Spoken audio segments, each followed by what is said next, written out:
solo fue un enlace, entonces no sé. Aunque el texto ponía 2 ediciones, tal día y tal día.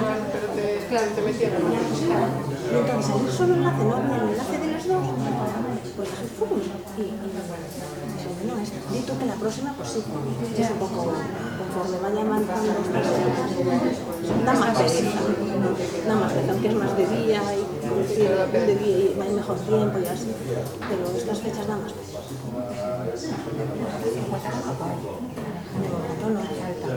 No sé, si es que están aparcados. Sí, porque en teoría están 50, estaba completo el curso. Y suele faltar la gente a los cursos, ¿no? No mucho, ¿eh? Hombre, finaliza. Pero al menos lo del aparcamiento iba a ser un problema para gente que viniera justo, iba a tener problemas de aparcamiento, porque no te dejaban entrar. No te dejan entrar allí, o sea, ahí atrás no hay. Y si no conoces un poco la zona, que tienes que ir de casi...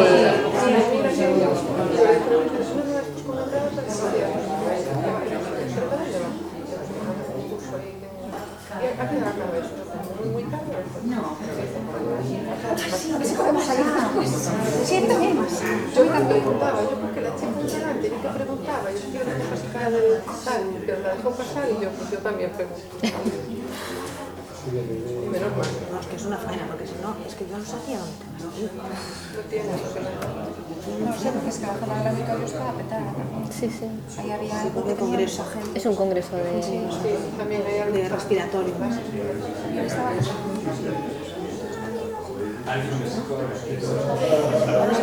Se fue.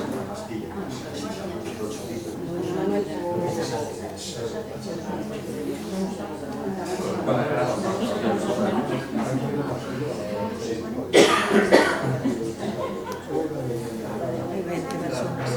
20. Sí, probablemente sea por eso, por el aparcamiento. Bueno, también es un poco así por la gente que está aquí. Sí. Sí, claro.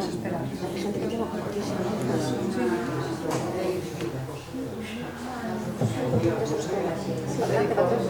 Así, para adelante, para atrás. ¿Cómo verás? Para adelante, para atrás. Y después la señal luminosa. Sí, No, para atrás y abajo. para atrás en este lado. Digo, eso es el lado, ¿no? Sí, sí, sí. O sea, el puntero es la parte de Pudo arriba. venir fue Suso, nuestro jefe, su director, porque tenía ahí al principio iba a venir. Bueno, voy aquí, luego voy a Pontevedra y también un curso de Carlos Cristo de formación magistral empezamos porque tiene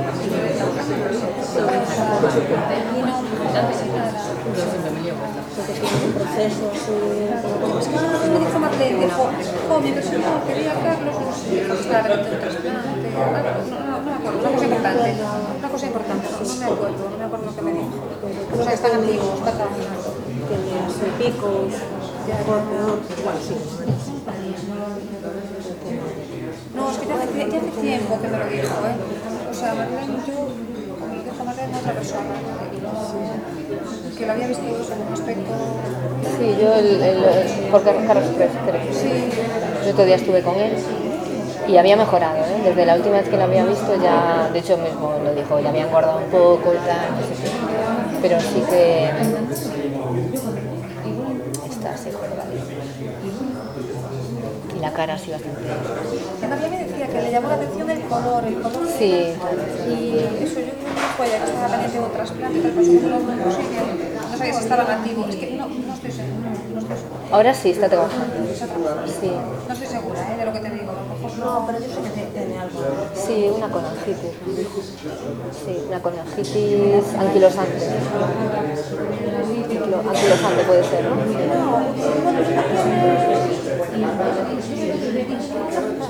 La primaria, Ahí me dijo anquilosante. una variedad.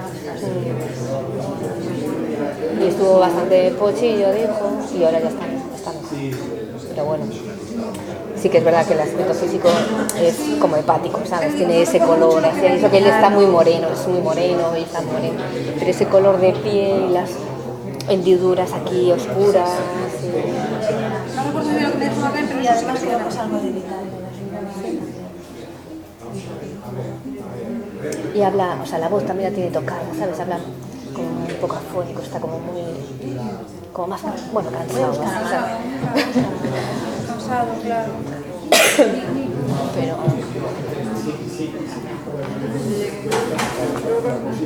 Firma ahí, no me dónde. Dime dónde.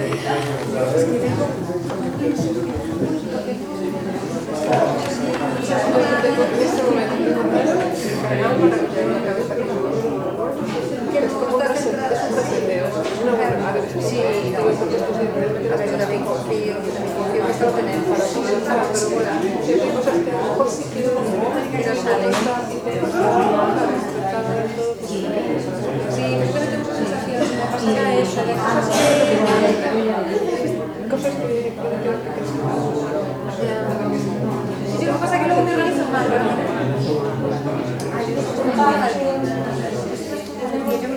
Estamos retrasando un poco el inicio porque vamos a grabar la sesión para que después esté disponible y también se va a retransmitir y por lo visto el programa no arranca, entonces nos estamos retrasando un poquito por eso. Espero que, bueno, ahora está hablando él por teléfono, si no podemos grabarla hoy, pues como hay otra sesión, pues la grabaremos la otra sesión. Sí, vale. Vale, Sí. para no retrasar el inicio, si no ahora, No me preocupa nada. otra cosa, en la próxima. Sí, sí. Bien.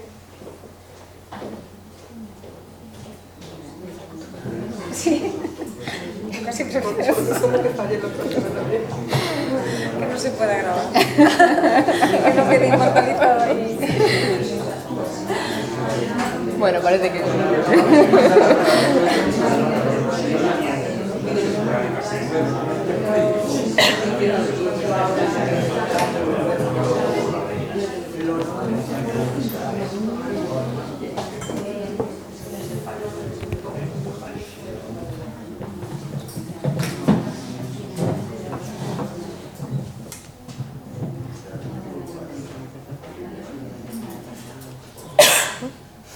Bueno, buenas tardes. Disculpad este retraso en comenzar por problemas técnicos. Antes de nada quería daros las gracias por estar aquí, por atender a nuestro llamamiento, a este curso que está organizado por la Subdirección Xeral de Farmacia. Y también disculpar la ausencia de nuestro subdirector, Jesús Balea, que su intención era estar aquí, pero le coincidió con otra jornada y pues no podrá estar en esta ocasión. Bueno, de parte de él también deciros que es para nosotros siempre un placer organizar actividades que no son directamente para nuestro colectivo, pero realmente nosotros en la Subdirección de Farmacia estamos muy implicados con la atención primaria. Tenemos colegas farmacéuticos que trabajan con vosotros y para nosotros es muy importante el trabajo en equipo. Os hemos concentrado solo al personal de enfermería, pues porque básicamente por conseguir el mayor número de plazas, pero en otras ocasiones hemos hecho cursos conjuntos farmacéuticos y enfermería y creo que han sido exitosos, que hemos logrado un buen trabajo. En esta ocasión estamos aquí pues con los polimedicados.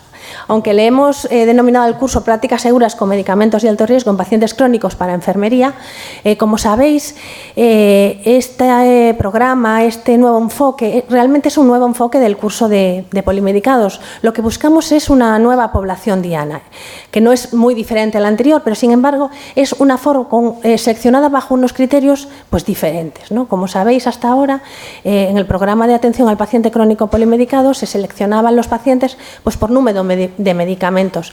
La verdad es que era la única forma, con la tecnología, con los medios que teníamos cuando empezó el programa, ya por el 2013, pues eran los medios que teníamos.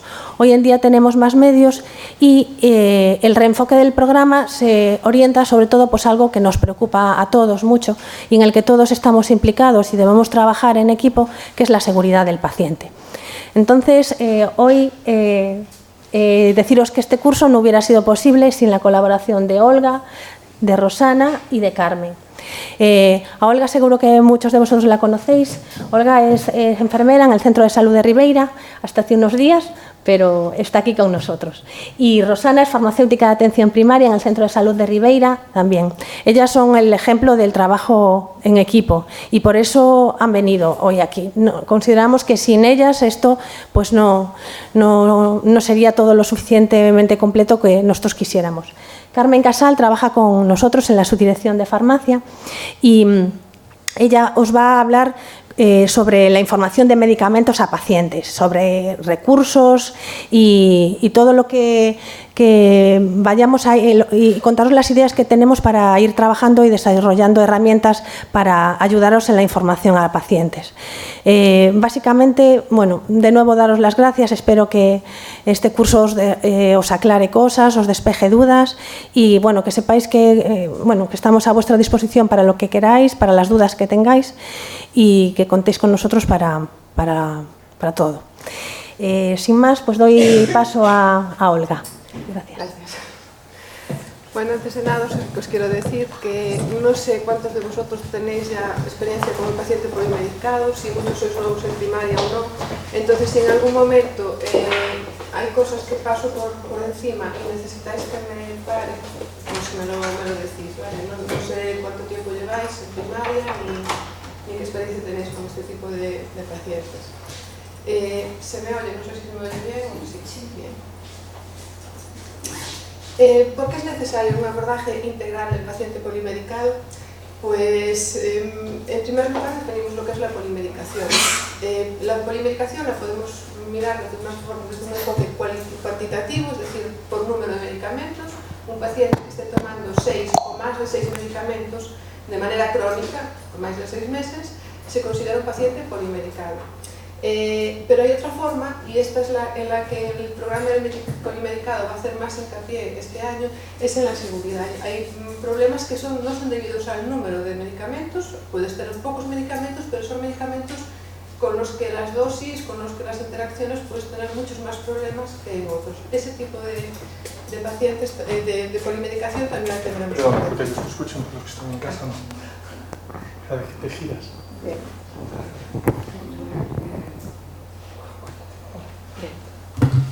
Al subir el volumen. Bien. Los objetivos del abordaje que estamos hablando, integral del paciente, en general, pues es mejorar la calidad asistencial y la calidad de vida de este tipo de pacientes, ¿vale? Intentando mejorar la seguridad en la toma de medicamentos y disminuir los errores en la medicación.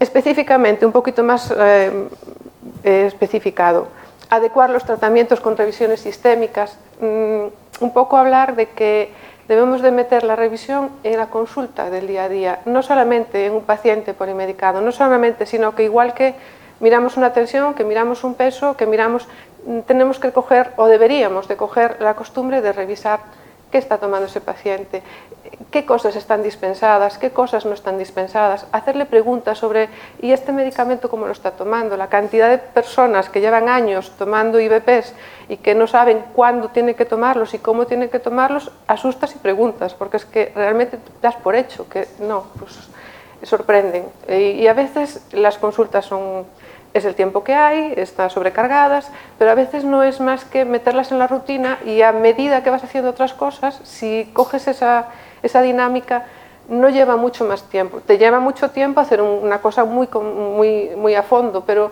esas pequeñas pinceladas que podemos ir metiendo en el día a día en la consulta deberíamos de tenerlas como parte de nuestro trabajo porque lo es y es importante. La seguridad, a lo mejor le estamos haciendo bastante más beneficio al paciente con esa pequeña revisión que mirándole la tensión, que la va a tener estable 3 meses. ¿Vale?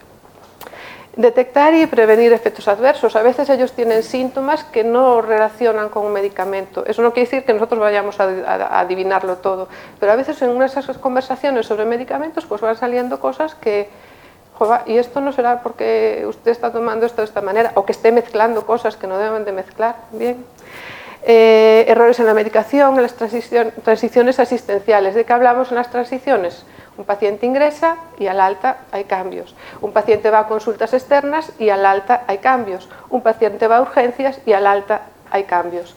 Entonces, siempre que un paciente haya pasado por una de estas transiciones, debemos hacer un poquito más, de tener un poco más de cuidado a la hora de valorarlos cuando los tengamos delante, porque es fácil, los cortes y pegas son el resto igual, ese tipo de cosas puede dar lugar a errores, y de hecho los da. Cada vez menos, cada vez está más la mentalidad de adecuar la medicación al alta, pero no siempre. Mejorar el conocimiento de la medicación del paciente. A veces saben perfectamente la caja roja, la amarilla, la verde, no sé, pero no saben para qué es, con lo cual tampoco el manejo tampoco lo tienen fácil. Y a veces, si ellos conocen realmente para qué son, cómo deben de tomarlos, favorece mucho el que ellos los tomen adecuadamente también. Y esa información, si la detectamos, debemos de darla, dentro de lo que podamos. Bueno, y un poco, igual que el punto 1, sensibilizar en la revisión de manera habitual, ¿vale? Y después mejorar la continuidad asistencial en coordinación y comunicación entre los niveles asistenciales. ¿Y quién debe hacer este abordaje? Pues todos los que estemos en contacto con el paciente, tanto el farmacéutico si le toca pues, tener que dar no me sale ahora la palabra, acuñar una medicación, exactamente un visado, o el médico si llega primero a él, o quien sea. Incluso a veces los trabajadores sociales pues detectan pues que algo está pasando con un paciente, pues porque van a una visita a domicilio y ven cajas mezcladas y ven, vale, pues a lo mejor pues también es una derivación que puede haber. Y también es otro punto que a tener en cuenta son las oficinas de farmacia. Las oficinas de farmacia están muy en contacto con el paciente. De hecho, más que nosotros, ¿no? Están continuamente, además se suelen conocer, sobre todo los crónicos, suelen ir a los mismos sitios. Entonces ahí pues también sería a veces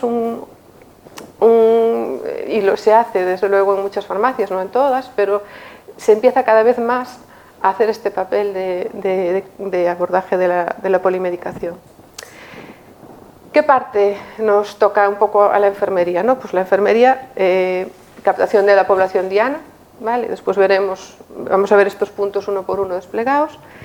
El contacto con el paciente, es decir, ya hacer la llamada telefónica en los casos en los que sea necesario hacer una revisión con bolsa de medicación, en los que a veces se soluciona, son cosas que no hace falta que venga el paciente, pero otras veces, la mayor parte, cuando se detecta este tipo de problemas, lo mejor siempre es que se venga con la bolsa de medicación.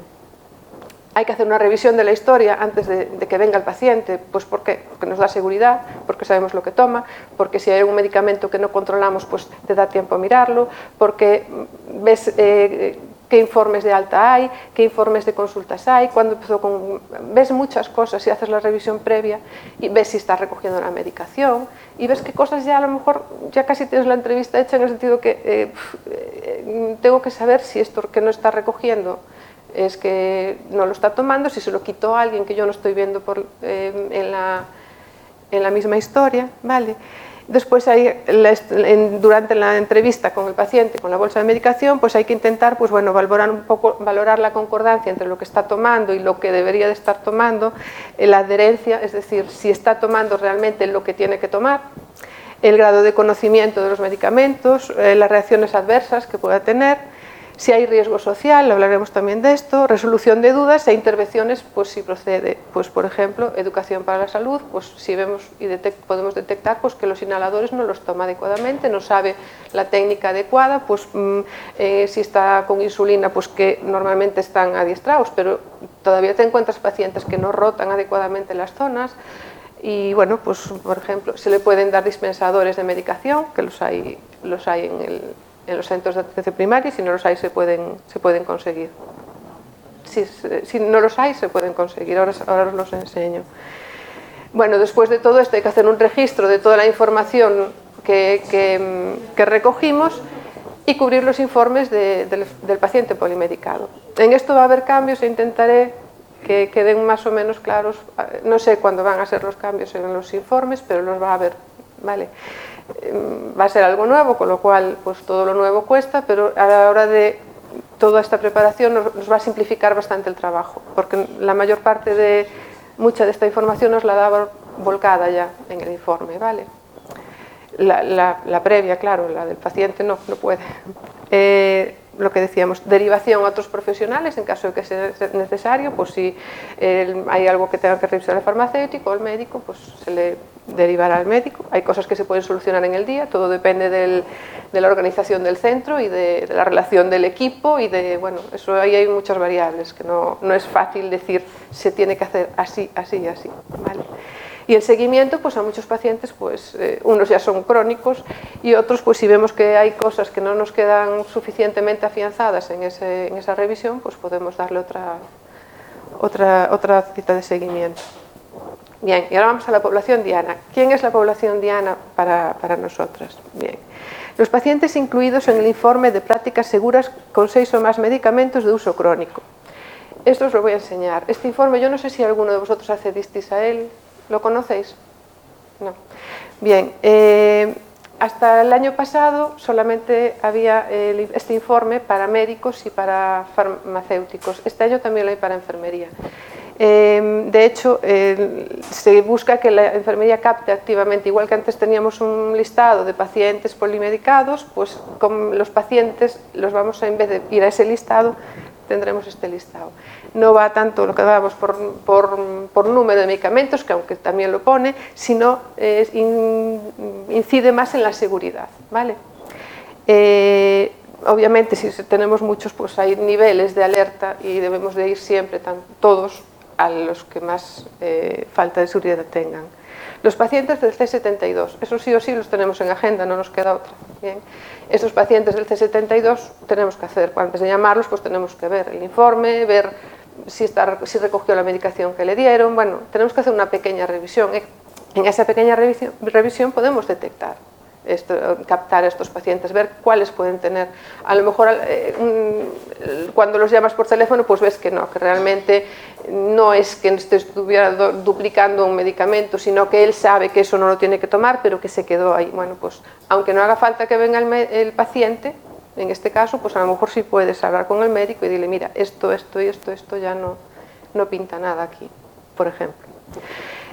Pacientes del C72 y dentro de los del C72 los que tengan los fármacos que os voy a enseñar es un listado de fármacos con alto riesgo bueno, medicamentos que pueden fácilmente provocar problemas de seguridad. Pacientes que ingresen repetidamente, 2 o más veces en 6 meses, hacer un poquito también, fijarnos un poco más en ellos, son pacientes mucho más frágiles y que a lo mejor, pues bueno, podemos detectar cosas que se pueden solucionar, no siempre. Discrepancias en la transición asistencial, lo que veníamos diciendo, que a veces los corta y pega, lo que hacen es que una cosa que está poniendo en un lado diga completamente lo contrario de lo que pone en el otro, ¿vale? Y ahí tenemos que solucionar. Es un paciente que viene de alta, es un paciente frágil, es un paciente que tenemos que decirle qué tiene que hacer. Si no somos nosotros suficiente en ese caso, están los farmacéuticos, están los médicos y acudir a lo que haga falta, pero el paciente tiene que estar revisado. Y pacientes con más de 15 fármacos, que bueno, los hay, pero bueno, de hecho la población diana, cuando se empezó con el programa de polimedicados, eran los pacientes que tenían más de 15 fármacos. Gracias a Dios se va pues progresando un poquito y cada vez está más mentalizada la gente en el hecho de la revisión y bueno, se pueden abarcar más. Y después los pacientes que nos deriven otros, pues por ejemplo, si el que capta es el farmacéutico y necesita que el paciente venga con bolsa de medicación, nos lo puede derivar. Lo mismo si es el médico, aunque hay farmacéuticos y hay médicos que lo hacen, que se llevan a los pacientes a consulta con la bolsa de medicación. Eso dependerá un poco pues, de la organización que tenga pues, el equipo, más que el centro, el equipo. El contacto, bueno, el contacto que es importante, bueno, tanto sea para el C72, que ya lo comentamos antes, si nos lo deriva otro profesional también tenemos que ser nosotros los que nos pongamos en contacto con el paciente y que debemos decirle que es importante que le digamos, pues que traiga toda la medicación y cuando decimos toda es toda. Toda significa pues la que está tomando a veces, la que tiene en la nevera no la va a traer, pero sí, todo. Y a veces aparece la del perro en el medio, pero todo. La que La que tenga nevera pues no la puede traer, pero obviamente nos puede traer pues una notita o un trozo de la caja, lo que sea, para que nosotros sepamos que lo está tomando. Y los productos de fitoterapia son importantes en pacientes que están con sintrón, con anticoagulantes, pues puede haber bastante interferencia, o de medicina alternativa. Y medicamentos, bueno, eso ya lo comenté, los que guarden en la nevera. Es importante también que en caso de que la persona, el paciente, no sea el que se encarga de la medicación, y aunque sea el que se encarga de la medicación, si es una persona que tiene alguien que le ayuda, que lo cuida, que está pendiente, es muy recomendable, por no decir indispensable, porque si no después los mensajes llegan de otra manera, por mucha información escrita que se le dé, que también acuda. No siempre es factible, pero sería lo deseable. ¿Con qué herramientas contamos para la revisión previa a la entrevista? Bueno, en Janus, ahora veremos toda la información que podemos recabar y de dónde podemos recabarla. Fisterra, que es una plataforma que también, no sé si la conocéis, pero veréis el acceso donde es, que nos da información de los medicamentos, hay guías, hay muchas cosas, y lo tenemos en las aplicaciones corporativas. El informe de prácticas seguras, lo vamos a ver también, dónde buscarlo y cómo es y qué información nos da. La lista MARC, que la veremos ahora también. Y después, a día de hoy, todavía no está hecho el nuevo informe que va a agrupar todo este tipo de información. Entonces, de momento, todavía los criterios STAR y STOP y las propuestas de intervención del farmacéutico, que veremos también, está todo eso está en el episodio A23.01, si es que lo abren ellos antes, ¿no? Entonces, veremos dónde y veremos que hay pacientes que no lo tienen, hay pacientes que no necesitan, simplemente tienen una nota, pues del médico, pero bueno, que eso tenemos que revisar. Que si nos lo derivan, ¿por qué nos lo derivan? ¿Qué es lo que quieren saber? ¿No? ¿Qué información quieren conseguir? Y después el informe de polimédico del médico, lo mismo. Esto lo que os comentaba, estos informes se van a agrupar todos y también en un informe de revisión e intervención en pacientes polimedicados que aún no está operativo, pero que va a ser algo que va a englobar toda la atención del paciente polimedicado y va a ser visible a todos, o sea, va a ser algo cómodo cuando se haga. Supongo que engorroso a la hora de ponerlo en marcha, porque todo lo nuevo nos lleva tiempo, pero a la larga nos va a hacer ahorrar tiempo y sobre todo a la hora de tener que estar buscando por toda la historia muchas cosas, ¿vale? Lo va a ver, si no me equivoco, corregidme, tanto hospitalaria como primaria. Va a ser accesible para ambos. Bueno, ¿qué cosas revisamos en Janus? Primer punto, Janus, bien. En Janus tenemos la hoja, cuando abrimos, si clicamos en prescripciones, lo que nos aparece pues son las prescripciones que tiene el paciente. Si en estas crucecitas clicamos, pues nos abre todo el desplegable. En este desplegable, las que están marcadas con el visto bueno es que las están dispensadas en farmacia, ¿vale? Si tienen una cruz en verde es que pueden ir a recogerlas ya a farmacia y todo lo demás es que no lo recogió. Entonces este señor me puede decir que está tomando Adiro y que lo toma perfectamente y correctamente todos los días, que a lo mejor no es verdad. Probablemente no sea verdad. Perdona, sí. Solo hace una sí. aclaración. Sí que es verdad que como ella no tiene tanta información, solo realmente se cargan las dispensaciones, o sea, lo que se ha dispensado de los 9 meses atrás. Sí, ¿sabes? Ya, hay más. Pero sí, claro. Hay más, pero bueno, es lo que nos sale. Aquí en este caso, pues si estuviéramos en el día de hoy y tuviera algo en farmacia, en el último le aparecería, en el último no, en el que le correspondiera la fecha le aparecería un simbolito con una cruz verde. Aquí abajo hay otro, en esta ventanita, si clicáis ahí también os ayuda a ver qué cosas estuvieron tomando y desde cuándo, ¿vale? Le marcáis todos los filtros, le dais a esta marca y entonces os sale un desplegable con todo lo que estuvo tomando desde, no sé, desde también 9 meses, más, ¿no? Sí. Y ahí sí que tenéis todo, antibióticos, bueno, todo lo que se le haya puesto y de manera puntual. Sí. Sí, lo repito, bueno, es aquí en el filtros y marcáis todos los filtros, le dais aquí y os sale absolutamente todo, porque pueden surgir dudas, ¿no? de lo que... aquí es también, aquí al lado de los medicamentos, en esta parte donde pone fichas, si clicáis ahí os da información sobre los medicamentos, que también es una herramienta pues, muy cómoda, porque ya la tienes ahí, no tienes que ir a buscar a ninguna plataforma. No todos lo tienen, pero es muy cómoda. ¿Qué más cosas podemos valorar de un paciente? Pues a lo mejor pacientes muy frágiles, pues no está, aunque a lo mejor pues, mirar el filtrado, mirar cómo está de hemoglobinas, mirar cómo está de cifras, porque a veces muchos de los medicamentos que está tomando, si un paciente está con un hierro, no está recogiendo y además aquí nos salen unas cifras que no corresponden, pues nos da un poco más, también nos da información, ¿no? Las analíticas de los pacientes. No os lo comenté, pero bueno, es en estudios, eso también en estudios, o sea, aquí desplegáis pues, los centros que queráis ver, ¿vale? Y os salen las de cada centro. Otra cosa que nos da mucha información son los informes. Los informes los podemos ver, muchos de ellos aquí, otros los podemos ver también en hospitalaria, después os enseño. Y pues aquí tenemos todos los informes por centro, podéis poner toda la población en todos los centros o si no, pues desplegar aquí en qué centro queréis ver. Os salen a los que el paciente fue, con lo cual no es que salgan todos, sino solamente los que el paciente tiene documentación. Y os sale todo, documentos, pues algunos de consultas, informes de alta, de radiología, de urgencias, os da un poco un seguimiento y os da a veces mucha idea de lo que de la historia del paciente.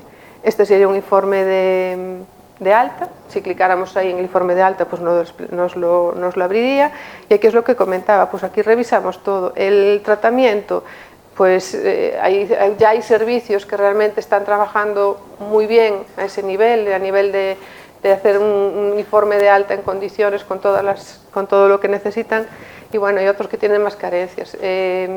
Algunos de ellos ya tienen hacen el informe de conciliación al alta, que lo ven los farmacéuticos, y esos suelen venir, bueno, espectaculares. En cardiología del clínico también hay servicios en los que es espectacular como esto lo retiran, esto lo dejan, en la siguiente revisión, o sea, eso sería lo ideal, ¿no? Cambiar lo que me hace falta, porque soy traumatólogo, cambio lo que me hace falta y el resto igual. Cuando a lo mejor alguna de las cosas que le estoy poniendo está interactuando o es contraproducente tomar con alguna medicación que estaba tomando previamente, eso lo vemos y eso tenemos que detectarlo. Es lo que os comentaba antes, aquí en el historial en el A23.01, si es que nos lo va un paciente que ya haya, o un profesional que ya haya abierto el episodio, pues vemos... este sería el de enfermería, pues no lo íbamos a ver porque eso lo hacemos nosotros, pero vemos la propuesta de intervención del farmacéutico, los criterios tal, y aquí no se ve, pero bueno, también podría estar. Sabéis, el informe se crea, todos los informes, incluido el de enfermería, es aquí, una vez que te pones encima del episodio, clicas aquí, te sale todo este desplegable de documentos que puedes cubrir. Hasta aquí tenemos el Bartel, tenemos los criterios Start y Stop, tenemos el informe médico, ¿vale? Tenemos todo aquí. Y aquí al final de todo tenemos el informe el médico, de la enfermería, aquí. Informe de enfermería de paciente polimedicado. Ahí es donde tendríamos que clicar para hacer nuestro informe. Lo que os comentaba antes, no sé si aquí, no, en esta no. También podemos ver informes sin tener que irnos ahí. A ver si se ve en esta. Sí, si nos vamos aquí en especializada y desplegamos, ¿vale? Ahí también nos aparecen las hospitalizaciones, las atenciones a urgencias y ahí también nos salen los informes, los comentarios, los evolutivos. Entonces, tanto aquí como allí podemos valorar. ¿Qué pasa? Que allí tienes más información que aquí, más tipos de informes que aquí.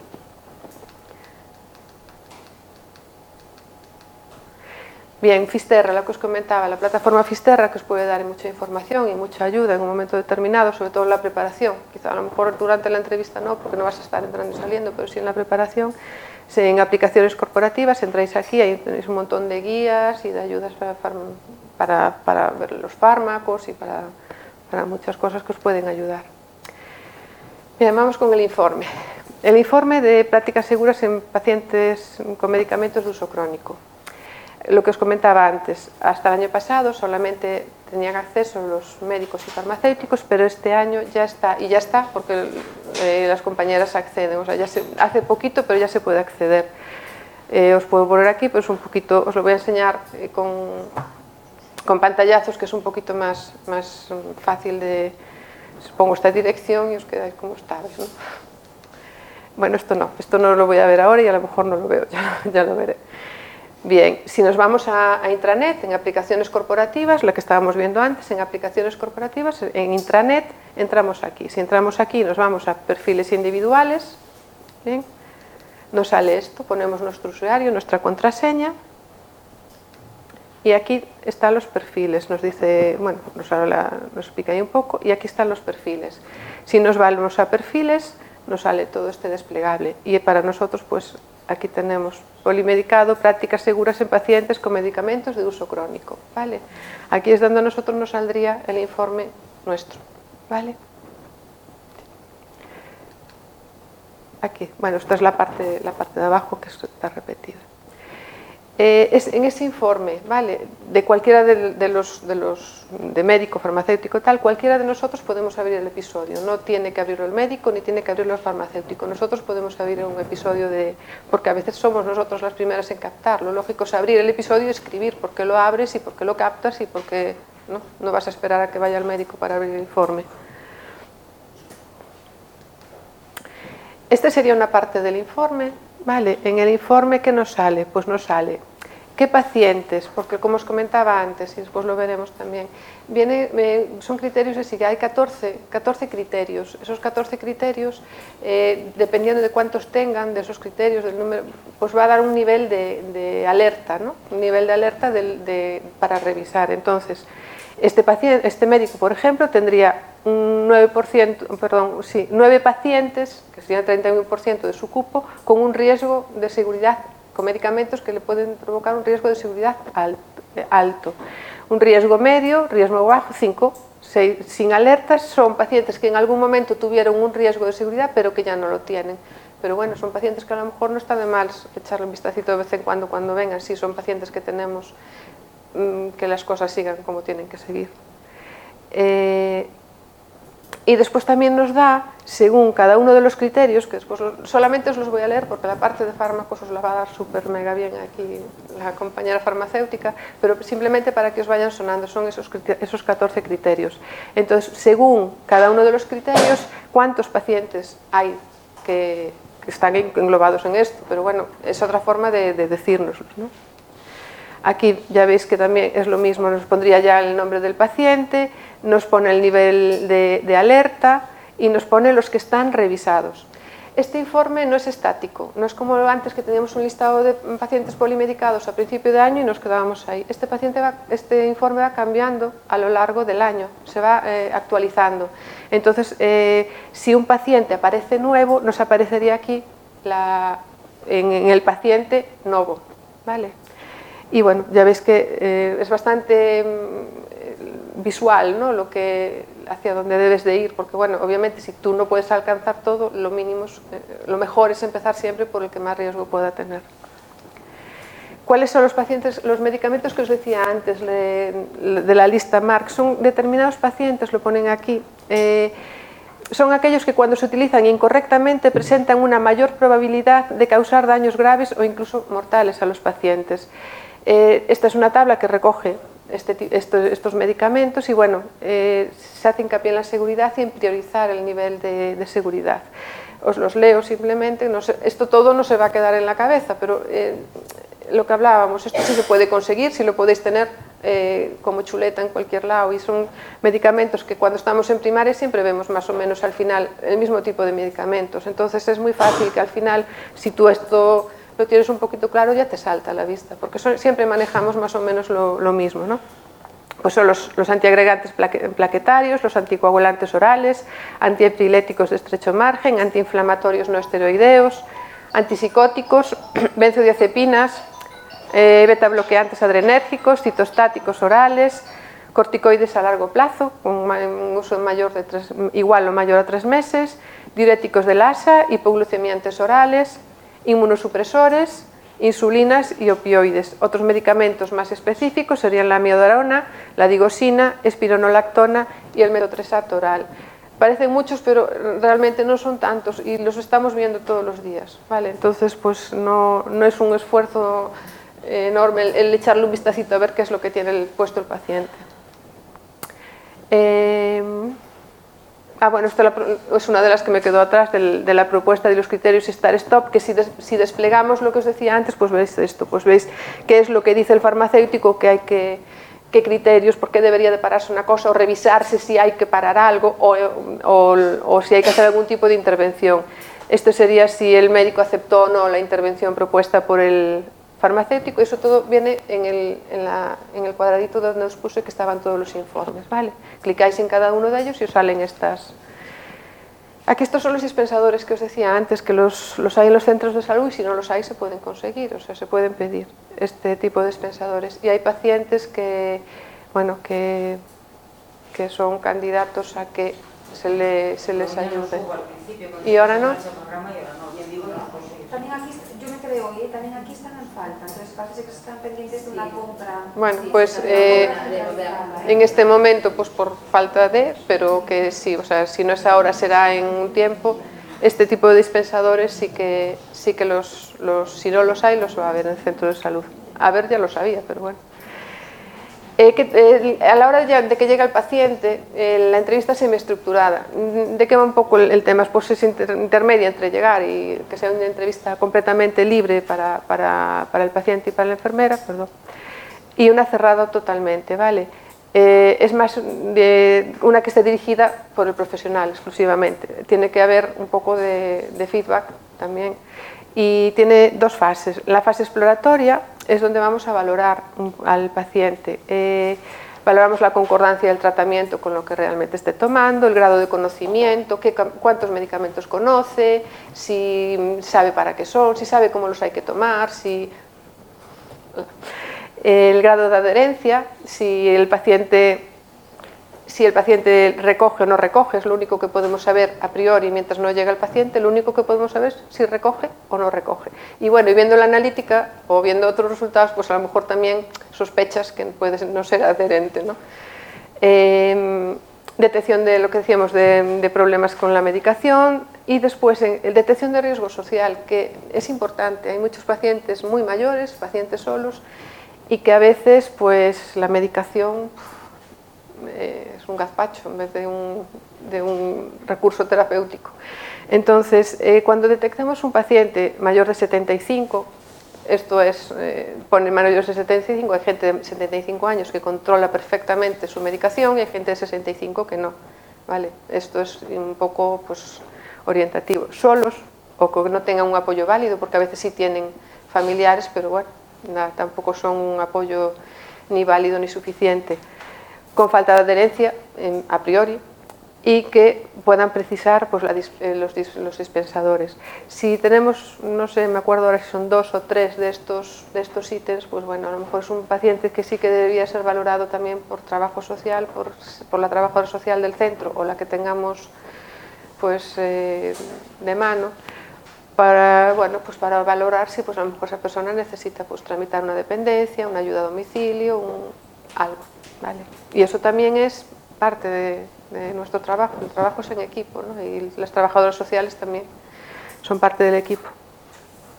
Y después una fase resolutiva pues, en la que ya damos pues, intervenciones pues, para intentar que no aparezcan los problemas que detectáramos, información sobre la medicación, que repito, muchos saben perfectamente para qué es cada medicación y otros no. Si ellos te traen la caja y las rotulas, o aunque sea tú la primera vez y que después tenga alguien que se lo haga y que se lo mantenga actualizado, que esa es la importancia, porque no es tú puedes hacer un muy buen trabajo en el momento de la entrevista, darle todo muy explicado, todo muy comido, todo muy bebido, que se les va a ir, porque es que es imposible que absorban todo lo que les estás diciendo. Pero bueno, lo que hablábamos de la persona acompañante, es importante que tenga alguien que pueda reforzar o que pueda... y el seguimiento, si vemos que se quedan muchas cosas en el aire, ¿vale? Y seguimiento de que se sigan haciendo las cosas como se dijo. En muchos casos, pues a lo mejor también habrá que hacer programas de educación para la salud, pues a lo mejor pues, ayudar en cambios que mejoren en la efectividad y la seguridad y que van a mejorar siempre el control de la patología. Hablábamos de los inhaladores, hablábamos de las inyecciones, de la administración de insulina, hablamos de muchas cosas que podemos detectar, muchas carencias en el paciente, pues que obviamente todo no lo vamos a hacer en una vez, pero son pacientes que a lo mejor sí son candidatos a seguir haciendo un seguimiento en el que mantengamos esa información un poco fresca, en la que reforcemos las técnicas que le hayamos enseñado, en las que sigamos comprobando que la adherencia se mantiene, que no se lía, que bueno, no todos los pacientes son iguales y muchos de ellos simplemente va a ser una actuación en un momento puntual y se acabó.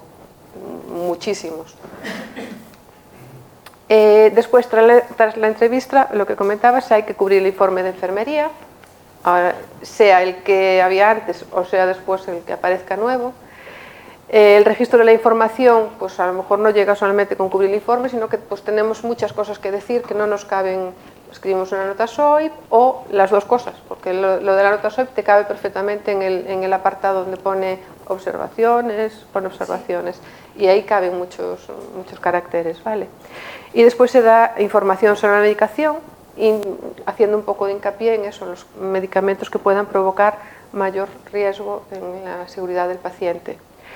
Aparte, bueno, pues si hacen falta herramientas, la información escrita pues siempre, para la mayor parte es una buena herramienta, pero hay veces que no llega, hay veces que tienes pues que dar sistemas dispensadores o buscar a alguien que se lo pueda preparar, dependiendo del cupo, incluso pues podemos ser nosotros, pero eso ya es dependiendo del cupo y dependiendo de la disponibilidad de agendas y de todo, pero no es el primer paciente ni será el último que semanalmente viene a prepararse, aunque sea de manera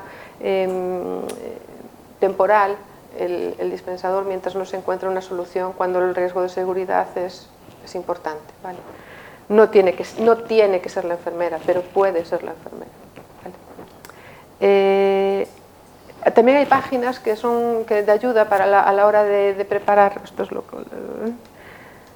Este es el informe que os decía, y aquí en esta parte a problemas con el uso de medicamentos, aquí podemos escribir bastante, después os lo miramos un poquito más.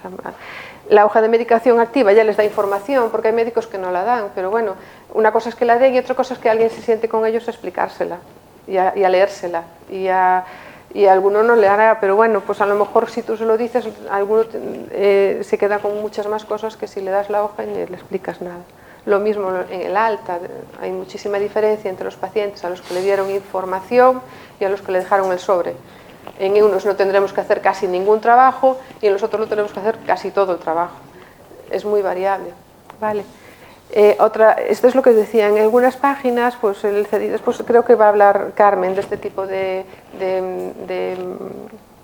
herramientas en la red que pueden ser también cómodas, ¿no? Si nosotros tenemos un acceso y podemos hacer una plantilla en la que él ve la cajita y ve, bueno, pues a lo mejor pues lleva su tiempo, pero a lo mejor pues algo que te compensa a la larga, pues porque tenga que venir menos veces o porque lo tengas más fácil de revisar. El informe de polimedicado que os decía antes, bueno, tenemos esta parte de arriba en la que se le hacen a los pacientes. Es importante, yo creo que no ir directamente a la pregunta, sino buscar la contestación a la pregunta dándole un poco la vuelta, porque a veces toma bien la medicación, todos toman bien la medicación. Se olvidan, nunca se olvidan. O sea, eso es un poco de psicología a veces, ¿no? Que en enfermería todos sabéis que tenemos que tener mucha. Y después lo que el test de Morisque-Green-Levin, que serían estos 4 ítems, ¿vale? Y que según lo que contesten, pues te da aquí como paciente cumplidor o paciente no cumplidor. Si nos da no cumplidor, obviamente es un paciente que tenemos que tener un poquito más de atención con él. Aquí también se cubre si conocen los medicamentos o no los conocen, pone todo, conoce todos, poco, alguno y ninguno. Entonces, según el grado de conocimiento, aquí escribes todo lo que quieras, si quieres notas SOIP, y si no, pues tienes aquí la opción. Si das algún tipo de herramienta, te pone información escrita, SPDs y otro tipo, me parece, y otros. Y derivación al médico, en caso de que sea necesario, sí o no. Aquí no hay derivación al farmacéutico, pero bueno, lo puedes escribir, con lo cual y se guardaría. Bien, a ver si aquí no me... Este sería el cuestionario integrado del paciente polimedicado. ¿qué es esto? ¿Qué va a ser esto? Que está hecho ya, pero no está colgado. Bueno, pues aquí es un soporte que nos va a integrar y actualizar la información del paciente polimedicado y que es de uso compartido para profesionales de atención primaria y de atención hospitalaria. Nos va a ayudar en la revisión sistémica. Todo esto que no digo que no tengamos que ir allá, o sea, que bucear, pero nos va a dar mucha información, porque mucha de esa información ya nos la va a volcar directamente. La adherencia, si recoge, si no recoge, qué tanto por ciento recoge, nos va a dar mucha información. Entonces, aunque al principio nos cueste un poco ver el informe nuevo, si después te quita de que tienes que estar desplegando 40 medicamentos y ver cuántos dispensó, cuántos nos dispensó y anotar en una hojita si este está dispensado, pues eso lleva su tiempo y lleva su trabajo. Si nos lo dan un poco más masticado, pues al final es una herramienta, no es un... Y después tiene dos... Está dentro de está la hoja de preparación de la entrevista, lo que estoy comentando, y el informe de enfermería que escribamos después de ella, ¿vale? Tiene dos partes, una es un volcado automático del sistema que nos da la situación farmacológica oficial, lo que os comentaba antes. En principio, eso es lo que hay. Ayuda en la preparación de la entrevista mucho y nos da la posología, la dispensación, las indicaciones, ¿vale? Oficialmente es lo que da y lo que lo que nos da del paciente.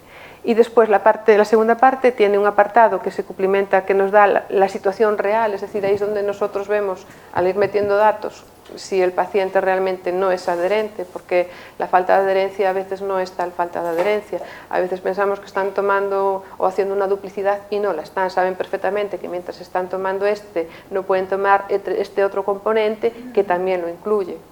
Que incluye uno de... O sea, ellos a veces, pero para eso si no hablas con ellos es imposible de saberlo, ¿vale? Que hay muchas veces no es tan alarmante lo que pensamos a priori con lo que después te encuentras. Y otras veces es al revés, crees que está todo muy bien y cuando te pones a hablar con el paciente descubres una mina. Y bueno, el apartado 2 es eso, al cubrirlo pues nos va a dar la concordancia, el conocimiento, la adherencia, el riesgo, nos va a dar mucha información y además no solamente nos la va a dar a nosotros, sino que se las va a dar al sistema. A partir de ahí se van a sacar datos, se va a trabajar, se va a hacer muchas cosas, ¿vale? Y nada más. No sé si hay algo que os quedara así un poco dudoso, algo que me pasara demasiado rápido, o si está todo bien. Bueno, pues si no...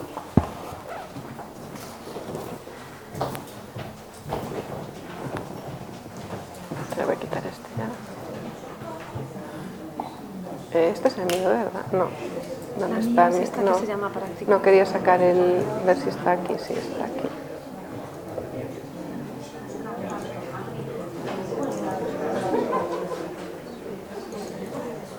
Sí, está todo aquí. Voy a sacarlo ya el pencil.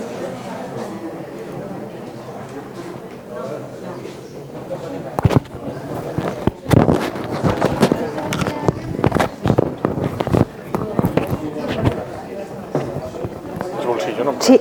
Pues engancho. Ahí va. Vale. A miña esta práctica segura es esta de aquí.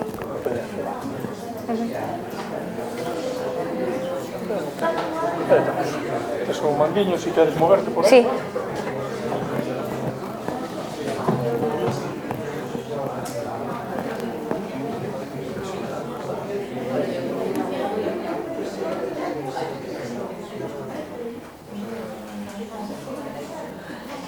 Hola. Bueno, yo soy farmacéutica de atención primaria en el mismo centro de salud que Olga, en Ribeira. Y bueno, con esta presentación pues yo voy a hablaros de prácticas seguras con medicamentos de riesgo en pacientes crónicos. ¿Y esto qué es? Bueno, pues digamos que lo que vamos a estar hablando en esta presentación es de recomendaciones sobre cosas a poner en práctica y cosas a evitar con determinados medicamentos muy habituales en la prescripción, ¿vale? Y todo esto en el contexto de la revisión de la medicación y de la conciliación de la medicación. puesto que me parece que prácticamente todos los que estáis aquí trabajáis en atención primaria, bueno, pues yo creo que ya con lo que dijo Olga llevamos unos cuantos años trabajando en el programa de polimedicado y vamos a ver cómo estas recomendaciones, que hoy vamos a hablar básicamente de analgésicos, las vamos a aplicar en la revisión y cómo estas recomendaciones también vamos a intentar ponerlas en práctica en la conciliación, porque vosotros, muchos de vosotros, cuando revisáis esos pacientes que os aparecen en la agenda como pacientes de Conecta 72, tenéis la oportunidad de hacer conciliación de la medicación, ¿vale? Y sin duda, bueno, yo soy como defensora de que detectar determinado tipo de cosas antes de que ocurran en ese momento del alta es como, yo creo que lo más importante, porque a veces detectar problemas en pacientes que tienen tratamientos instaurados es mucho más difícil. Entonces, esa actitud proactiva yo creo que tiene muchísimo valor, ¿vale? Y vosotros tenéis esos pacientes en vuestras agendas, entonces un poco la presentación está orientada a ver dónde podemos poner el foco y qué podemos hacer, ¿vale? Entonces, bueno, a lo largo de la presentación también plantearé como unas pequeñas situaciones prácticas, pero básicamente a ver si eso nos sirve un poco también de a ver qué pensáis vosotros y sobre cómo podéis manejar determinado tipo de situaciones, ¿no? Porque a veces, un poco en relación con lo que decía Olga, en nuestro centro de salud pues hay unas inercias, pues hay una inercia pues a lo mejor con el profesional con el que estás trabajando que no te permite hacer determinado tipo de cosas o que nunca las has hecho, pero a lo mejor existe posibilidad de hacerlo, ¿vale? Entonces a veces es tener un poco la chispa de lo que se puede hacer, de lo que no se puede hacer, si es fácil o difícil, e intentar reflexionar sobre eso. Bueno, la Organización Mundial de la Salud nos dice que los pacientes deben recibir los medicamentos adecuados a sus necesidades clínicas en las dosis acordes a sus requerimientos individuales durante el tiempo adecuado y al menor coste posible para el paciente y para la comunidad. Y a eso es a lo que se le llama uso racional del medicamento, ¿vale? Digamos que la definición de uso racional del medicamento habla de necesidades clínicas, habla de las dosis adecuadas, del tiempo necesario y del coste. Bien, con esta imagen podemos hacernos una idea de que las necesidades clínicas son distintas. Las de este paciente, que se supone que es el mismo que este, ¿vale? Pero así como transcurre el tiempo y nos hacemos más viejecitos, pues tenemos más problemas de salud y problemas de salud que a lo mejor teníamos en este momento, como puede ser una diabetes que apareció a los 50 años, pues cuando tengamos 85 es una diabetes más compleja de manejar, ¿no? Y con más complicaciones, digamos. Bien, digamos que la necesidad de adecuar esas necesidades clínicas, es decir, la necesidad de adecuar la medicación a lo que va ocurriendo con el tiempo, digamos que no es otra cosa que lo que hacemos en la revisión de la medicación. Cuando hace 8 años empezamos a hacer revisiones de la medicación, os acordáis de que, bueno, empezamos por un tema de logística, no era por otra cosa, a abordar aquellos pacientes que cuantitativamente tenían muchos medicamentos, ¿no? Tenían más de 15. ¿Qué pasa? En aquel momento yo creo que algo se contó mal y entonces parecía que la idea de la revisión de la medicación era quitar medicamentos y que ya no tuviera 15 medicamentos el paciente. La idea no es esa, ¿vale? La idea es, en una revisión de la medicación,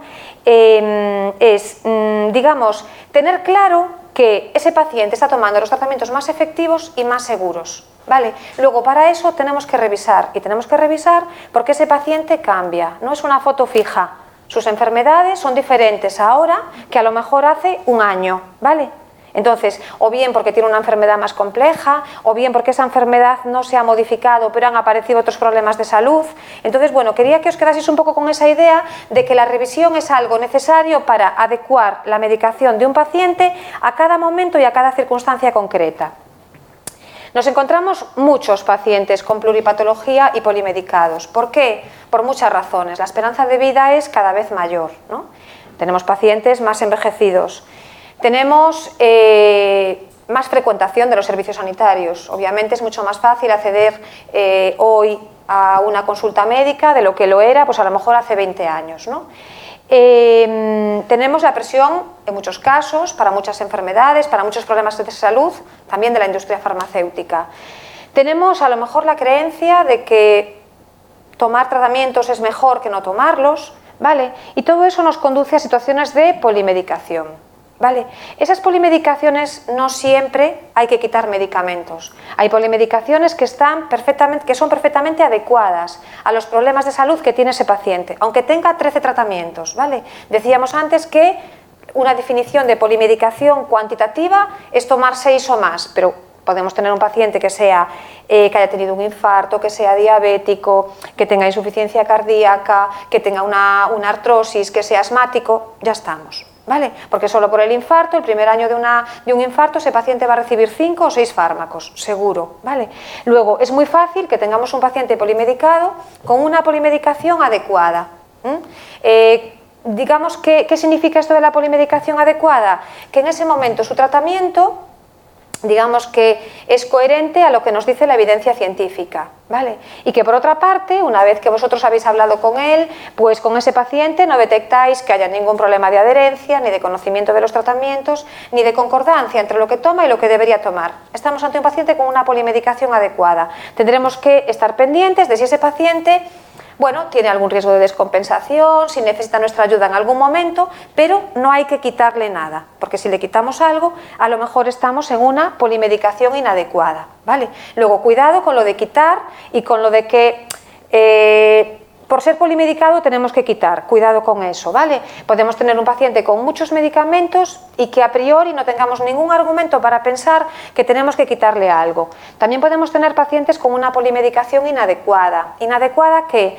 Pues a lo mejor a su edad, ¿vale? Los criterios STOP nos dicen que hay combinaciones de medicamentos que no deberíamos estar utilizando en mayores de 65 años, o que podemos tener medicamentos que no están bien ajustados, medicamentos prescritos en un paciente que no están bien ajustados a su función renal. Pues imaginaos que tenemos un paciente que tiene un filtrado glomerular de 30 y que recibe un AINE de manera crónica. Los tenemos. Eso sería una polimedicación inadecuada, ¿vale?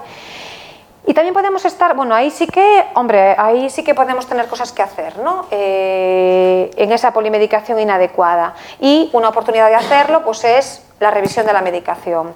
Y también podemos tener pacientes que estén en esta situación de pseudopolimedicación. ¿Y esto qué es? Bueno, pues a veces vemos un paciente que tiene 8 tratamientos prescritos, pero tú vas a desplegar y no recoge ninguno. ¿Vale? A lo mejor es un paciente que tuvo en su momento o que tiene un problema respiratorio pero no está recogiendo ningún inhalador, es un paciente que tiene un antihistamínico por allí pautado pero no lo recoge, es un paciente que tiene medicamentos prescritos de manera crónica para síntomas menores pero tampoco lo recoge. Bueno, pues esa es una situación de pseudopolimedicación.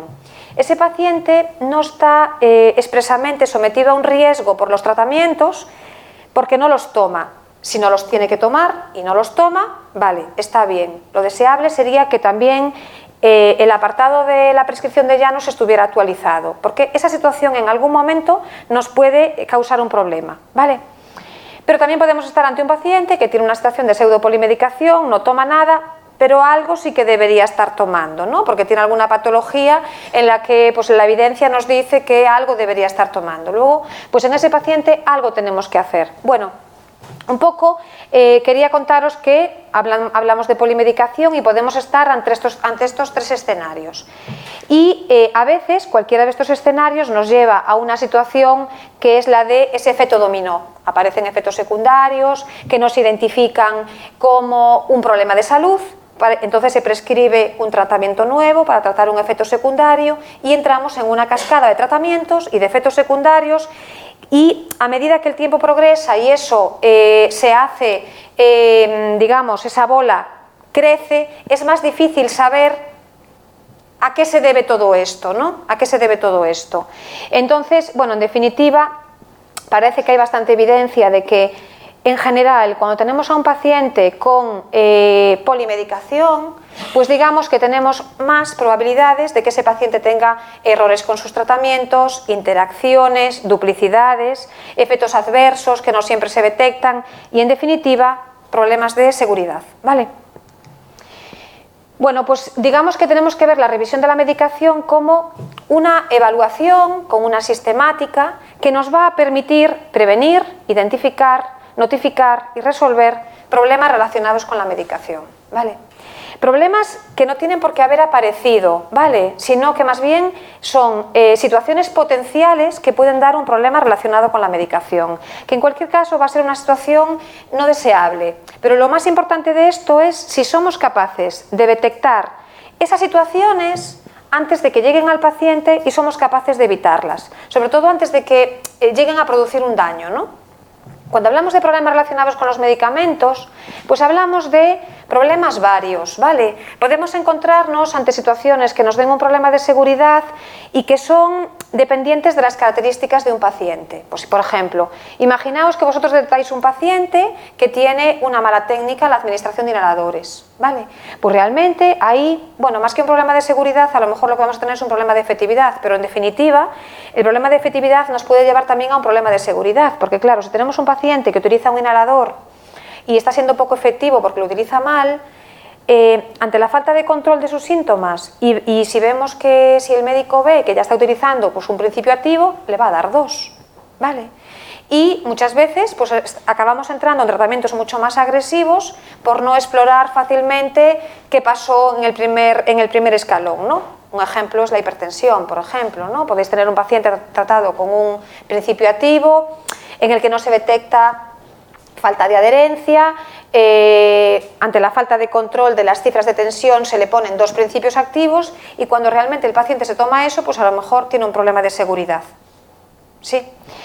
Bueno, a veces estos problemas también los encontramos, imaginaos que tenéis un paciente pues con una carga de medicación importante, cuidadores que no dan más de sí porque no tienen más capacidad, porque están sobrecargados y ese paciente pues es un paciente que le ponen una sonda, ¿no? Una sonda nasogástrica y entonces la administración de la medicación se convierte en un problema. Es decir, yo he visto pacientes que te dicen que utilizan un molinillo eléctrico para los medicamentos. Entonces, si detectáis eso, pues realmente habría que hacer algo y mirar, sí, molinillo de café, o sea, molinillo de eléctrico.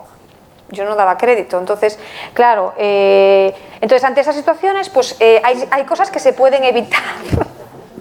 Hay cosas que se pueden evitar, ¿vale? Con nuestras intervenciones, ¿no? En el centro de salud. Luego tenemos otros problemas relacionados con los medicamentos que ya van a ser más inherentes a los tratamientos en sí, ¿no?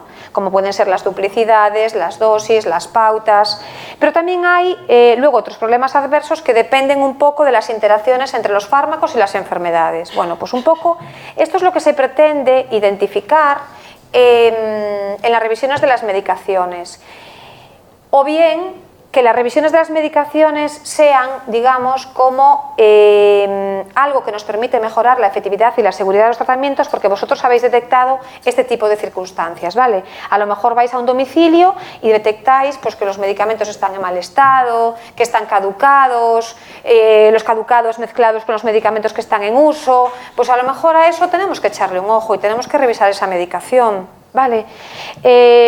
Esto es una situación real de un paciente al que se le había revisado la medicación y bueno, nos quedamos con que tomaba perfectamente los tratamientos, le preguntamos y decía que sí, que los tomaba bien, que los tomaba todos los días, que los tomaba a las horas, pero un día aparece en el centro de salud con todo esto.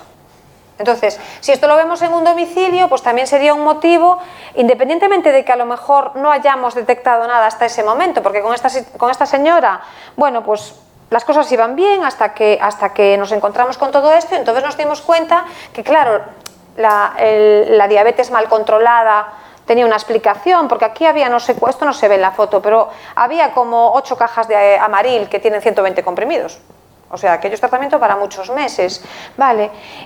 Podéis detectar vosotros pues que un paciente esté tomando, este es un ejemplo que pongo aquí como muy obvio, que esté tomando espedifen e ibuprofeno, pero perfectamente podéis detectar un paciente que tiene 2 IECAS o 2 ADA2, ¿vale? Entonces, un poco deciros que en el centro de salud, o sea, como todos los que estamos aquí somos de atención primaria, pues somos, bueno, pues somos profesionales con perfiles profesionales diferentes, con una formación académica diferente y lo que me parece más importante, con una relación asistencial con el paciente diferente. Pero eso yo creo que no tenemos que verlo como que la relación que tiene el médico con el paciente sea mejor que la que tiene el enfermero con el paciente. Con algunos será que sí y con otros seguramente el enfermero o el farmacéutico tenga mejor relación. Bueno, el farmacéutico difícil porque también es el que le tiene que decir que no a muchas cosas, pero bueno, yo creo que tenemos que aprovechar la formación que tenemos cada uno de nosotros, ¿vale? Y la relación que tenemos con el paciente para revisar la medicación, para mejorar la adherencia y para hacer la conciliación de la medicación. Bueno, entonces, ¿a qué nos referimos cuando hablamos de revisar la medicación? Bueno, la medicación es como un examen crítico y estructurado de intentar averiguar si en esa relación de medicamentos, si el paciente toma todos, o sea, si de todos los medicamentos que tiene ese paciente necesita todos, ¿vale? Puede ser que haya tratamientos que se lo recetaron, pues imaginaos, hace 5 años y que haya un problema de salud que ya no tiene, ¿vale? O que haya un medicamento que está ahí presente cuando resulta que en alguna consulta alguien se lo retiró. ¿Pero qué pasa? Se lo retiró en un curso clínico, no le quitó las recetas, el paciente no lo entendió y ahí sigue. Esto lo vemos todos los días, ¿vale? Pero cuando hablamos de necesidad de medicación, también hablamos de detectar si podemos estar ante un paciente que necesite un tratamiento que no está tomando. Imaginaos, un paciente que estuvo ingresado, le prescribieron un anticoagulante, el especialista le hizo una receta de un anticoagulante como un tratamiento agudo que desapareció de las recetas y ese paciente se queda sin el anticoagulante y no se da cuenta. Bueno, pues eso se puede detectar en la revisión de la medicación. Es decir, si el paciente toma todos los tratamientos que necesita, ¿vale? O si por el contrario le sobra alguno.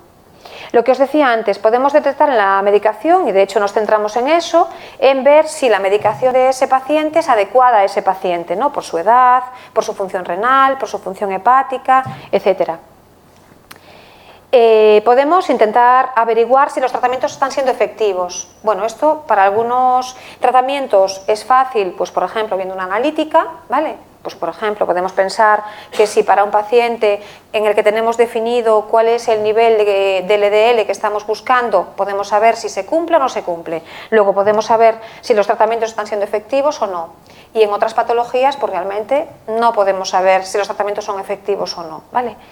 Y podemos intentar averiguar si los tratamientos son seguros. ¿Y cómo intentamos saber si los tratamientos son seguros? Bueno, pues aquí, sobre todo, recurriendo a conocimientos teóricos, ¿no? Es decir, pues podemos intentar ver si hay interacciones en ese paciente, si hay duplicidades.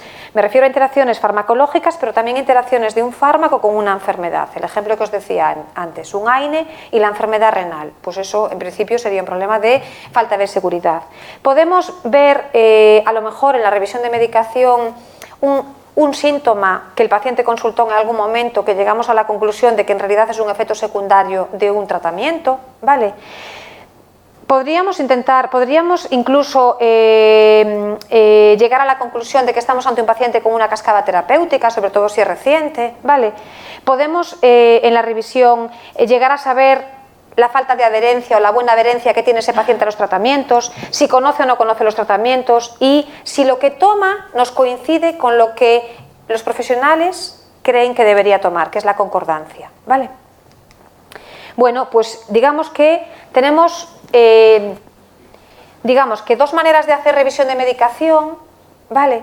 Y así es como lo venimos haciendo desde hace unos años, ¿no? El farmacéutico de atención primaria, cuando revisa la medicación, la revisa sin paciente, ¿vale? ¿En base a qué? En base a los registros informáticos. Y con esto tenemos que tener mucho cuidado, es decir, aquí tenemos muchos sesgos, ¿no? Porque ni todo lo que está escrito en la historia electrónica, en la historia clínica, es exactamente como ocurre en la realidad, ni todo lo que ocurre en la realidad está escrito en la historia clínica, ¿no? Entonces, ¿qué podemos detectar los farmacéuticos?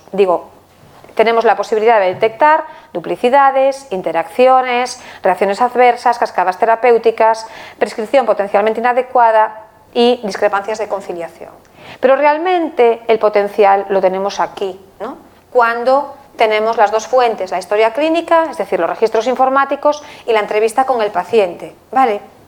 Que es lo que vosotros tenéis la oportunidad de tener. Es decir, yo pues no sé, por ejemplo, hoy por la mañana cité a una señora y yo le revisé la medicación, pero realmente yo no tengo la capacidad, yo trabajo en un centro de salud donde hay 20 médicos y 20 enfermeros, o sea, yo no podría hacer eso con todos los pacientes del cupo, no es que yo no lo quiera hacer o que no tenga la capacitación para hacerlo, pero creo que tenemos que aprovechar los recursos humanos que tenemos, ¿no? Y que todos tenemos que hacer esta tarea de revisar la medicación y vosotros, por ejemplo, los profesionales de enfermería, pues tenéis una relación asistencial establecida con el paciente, tenéis vuestras agendas y tenéis la capacidad también de hacer esto. ¿Qué es lo que se espera que vosotros reviséis en esta medicación, tal y como dijo Olga, previa preparación de esa entrevista con el paciente? La concordancia, es decir, con la bolsa de los tratamientos llegar a la conclusión de si ese paciente está tomando lo que se espera que esté tomando. Y si está tomando más medicamentos de los que están registrados en Janus, lo trasladáis a la historia clínica, porque eso puede tener su importancia. Imaginaos una paciente, no sé, de 45 años que esté tomando un anticonceptivo. Vale, un anticonceptivo, bueno, pues puede no estar reflejado en la historia clínica porque no es financiado y como sabéis tenemos esa limitación. Pero a lo mejor estamos ante un medicamento que es contraproducente para algún problema de salud y lo detectáis ahí, ¿no? Porque, pues yo qué sé, imaginaos una paciente que acaba de tener pues una trombosis y hasta ese momento se pasó desapercibido que tomaba un anticonceptivo, ¿vale? Entonces, digamos que vosotros aquí tenéis la oportunidad de completar esa historia clínica y aportar toda esa información que os da el paciente en esa entrevista. Podéis valorar la adherencia.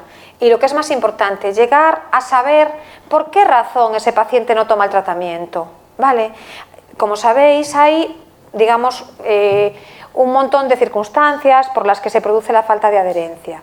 Pero lo más importante es casi llegar a la conclusión de si es una falta de adherencia intencionada o no intencionada, ¿vale? Si es intencionada, pues intentar combatir esa falta de adherencia con vuestros argumentos, vuestro conocimiento o ver lo que se puede hacer, explorar algo más y ver cómo se puede mejorar esa falta de adherencia. Y si no es intencionada, bueno, pues también a lo mejor tenemos que involucrar a algún familiar, tenemos que dar información por escrito, tenemos que utilizar los SPDs, etcétera, ¿no? Tenemos que explorar los conocimientos sobre la medicación que tiene ese paciente y, en la medida en la que esté en vuestras posibilidades de esta entrevista, podéis, como decía Olga, detectar posibles problemas relacionados con la medicación, ¿vale? Bien, estamos esta es una diapositiva en la que lo que quiero reflejar es que hasta el año 2017 se ha trabajado con informes cuantitativos y ahora estamos en otro escenario, ¿vale? Estamos en otro escenario. ¿Cuál es el punto de inflexión? Quizás el punto de inflexión se marcó el año pasado, ¿no? El año pasado, como sabéis, los médicos y los farmacéuticos hemos empezado a trabajar con los informes de prácticas seguras, ¿no? Y aquello, pues yo creo que nos gustó a todos, es decir, ir al grano, ¿no? Es decir, yo creo que fuimos conscientes de que realmente yo el año pasado tuve la sensación, cuando presenté el programa de polimedicados en el centro de salud, de que los médicos no tenían la sensación de que les estuviese hablando de gasto. Les estaba hablando de seguridad y ese mensaje llega. Es decir, en ese momento el médico percibe que efectivamente que tiene unas interacciones en un paciente y que las puede evitar. Vale, bueno, pues digamos que eso fue lo que el año pasado se empezó a hacer, trabajar con los criterios de prácticas seguras, ¿vale? También el año pasado se empezó a trabajar, es decir, aquí estábamos trabajando médicos y farmacéuticos y aquí estabais trabajando sobre todo el personal de enfermería, ¿no? Es decir, estabais trabajando ya en el Conecta desde hace 3 o 4 años y el año pasado se dijo, bueno, ¿por qué no aprovechar esta ocasión en la que los profesionales de enfermería tienen a los pacientes en sus agendas para detectar discrepancias de conciliación? ¿Vale? Las discrepancias de conciliación son los errores de medicación que tienen más consecuencias, ¿vale? Porque se producen en los momentos en los que los pacientes también están más frágiles. Y tienen la ventaja, aprovechar ese momento para detectar estas discrepancias y para actuar sobre ellas, de que realmente es un momento en el que el paciente está mucho más receptivo a que se hagan cambios en su medicación, el paciente acude al centro de salud y está mucho más receptivo a que le deis vuestra ayuda, claro, ¿no? Entonces, digamos que el año pasado vosotros se os dijo que en los pacientes que os aparecen citados en vuestra agenda, que tienen 15 o más medicamentos, que han estado ingresados más de 2 veces en los últimos 6 meses o que realmente veis que ahí hay un problema. Bueno, pues que en esa llamada Belconeta 72 le digáis que vengan al centro de salud con la bolsa de tratamientos y se le revise la medicación, ¿vale?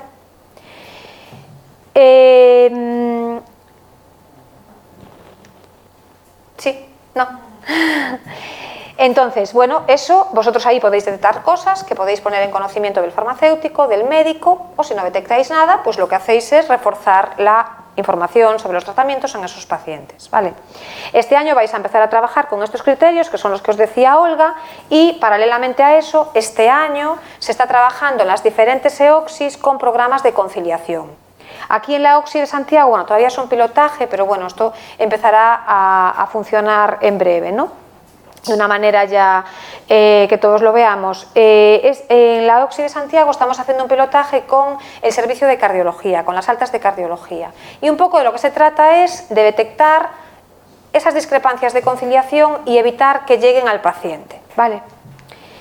Bueno, digamos que con todo esto también lo que quería deciros es que cuando estábamos trabajando aquí con el número de medicamentos nos acostumbramos a tener como unos recorridos muy concretos, ¿no? Es decir, pues el farmacéutico a veces iniciaba la revisión, le decía al enfermero que por favor citase a ese paciente con la bolsa de tratamientos y bueno, un poco habiendo hecho el farmacéutico la revisión, el enfermero la revisión, pues el médico tomaba un poco sus decisiones después en la consulta, ¿no? Y digamos que ahora tenemos un escenario donde yo creo que el mensaje es que tanto el farmacéutico como el enfermero como el médico tenemos que incorporar la revisión de la medicación a nuestra práctica diaria. ¿Vale? Es decir, yo puedo, como os decía, yo hoy por la mañana tuve una señora que le revisé la medicación, que le dije que viniera con la bolsa de medicamentos y es una señora que yo le homologué el Xarelto pues la semana pasada y vi que tenía 2 medicamentos anticolinérgicos inhalados, dispensados y era como una discrepancia resultante de una alta hospitalaria. Entonces, alguien tiene que llamar a esa señora. Bueno, pues lo puedo hacer yo misma, ¿no? Porque en ese momento pues lo detecté, pues su enfermero ese día no estaba trabajando, pues ya la llamé, la cité y que venga. Entonces, esto yo creo que tiene que formar parte de lo que hagamos cualquiera de nosotros, ¿vale? Yo con lo que detecte se lo traslado al médico. Si vosotros estáis en esa situación, pues lo mismo, citáis a ese paciente. Sí, dime. Como estamos en una población octogenaria, nonagenaria, donde hay cuidadores principales que consiguen una adherencia terapéutica, incluso ya no solo farmacológica, del paciente, pero le haces el propio test al paciente por una demencia, por lo que sea, va a ser todo negativo. ¿Cómo contestamos ese tipo de test? ¿Cómo al final donde dejamos reflejado que es cumplidor gracias al cuidador? Porque puede traer muchas bolsas, pero el paciente no se está enterando de nada. Sí que se entera del cuidador principal. Entonces, ¿cómo se deja reflejado eso? Mira, este es un tema que lo tratamos en algún momento, años anteriores, en el centro de salud y realmente el test sí es verdad que está destinado al paciente, ¿no? Pero realmente ya hace unos años nosotros lo que veníamos haciendo, lo puedes dejar reflejado en la historia clínica, en el apartado de observaciones, de que realmente en ese caso a quien tienes que preguntarle y te tienes que... la información relevante es la del cuidador, es decir, porque... que puede desaparecer, efectivamente. Digamos que ese es un paciente que sí que nos obliga a nosotros a estar más pendientes de ese tipo de situaciones, ¿no? Es decir, que tú, no sé, eso lo vemos en el centro de salud, que sabes que a lo mejor pues había un paciente que lo atendía a su hijo, no sé qué, y su hijo faltó, ¿no? Entonces, efectivamente, pues a lo mejor esa es una situación en la que tú tienes esa información en la que tienes que volver a contactar con ese paciente. Y vosotros precisamente... en muchísimas ocasiones sois conscientes de esos cambios. Según el cuidador. Es que no tendría ningún sentido poner ahí la información que te dé el paciente, porque además es que el paciente te puede decir que sí que lo toma y realmente si es por el paciente no lo va a tomar, ¿no? Entonces esto fue algo que tratamos en algún momento en el centro de salud y que salió en los cursos de polimedicados. La situación real es la que te dice el cuidador. Efectivamente. Explicas que es la contestación del cuidador. Si el cuidador cambia, pues cambiará obviamente la contestación del test.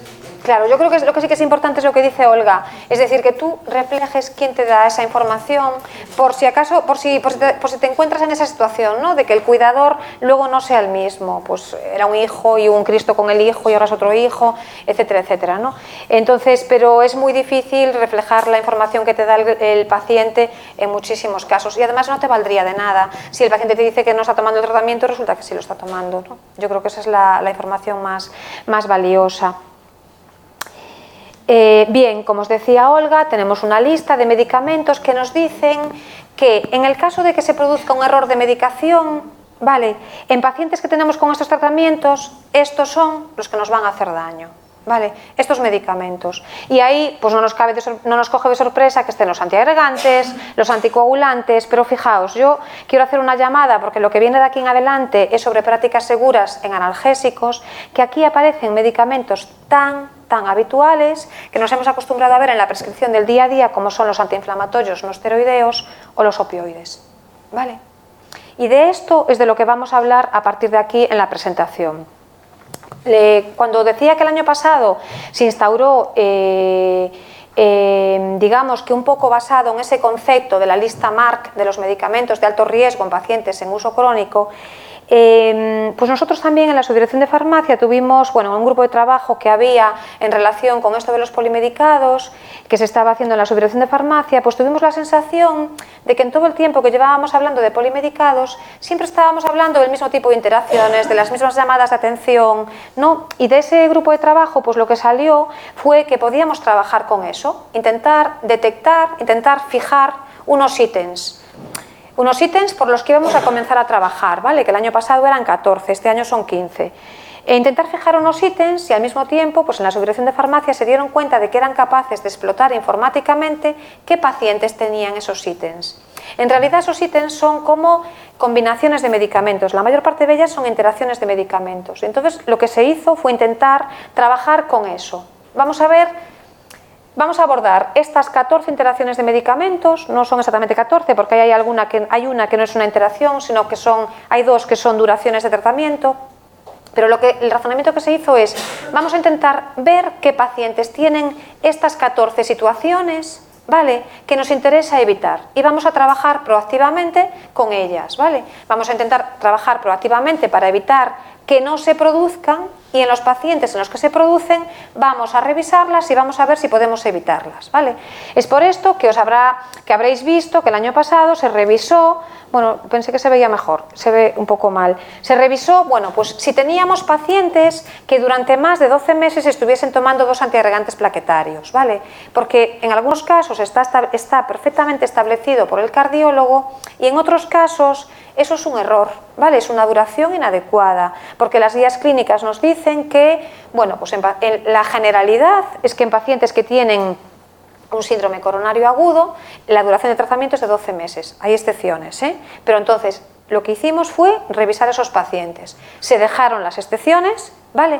Y muchos tratamientos se revisaron con cardiología y pues se suprimió uno de los antiagregantes. ¿Este es un tema de coste? No necesariamente es un tema de coste, es decir, es un tema de beneficio-riesgo, ¿vale? Es decir, si la evidencia científica nos está diciendo que un paciente está sometido a un riesgo hemorrágico mayor por tener 2 antiagregantes plaquetarios y no tiene una prevención trombótica adicional, pues entonces es que sobra un antiagregante plaquetario. Ese era un poco el razonamiento, ¿vale? Se intentó ver si había, bueno, como la evidencia nos dice que no es más efectivo utilizar dosis de ácido acetilsalicílico a dosis mayores de 150 miligramos, también se trabajó con esos pacientes. Se intentó evitar, en relación con los AINE, bueno, pues se intentó evitar la prescripción de pacientes que tuvieran 2 o más AINE, que los tenemos de manera crónica. La prescripción de AINES y antitrombóticos, la prescripción de la triple WAMI, que lo veremos después, la duplicidad de IECAs y ARA2. No tiene sentido tener un paciente tratado con un IECA y un ARA2 para la hipertensión, insuficiencia cardíaca, etc. Y es una combinación insegura, ¿vale? Bueno, una serie de ítems, en total 14, que vamos a ir viendo, sobre todo en detalle, los que competen a los AINE y a los opioides, ¿vale? Porque es de lo que trata la jornada de hoy. Bueno, ¿y cuál parece que es el papel de enfermería en todo esto? Es decir, en la revisión de la medicación, bueno, pues eso, revisar pacientes incluidos en listados de prácticas seguras con más de 6 medicamentos. ¿Vale? Esos pacientes que vosotros vais a revisar, que os aparece, como decía Olga, en el perfil individual, a lo mejor cuando vosotros lleguéis a esos pacientes, pues tienen el ítem de seguridad identificado en el informe, o a lo mejor ya no lo tienen, ¿vale? Ya su médico ha hecho un cambio, que tenía 2 AINE, pues a lo mejor solo tiene 1, pero vosotros podéis revisar el resto de la medicación, citar a esos pacientes, o sea, preparar la entrevista, citarlos y ver que todo lo demás está conforme. También se pretende, y yo desde luego creo que aquí tenéis mucho que hacer, adquiriendo los conocimientos mínimos necesarios, detectar proactivamente esos criterios, ¿vale? Pues por ejemplo, en los CONETA 72. Vamos a ver algún ejemplo. O en una transición asistencial, pues imaginaos un paciente que vosotros tenéis en la consulta por una cura, por un tema de una medida de tensión, que fue a la consulta del internista ayer, ¿no? Y que veis que hay una discrepancia de medicación entre lo que estaba tomando, lo que le dijo el internista, lo que tienen las recetas ahora y lo que él entendió, ¿vale? Esa sería, digamos, detectar proactivamente un criterio. Pues imaginaos que tenéis un paciente con un IECA, va a una consulta, le ponen un ARA2 y nadie le dice que retire el IECA. Bueno, pues ahí vosotros sois los que podéis decirle al médico, oye, mira, este paciente tiene un enalapril y un candesartán, IECA y ARA2. ¿Qué hacemos? ¿Vale?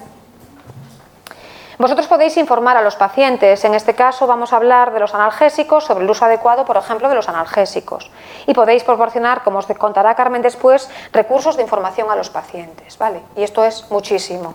Y para eso vamos a entrar un poco más en detalle de qué hablamos cuando hablamos de prácticas seguras con medicamentos en uso crónico, referido a AINES, y de qué hablamos sobre las prácticas seguras con medicamentos en uso crónico referido a opioides.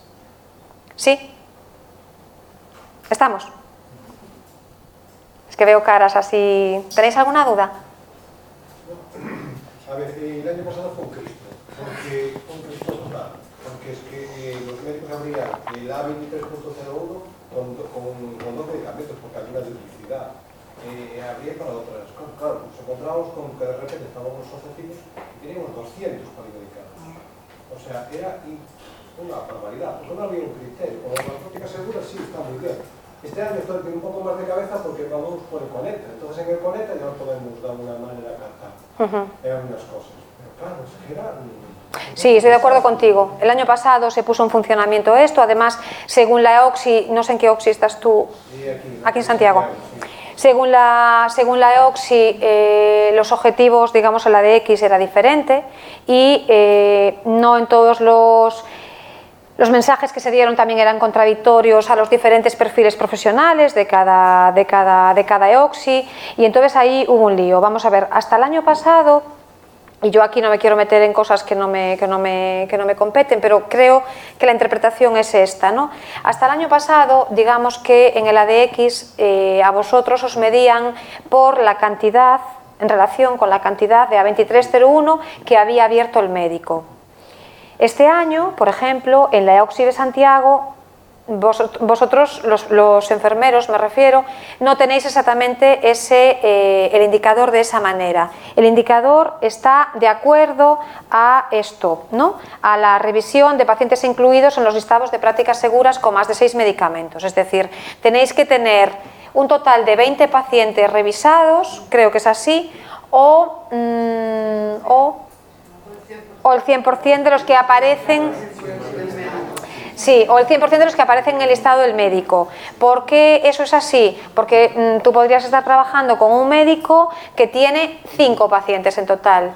Entonces, tú tienes la oportunidad, tienes la posibilidad de llegar a revisar 20 pacientes facilísimamente, ¿eh? Es decir, pues a lo mejor del listado de prácticas seguras solo podrías revisar 5, pero efectivamente tú puedes revisar pacientes del Conecta, porque vas a tener pacientes que no tienen que tener 15 medicamentos, tienen que tener alguna discrepancia en la conciliación, o que a ti te parezca que ese paciente hay que revisarlo, y seguro que en la consulta tienes alguno. Entonces, este año el ADX no es dependiente de los A2301 que abran otros profesionales, ¿no?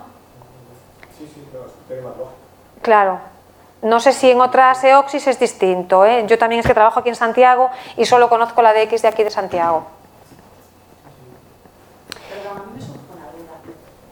Nosotros somos del área de Vigo y en el año pasado aparecían pacientes polimedicados en tu registro de tus actividades, ¿no? Tú desplegabas eso y aparecía un listado de X pacientes. El problema que hubo es que enfermería cumplimentaba, revisaba con la bolsa de medicación, la entrevista y demás al paciente, cubría el informe, pero el médico consideraba no hacerlo o no lo hacía. Incluso en varias reuniones se intentó solapar con un acto de paciente crónico, enfermera, médico, para que sea simultánea después de la atención de enfermería y el médico hiciese la revisión, pero no se hacía. Entonces, digamos que a nivel de los objetivos, con enfermería no se tenía en cuenta la actividad realizada. El año pasado se seccionó eso, o sea, el informe de enfermería cumplimentado contaba, el informe de médico, si lo hacía bien y si no. Claro. Lo que no entiendo este año es que a través del perfil individual tú tienes que sacar ese listado de paciente pues, con esta serie de medicamentos. ¿Por qué no automáticamente sale en el desplegable de llanos paciente con riesgo? Bueno, eso no lo sé, porque es a nivel... Claro. La manera de cómo se explotan los datos se cargarlos como en agenda, una lista de trabajo. Eso es más complicado. Digamos que la primera parte se está haciendo así, se cuelga en formato PDF en el perfil de prescripción. Se supone que sí, más adelante, cuando se pueda, se cargarán las listas de las agendas o las listas de trabajo.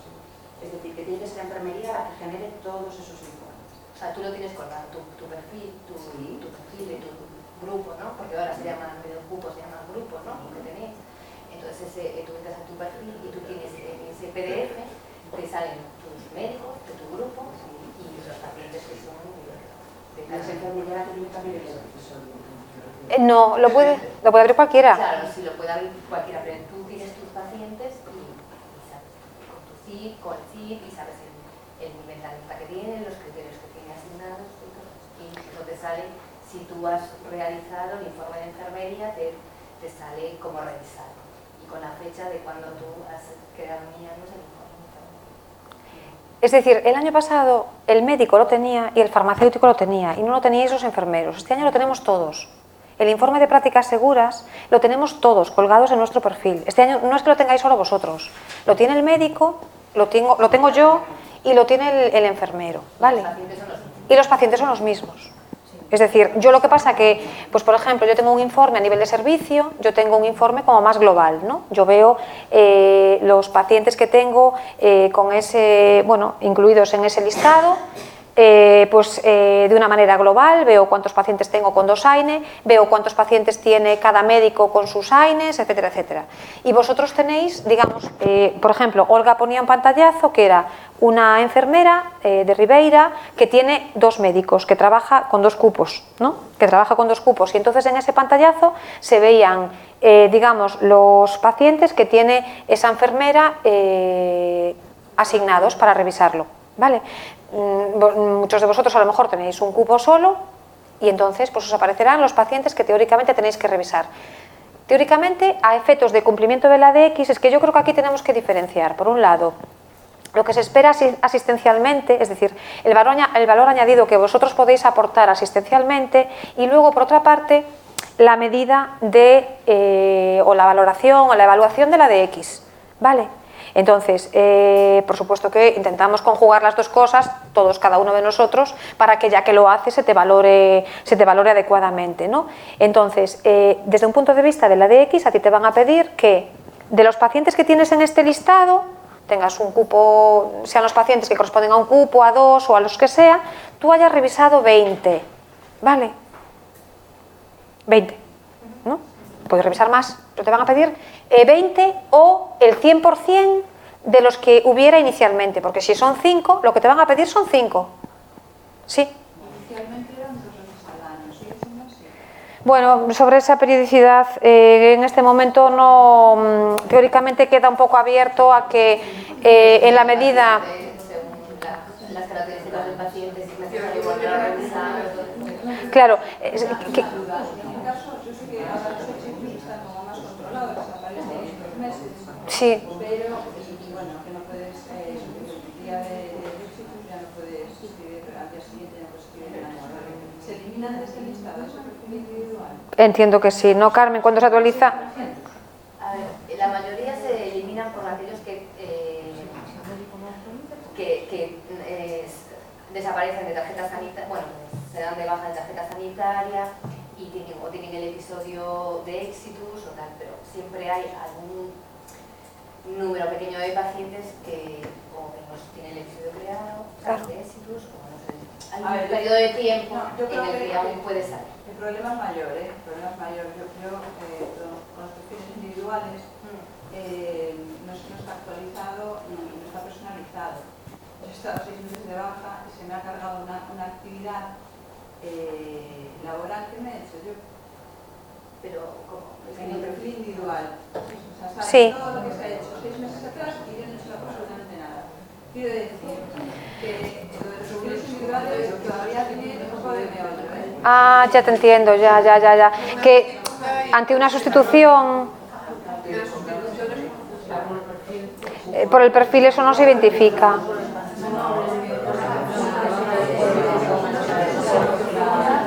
Espera, no te escucho, espera. Quiero decir que salgo con un titular, veo un hecho y me sale todas las actividades, los accesos a las historias que no he accedido. A ver, es peligroso. Ah, no lo sabía. El VPS por ahora tiene mucho peligro. Ya. No lo sabía. Efectivamente, sí que me doy cuenta de que no discrimina el tema del sustituto y el titular, pero lo de los accesos a la historia clínica me parece más grave. Ni soporte tenía idea de cómo... Probablemente el personal contratado trabaja en puesto de... Claro. Tiene relación con... Pero claro, pero tú cuando entras ahí ya te tienes que Jo, pues ante un problema legal de responsabilidad.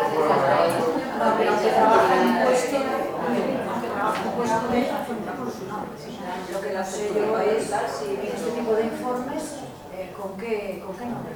A ver, yo tenía entendido que, vamos a ver, a lo mejor, no sé, yo tenía entendido que los profesionales sustitutos no tienen acceso al perfil del profesional al que sustituyen. Entonces, no sabía que te podían imputar la actividad.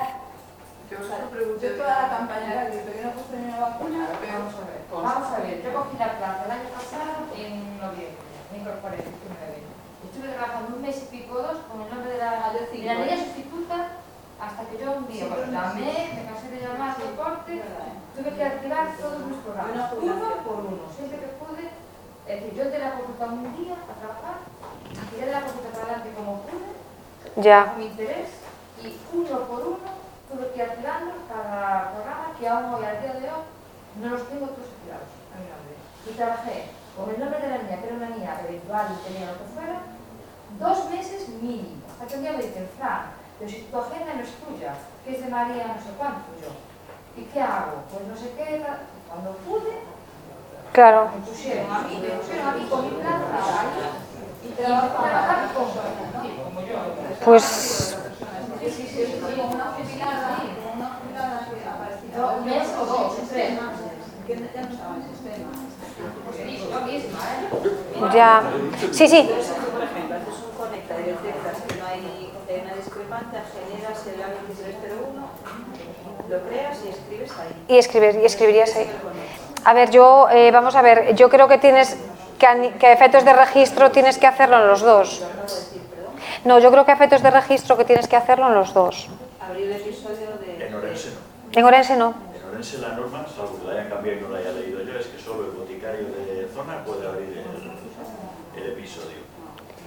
Punto. No, eso hace años, ¿eh? No, Carmen, o sea, eso hace años, por lo menos nosotros en el Centro de Salud de Ribeira, hace años que venimos diciendo, por favor, que esto no sea, es que si no, es un embudo. Sí funciona como quiere, y cuando tú le preguntas al boticario, dice, no, ahí están en Santiago diciéndonos que ahora vais a poder abrir vosotros, pero estamos a fecha de abril, cuando hablé con ella por última vez, yo no abro ningún episodio. Ya. De hecho, la norma que me dieron a mí cuando hace 2 años caí en primaria es que yo no podía abrir episodios, más que miedo a la hipertensión y 4 caralladas más. Ahora me lo paso por el foro. Bueno, yo ahí, pues la verdad es que no lo sé, no lo sé. Nosotros en Santiago, yo creo que es generalizado. En Santiago yo creo que es generalizado. Hace ya por lo menos 4 o 5 años que habíamos hecho cursos aquí de revisión de polimedicación y habíamos llegado al acuerdo de que lo hiciera cualquiera. No. Me ha mandado una nota por escrito diciendo ya. Que es un polimedicado. Y de hecho lo que dice con el 72 exactamente qué es. Derivar al farmacéutico, ¿no? Derivar al farmacéutico. Luego yo no abro ningún episodio de polimedicado porque no tengo el criterio ni el conocimiento suficiente para abrir eso. De momento. Vale. Hasta que me lo digan, puedes abrir un episodio. Entonces, abrir. No te voy a decir ni que sí ni que no. De hecho, el médico no.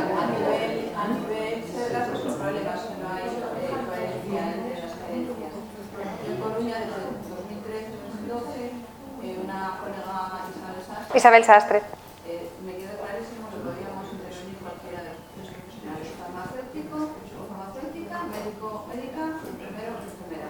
Es que yo creo que fue en esa época cuando se hicieron los cursos aquí en el FEGAS, era el FEGAS entonces, y habíamos llegado un poco a eso, de que, bueno, nosotros a veces no somos capaces, o imagínate que no está el farmacéutico, no está sustituido.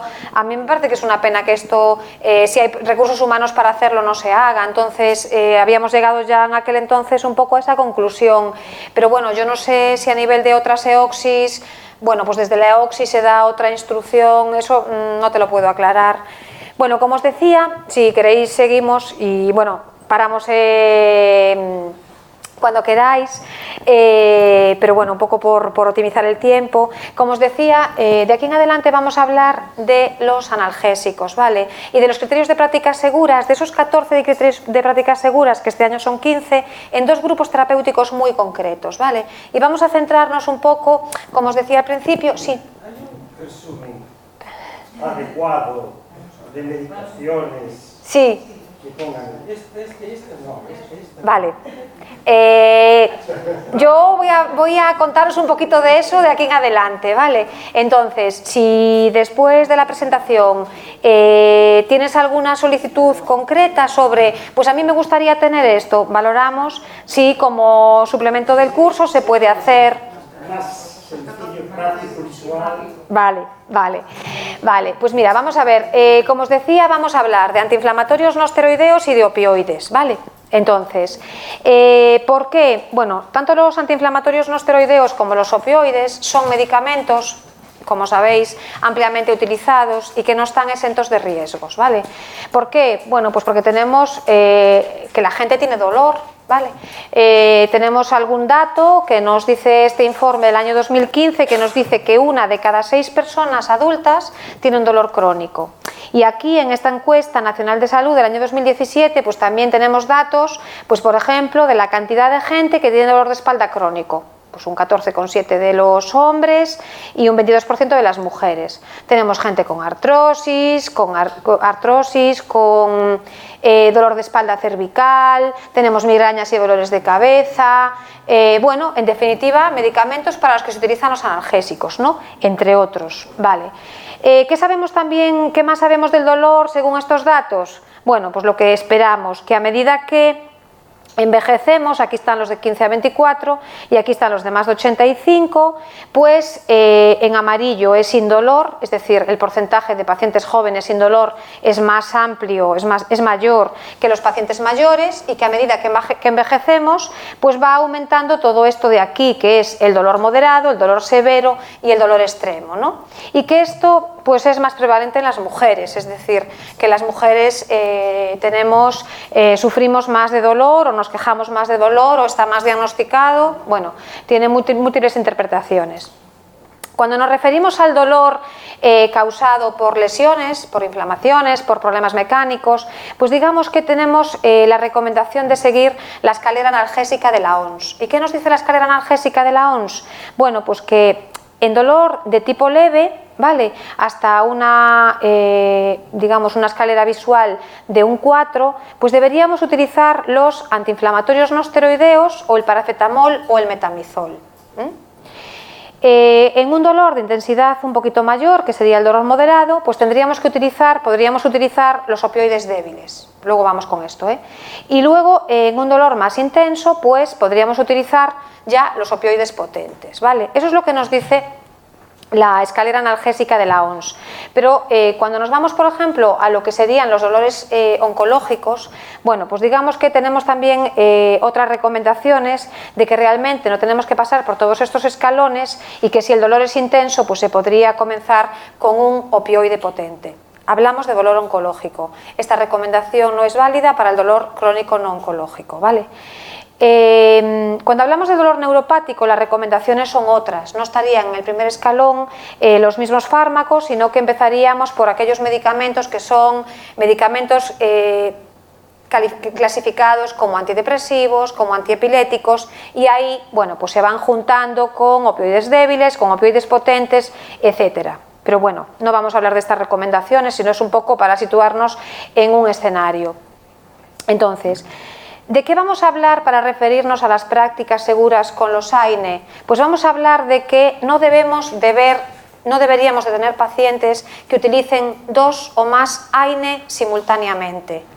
No deberíamos tener pacientes que tengan antiinflamatorios y medicamentos antitrombóticos, anticoagulantes y antiagregantes plaquetarios, que los conocéis bien. Y no deberíamos tener pacientes con lo que se llama la triple guami, que serían AINE, IECA o ARA2 más diurético. Lo vamos a ver en detalle. Entonces, ¿a qué nos referimos cuando hablamos de los AINE? Bueno, pues nos referimos a un grupo muy heterogéneo de medicamentos que comparten estas actividades. Tienen actividad analgésica, antiinflamatoria y antipirética, ¿vale? Un AINE es la aspirina de 500, el AAS de 500. Sin embargo, para referirnos a la AAS de 100, pues digamos que no lo estamos considerando como un antiinflamatorio no esteroideo en la misma medida, ¿vale? Lo consideramos un antiagregante plaquetario, pero digamos que no tendría toda la connotación de efectos secundarios que tiene un ácido acetilsalicílico a la dosis de 500, ¿vale? No solo el principio activo, sino que los efectos adversos vienen delimitados por la dosis y por el tiempo de tratamiento. Aquí tenemos un poco lo que serían los medicamentos a los que les estamos llamando AINE, antiinflamatorios no esteroideos. Tenemos estos de vida media corta que los utilizamos cada 6 u 8 horas. ¿Y a quién tenemos aquí? Al ibuprofeno, al naproxeno y desquetoprofeno, ¿no? Son los más conocidos. Nombres comerciales: Antalgin, Spidifen, Orudis, Atriscal, Enantium, ¿vale? Esos son antiinflamatorios que estarían en este grupo de aquí, ¿vale? De los que se administran cada 6 u 8 horas, ¿vale? Luego tenemos estos que tienen esta terminación ACO, diclofenaco, aceclofenaco, y uno que no termina en ACO, pero es de este grupo, que es la indometacina. Nombres comerciales: el Airtal, el Voltaren, el Inacid, ¿sí? Luego tenemos estos otros que son los Oxicans, porque su terminación termina en Oxican. Melosican, el nombre comercial es el Movalis. El Pirosican ya no se ve, fue un medicamento muy prescrito, el Feldene, y hubo una nota informativa precisamente de seguridad, de un riesgo de gastrolesividad muy superior a otros AINE, etcétera, etcétera, y es un medicamento de diagnóstico hospitalario en este momento, por eso prácticamente no lo veis en la prescripción, ¿vale? Pero tenemos, pues eso, la Cabel, el Bosporón, que son Lornosican, ¿sí? También son AINE los inhibidores selectivos de la COX-2, Celecoxib y Etoricosib, que son Celebrex, Sartiloc, Arcoxia, Coxel, Exib, ¿vale? Luego tenemos, resumiendo, los del grupo del ibuprofeno, naproxeno, dexibuprofeno, desquetoprofeno, diclofenaco, aceclofenaco, indometacina, melosican, lornosican, tenosican, Celecosib y Etoricosib, ¿vale? En principios activos serían esos. Como digo, un AAS de 500 también lo vamos a considerar como un AINE. Sin embargo, cuando nos refiramos a los AINE, no metemos en el mismo saco al paracetamol y al metamizol, porque ni desde un punto de vista de la acción farmacológica, ni desde un punto de vista de los problemas que nos dan los AINE, serían comparables el paracetamol y el metamizol con los que hemos visto en la otra pantalla, ¿sí? Entonces, ¿cuál es el mecanismo de los AINE? Para que lo entendáis, vamos a ver, los AINE inhiben una enzima que es la ciclooxigenasa, ¿vale? Esta ciclooxigenasa, digamos que tiene dos formas. La ciclooxigenasa 1, que está a nivel gastrointestinal, a nivel renal y a nivel de plaquetas. Y luego tenemos la ciclooxigenasa 2, que está en los tejidos donde realmente hay una lesión, un golpe, un traumatismo de cualquier tipo. Entonces, los antiinflamatorios, hay algunos que son muy selectivos de la COX-2, son esos que terminan en COSID, celecosid, etoricosid, ¿vale? Y esos, digamos que actúan muy selectivamente donde hay dolor, fiebre e inflamación. Y los AINES clásicos, los que no son tan selectivos de la COX-2, pues actúan a nivel de donde hay dolor e inflamación y también a nivel de otros tejidos que son responsables de su toxicidad, ¿vale? La toxicidad renal, gastrointestinal y cardiovascular. Este sería un poco el mecanismo, es decir, los AINE inhiben la COX, la ciclooxigenasa. ¿Y qué es la ciclooxigenasa? Pues es el enzima que transforma el ácido araquidónico en prostaglandinas. Como algunas de esas prostaglandinas son protectoras, al inhibir la síntesis de esas prostaglandinas, pues tenemos toxicidad a nivel gastrointestinal, porque inhiben las prostaglandinas, la síntesis de prostaglandinas que están a nivel de la mucosa gastrointestinal, o porque inhiben las prostaglandinas que están a nivel renal. Y esa es la explicación de por qué tenemos toxicidad renal, gastrointestinal y cardiovascular de los AINE, ¿vale? Es decir, es el mismo mecanismo el que nos da propiedades que aprovechamos para las acciones farmacológicas y efectos secundarios, ¿vale? Un poco esto es así una generalidad. Sabemos que los antiinflamatorios no esteroideos son medicamentos beneficiosos, o sea que tienen un perfil beneficio-riesgo favorable para tratar el dolor y la inflamación y la fiebre, pero no para todos los pacientes, ¿vale? Algunos pacientes tienen, digamos, un riesgo mayor de sufrir los efectos secundarios, estos que comentamos, cardiovascular, digestivo y renal. Luego, vamos a ver un poquito más de estos riesgos, pero criterio de prácticas seguras número 1, no deberíamos utilizar nunca, no deberíamos tener pacientes que tengan 2 o más AINE, nunca. ¿Por qué? Porque los AINE son medicamentos que tienen techo analgésico. Esto del techo analgésico, pues es eso, es un techo analgésico. Vamos subiendo la dosis y aumenta el efecto farmacológico, hasta un punto. Llegado a ese límite, si subimos la dosis del medicamento, lo que tenemos es más toxicidad, pero no más efecto analgésico. Y eso es aplicable a utilizar 2 AINE. Luego, ¿qué vamos a conseguir utilizando un ibuprofeno a dosis máxima y un Enantium a dosis máxima? Juntos, lo mismo que con uno solo, y más efectos secundarios. Luego no tiene sentido. Realmente hay un problema de seguridad en esa prescripción, ¿vale? Sería preferible utilizar un solo AINE a dosis máxima, porque a lo mejor tenéis un paciente que esté tomando un AINE a una dosis que no es la máxima, más otro AINE a una dosis que no es la máxima. Sería preferible utilizar un AINE a dosis máxima. Podéis estar pensando, bueno, por eso, si el médico se lo puso así, a veces el médico se lo pone así intencionadamente. Y ahí, bueno, pues entiendo que ni un farmacéutico ni un enfermero a lo mejor debemos dar una información contradictoria a un paciente. A lo mejor es una ocasión para aclararlo con el médico, a gusto de cada uno, ¿no? Y según un poco las características del equipo y del centro de salud, etc. Pero también puede ser una situación que proceda de 2 prescriptores distintos, y yo creo que ahí, con muchísimos más argumentos, vosotros debéis dar información a ese paciente de que mejor utilizar un antiinflamatorio solo, ¿vale?, que los 2. Es un criterio, desde luego, que se considera, es decir, la combinación de 2 o más medicamentos que no tienen un efecto adicional, en los que no hay sinergia, es lo que se denomina un criterio stop. ¿Y qué es un criterio stop? Es una situación que debería pararse.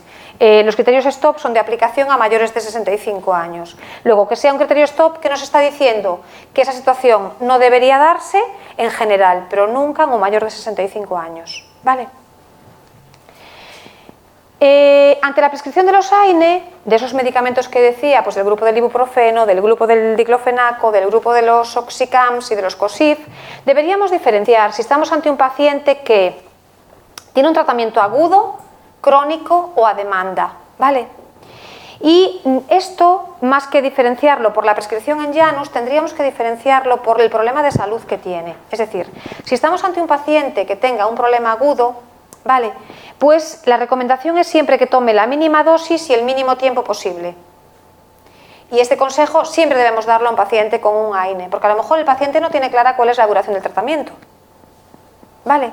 Entonces, imaginaos un paciente que vosotros veis que alguien le prescribió hace 5 días pues un desquetoprofeno para una lumbalgia. Y lo está tomando, pero tú le preguntas al paciente y te dice que ya no tiene dolor. Pues perfectamente puedes indicarle que ya no lo tome, porque no es para ninguna otra cosa. ¿Vale? Y sería siguiendo este consejo de mínima dosis y mínimo tiempo. ¿Vale? Sin embargo, si estamos ante un paciente, por ejemplo, que tiene un problema reumatológico, imaginaos una artritis reumatoide, ¿vale?, estamos ante un problema crónico, donde ahí el medicamento, la prescripción de un AINE puede tener riesgos, porque realmente los riesgos de los antiinflamatorios no esteroideos se relacionan con la dosis y con el tiempo. Pero ¿qué pasa? Ese paciente claramente se va a beneficiar del efecto analgésico y antiinflamatorio del AINE. ¿Veis la diferencia? Es decir, en este paciente, pues con una artritis reumatoide, realmente el consejo que deberíamos darle cualquiera de nosotros, un médico, un farmacéutico, en la oficina de farmacia, un farmacéutico en otro sitio, sería que si con un ibuprofeno de 400 al día es suficiente, que no tome más, aunque tenga la receta 3. ¿Vale? O sea, el tiempo no lo vamos a poder acortar porque esa persona tiene síntomas y tiene necesidad de un analgésico, la dosis sí. Entonces, por otra parte, deciros que en este tipo de tratamientos, porque lo veamos prescrito en la receta 1 cada 8 horas, nunca el consejo en la revisión de la medicación debe ser es que usted lo tiene prescrito cada 8 horas, tómelo. No, porque estos medicamentos no son ni para prevenir ni para tratar nada que no sea el dolor o la inflamación. ¿Vale? Entonces, más bien tenemos que orientarnos en la revisión a, con estos tratamientos, el consejo sea mínima dosis y mínimo tiempo. Vale, esta es una situación de un paciente que yo cogí estos días preparando la presentación, de un paciente del listado de prácticas seguras. Bueno, pues este es un paciente que tiene un etoricosif, ¿vale? Este arcoxia, si lo despliegas en el folio que os decía antes Olga, veis que es un etoricosif, un antiinflamatorio no esteroideo, y que tiene un naproxeno. ¿Vale? Esto es una duplicidad. Entonces, en este caso es una duplicidad puesta por el médico. Y realmente, bueno, pues ahí yo creo que se le debería preguntar al paciente cómo lo está tomando, intentar aclarar con el médico si le sigue manteniendo esos dos tratamientos, aunque al médico también le estamos diciendo que esos 2 medicamentos hay que evitarlos, que se quede solo con uno. Se lo estamos diciendo en el informe de prácticas seguras, se lo va a decir el farmacéutico, etcétera, etcétera, ¿no? Entonces, digamos que aquí vosotros en esta revisión podéis encontraros, cuando vayáis a revisar a este paciente, que este paciente tiene 2 AINES, o a lo mejor ya tiene uno solo, y ya se lo han quitado, ¿vale? Pero desde luego es una situación a evitar. Bueno, esto ya lo comentó antes Olga, lo que sería, bueno, en esta situación, preparar la entrevista, llamar por teléfono al paciente, citar al paciente, preguntarle tal. Imaginaos esta otra situación, a ver cómo lo veis.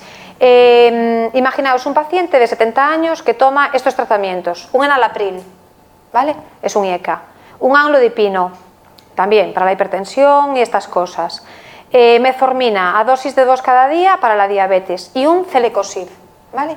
Os dije antes que los que terminan en coxib son antiinflamatorios no esteroideos selectivos, de la COX-2, a una dosis de 1 al día, que es una dosis, no es la dosis máxima, pero es la dosis de ese medicamento.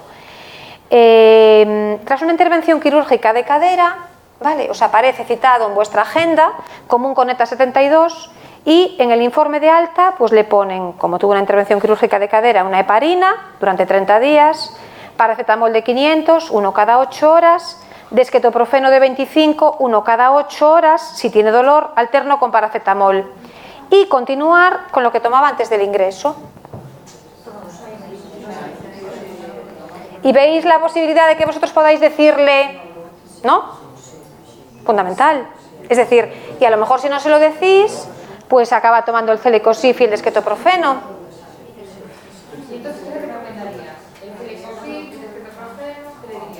Pues mira, una posibilidad, vamos a ver, el Celecoxib casi seguro que se lo han dado para un problema de una artrosis, ¿no?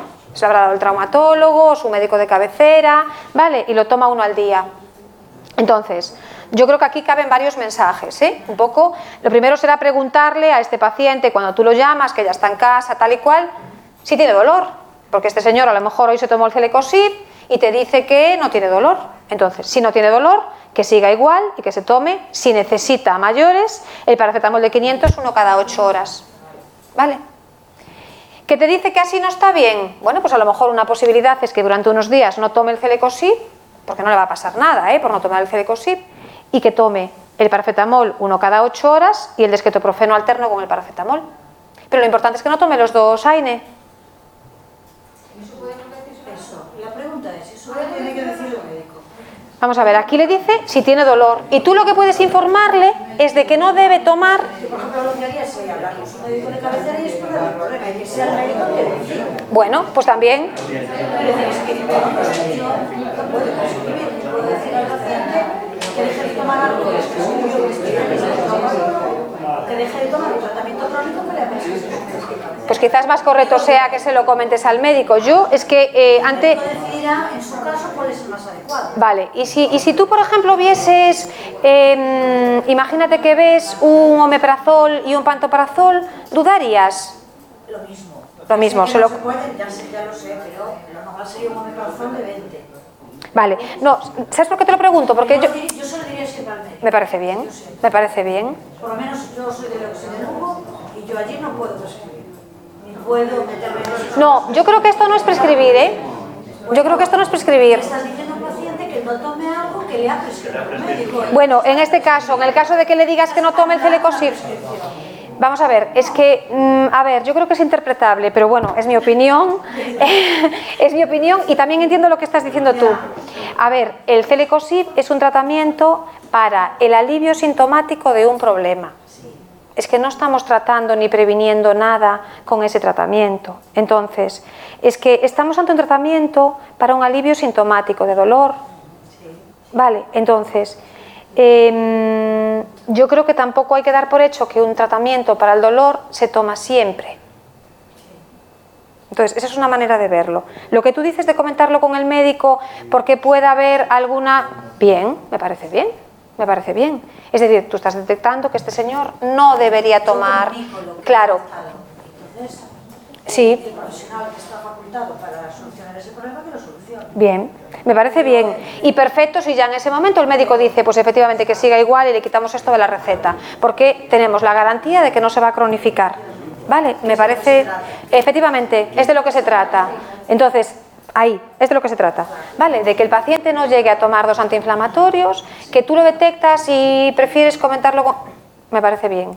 Yo, a ver, esto ya salió en nuestro centro y yo ya lo dije y siempre me encuentro con este tipo de cosas, ¿no? Es decir, que entiendo vuestro punto de vista.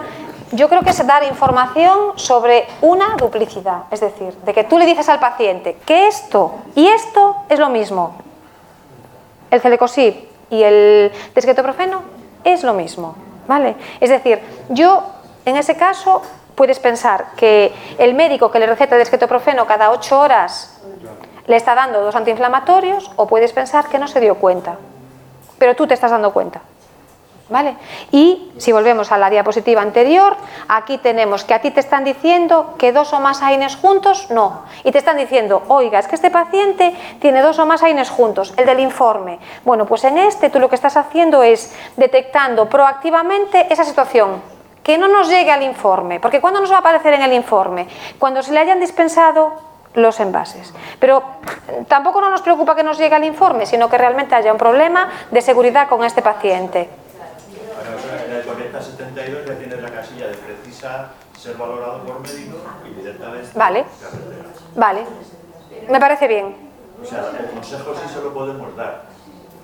Y poner de valor que el médico a lo mejor no ha calibrado, que ya estaba tomando 1 o que considera que debe tomar 2. Claro. En cualquier caso, como la prescripción corresponde al facultativo, corregirá lo que le va a corregir. Bien, pues tú a lo mejor llamas al paciente después de comentárselo al médico, ¿no?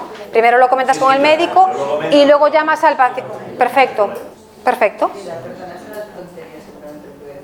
Pero cuando un médico, un trauma, por ejemplo, pero este señor, y pauta otro AINES, ya no le puede dar prescripción una alerta, ya tiene otro AINES. Sí, ese sistema de alertas existen en algunos módulos de receta electrónica, pero no existe en Janus.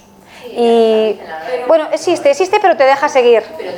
Te deja seguir, perdón, sí. ¿No debería revisar el médico la medicación que tiene el paciente? Es que ellos también trabajan la frase su trabajo. O sea, que yo le meto una medicación al paciente. Bueno, es más, esto se junto con otra. Es una obligación de revisar medicación. Sí. Sí. Es que yo lo que no entiendo es que tenga que yo actuar de revisor. Cuando él, a la hora de prescribirlo, es su obligación, efectivamente. A menos que lo considero que revisar todo eso, conoce mucho mejor las medicaciones que nosotros, conoce mucho mejor las investigaciones, para eso estudian una gran cantidad de farmacología, está mucho más al tanto de ellos, y el revisar, yo creo que ahí es lo que habría que incidir por encima de todo, que se evitarían todas estas cosas. O sea, si estos cursos de eso, pues ya sí.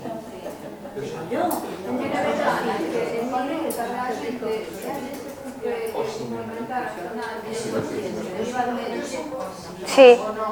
Pero no te da opción a explicar el motivo. Puedes poner un comentario, bueno, sí, pero no va a usar nadie. Claro. Es que eso es... Simplemente para cumplir los objetivos del SEDA, nada más. Y aparte de llamarse 72 y de tener, por ejemplo, un ejemplo, que me saltó 17 días después del ingreso. Quiero decir que las 72 horas ya ni siquiera se está cumpliendo. Eso por otro lado. Pero quiero decir que yo creo que es mejor ir boca a boca. Hablar con una persona que tienes a veces al lado, a veces no lo tienes arquitectónicamente pegada, que también es una desgracia. Pero bueno, a ver... No, yo en ese caso creo que el tema es de comentárselo al médico, porque lo marques en la casilla, el médico no se va a enterar. No se va a enterar. Entonces, el tema es de comentarlo con el médico. Sí, yo me refería a eso cuando lo comentó el compañero, es decir... Claro, eso es un tema de luego de explotación de la información, de que tú lo derivaste al médico, pero realmente el médico en ese momento no se entera y... Sí, efectivamente. Entonces, bueno, este era un poco... Sí. El paciente tiene esa medicación crónica ya en su receta, hace el ingreso y desde el hospital se carga la medicación nueva. El paciente va a ir a la farmacia a recoger los medicamentos que tenía de antes más los nuevos. A ver, ahí también habría que hacer un filtrado en la oficina de farmacia.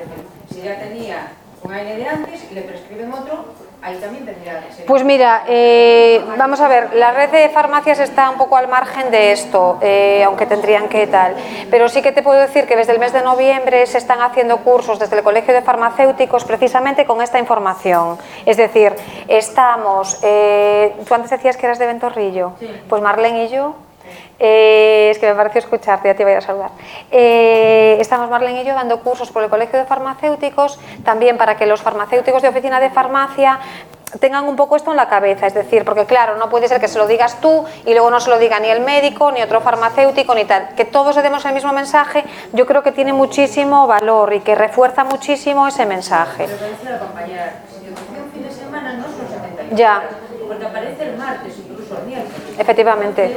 Casi una semana de tratamiento. Claro, a ver... O sea, el conecta realmente es una programación que lo hace el ordenador, ni siquiera lo hace el PSG. Claro. Entonces hace cosas rarísimas.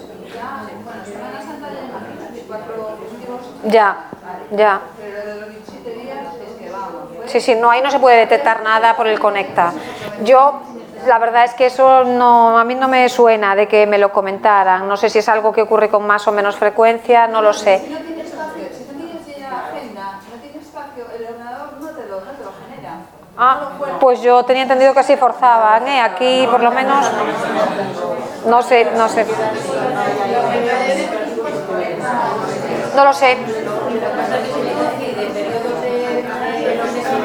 Claro, a ver, tampoco se trata de que vosotros tengáis la sensación de que tenéis que detectarlo vosotros sí o sí. Es decir, yo creo que, puesto que a vosotros, digamos, se os incluye como profesionales que vais a trabajar con los criterios de prácticas seguras, estamos un poco intentando trasladar cuáles son esos criterios y las posibilidades de actuación que tenéis, ¿vale? Yo creo que no solo trabajar con los criterios de prácticas seguras, sino la detección proactiva tiene muchísimo valor. Ahora cada uno después, pues efectivamente, a lo mejor pues trabaja con un médico que no está de acuerdo con este tipo de cosas, o tú se lo comentas al médico y el médico te va a decir sí, que tome el Celecoxib y el Desquetoprofeno. Bueno, hay mucha casuística, ¿no? Y muy distinta. Y entonces, bueno, pero yo un poco os traslado lo que me parece que es información objetiva. Vale, y el potencial, en relación con el potencial que tenéis vosotros.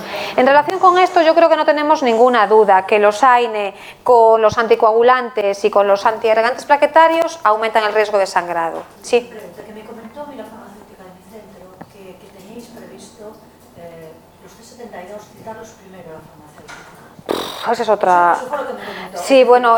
Cuando lleguen a la enfermería ya hayan pasado previamente por el farmacéutico y ya tengan la medicación revisada. Eso me lo comentó a mí. Eso sería estupendo. A ver, eso es un poco lo que os decía antes. Hay unos pilotajes que se están haciendo en las diferentes EOXIS con diferentes altas. Aquí en Santiago nos toca con cardiología y efectivamente, es decir, nos están apareciendo en nuestra agenda, pero es un pilotaje. Entonces, yo ahora llevo 4 o 5 días sin ver ninguno. No sé si sigue en marcha el pilotaje o no. Sí.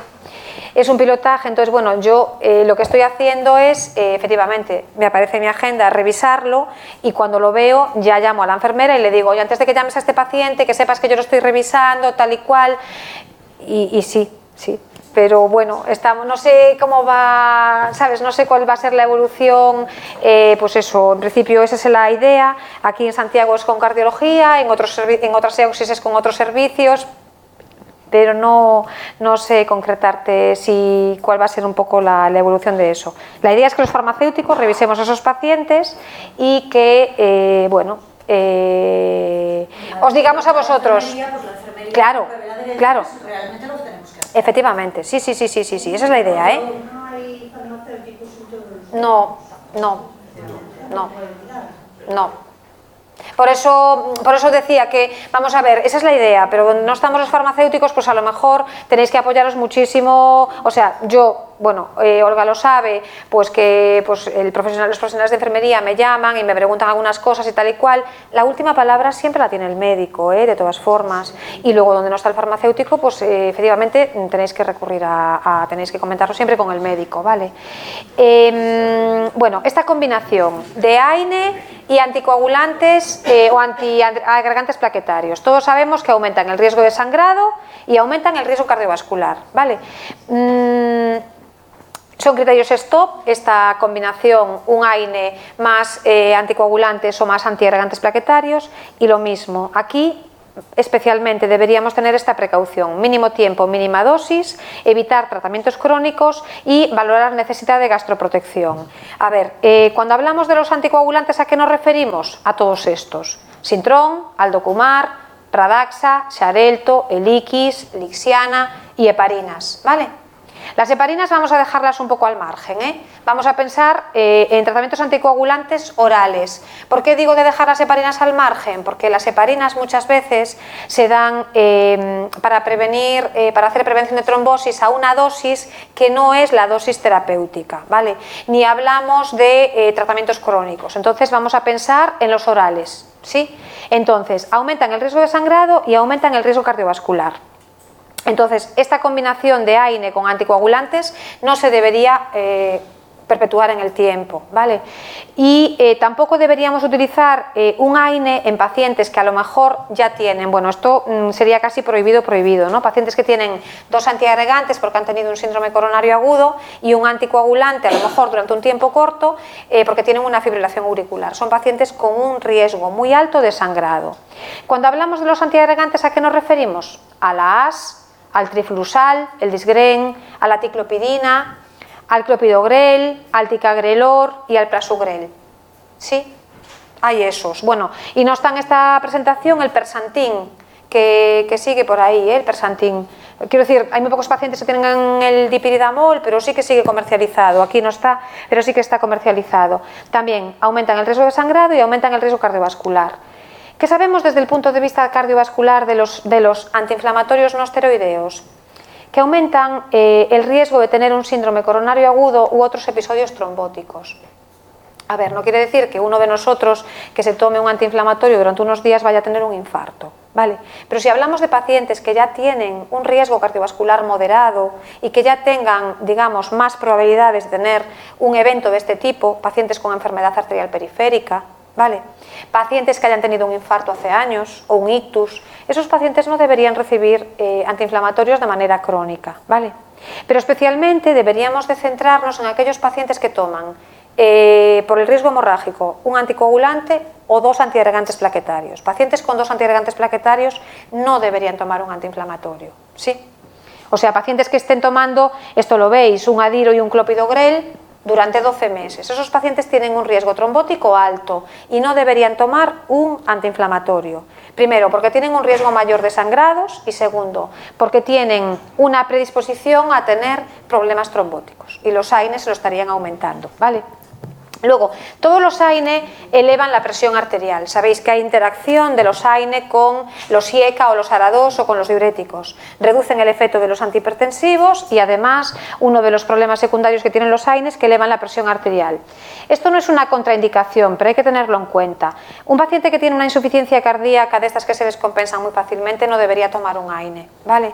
Y si lo toma, que sea mínimo tiempo, mínima dosis. Es decir, pues podemos tener un paciente con una insuficiencia cardíaca al que se le prescribe un AINE por una crisis de gota. Pues la crisis de gota tiene una duración limitada y el tratamiento tendría que tener una duración limitada. Y esto es un tema de prescripción médica, pero un enfermero puede dar la información sobre la duración concreta del tratamiento y recordárselo siempre al paciente, ¿vale? Y hay que tener muy claro que los efectos secundarios de los AINE son directamente proporcionales a las dosis utilizadas y al tiempo. Por eso siempre decimos AINE, mínimo tiempo, mínima dosis, ¿vale? ¿Y cuánto es mucha dosis o poca dosis? Bueno, pues por ejemplo, en el caso del ibuprofeno hay algo de evidencia que nos dice que es más seguro utilizar 1200 miligramos al día que dosis mucho más altas. Es decir, una dosis de 400 miligramos cada 8 horas no se relaciona con efectos cardiovasculares y sí que se relaciona la dosis de 2400. Es decir, si tenemos un paciente con 600 miligramos cada 6 horas, tiene un riesgo mayor de tener problemas relacionados con los AINE de tipo cardiovascular, ¿vale?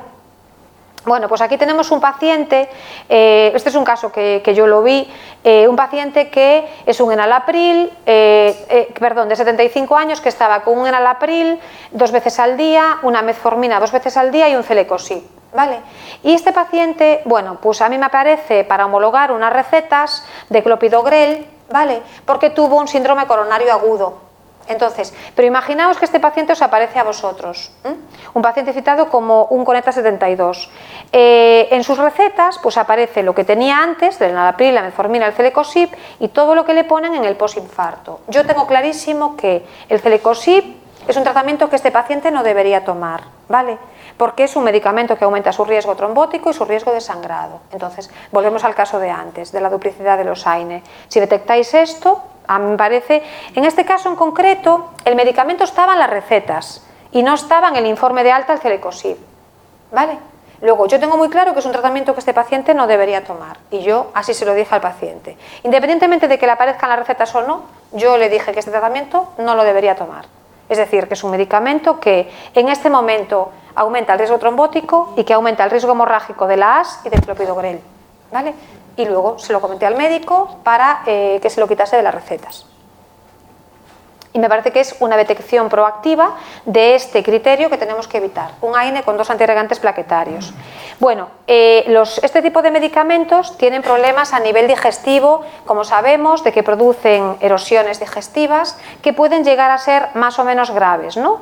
Incluso con hemorragias y perforación. A veces tenemos una información errónea de que esto solo ocurre con la vía oral y a veces vemos prescripciones en el centro de salud de pacientes a los que no le dan un antiinflamatorio oral, pero se lo ponen parenteral. Este riesgo existe exactamente lo mismo, ¿vale? Un diclofenaco intramuscular puede producir gastrolesividad. ¿Por qué? Porque antes os decía que el mecanismo es por inhibición de la síntesis de prostaglandinas a nivel de la mucosa gástrica, que son como un factor protector. Desaparecen esas prostaglandinas y entonces no nos desaparece la gastrolesividad si utilizamos un AINE vía parenteral o vía rectal, ¿vale?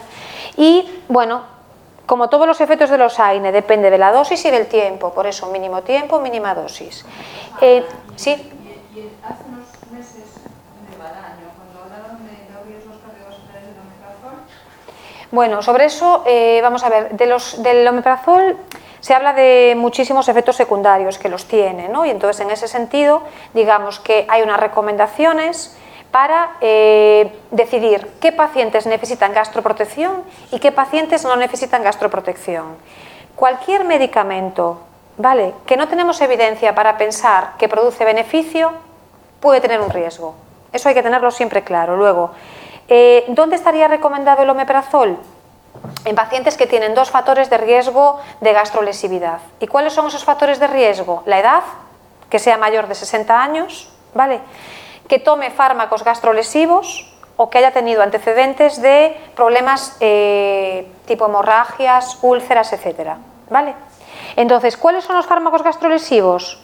Los antiagregantes plaquetarios, el AAS, el clopidogrel, los corticoides, ¿vale?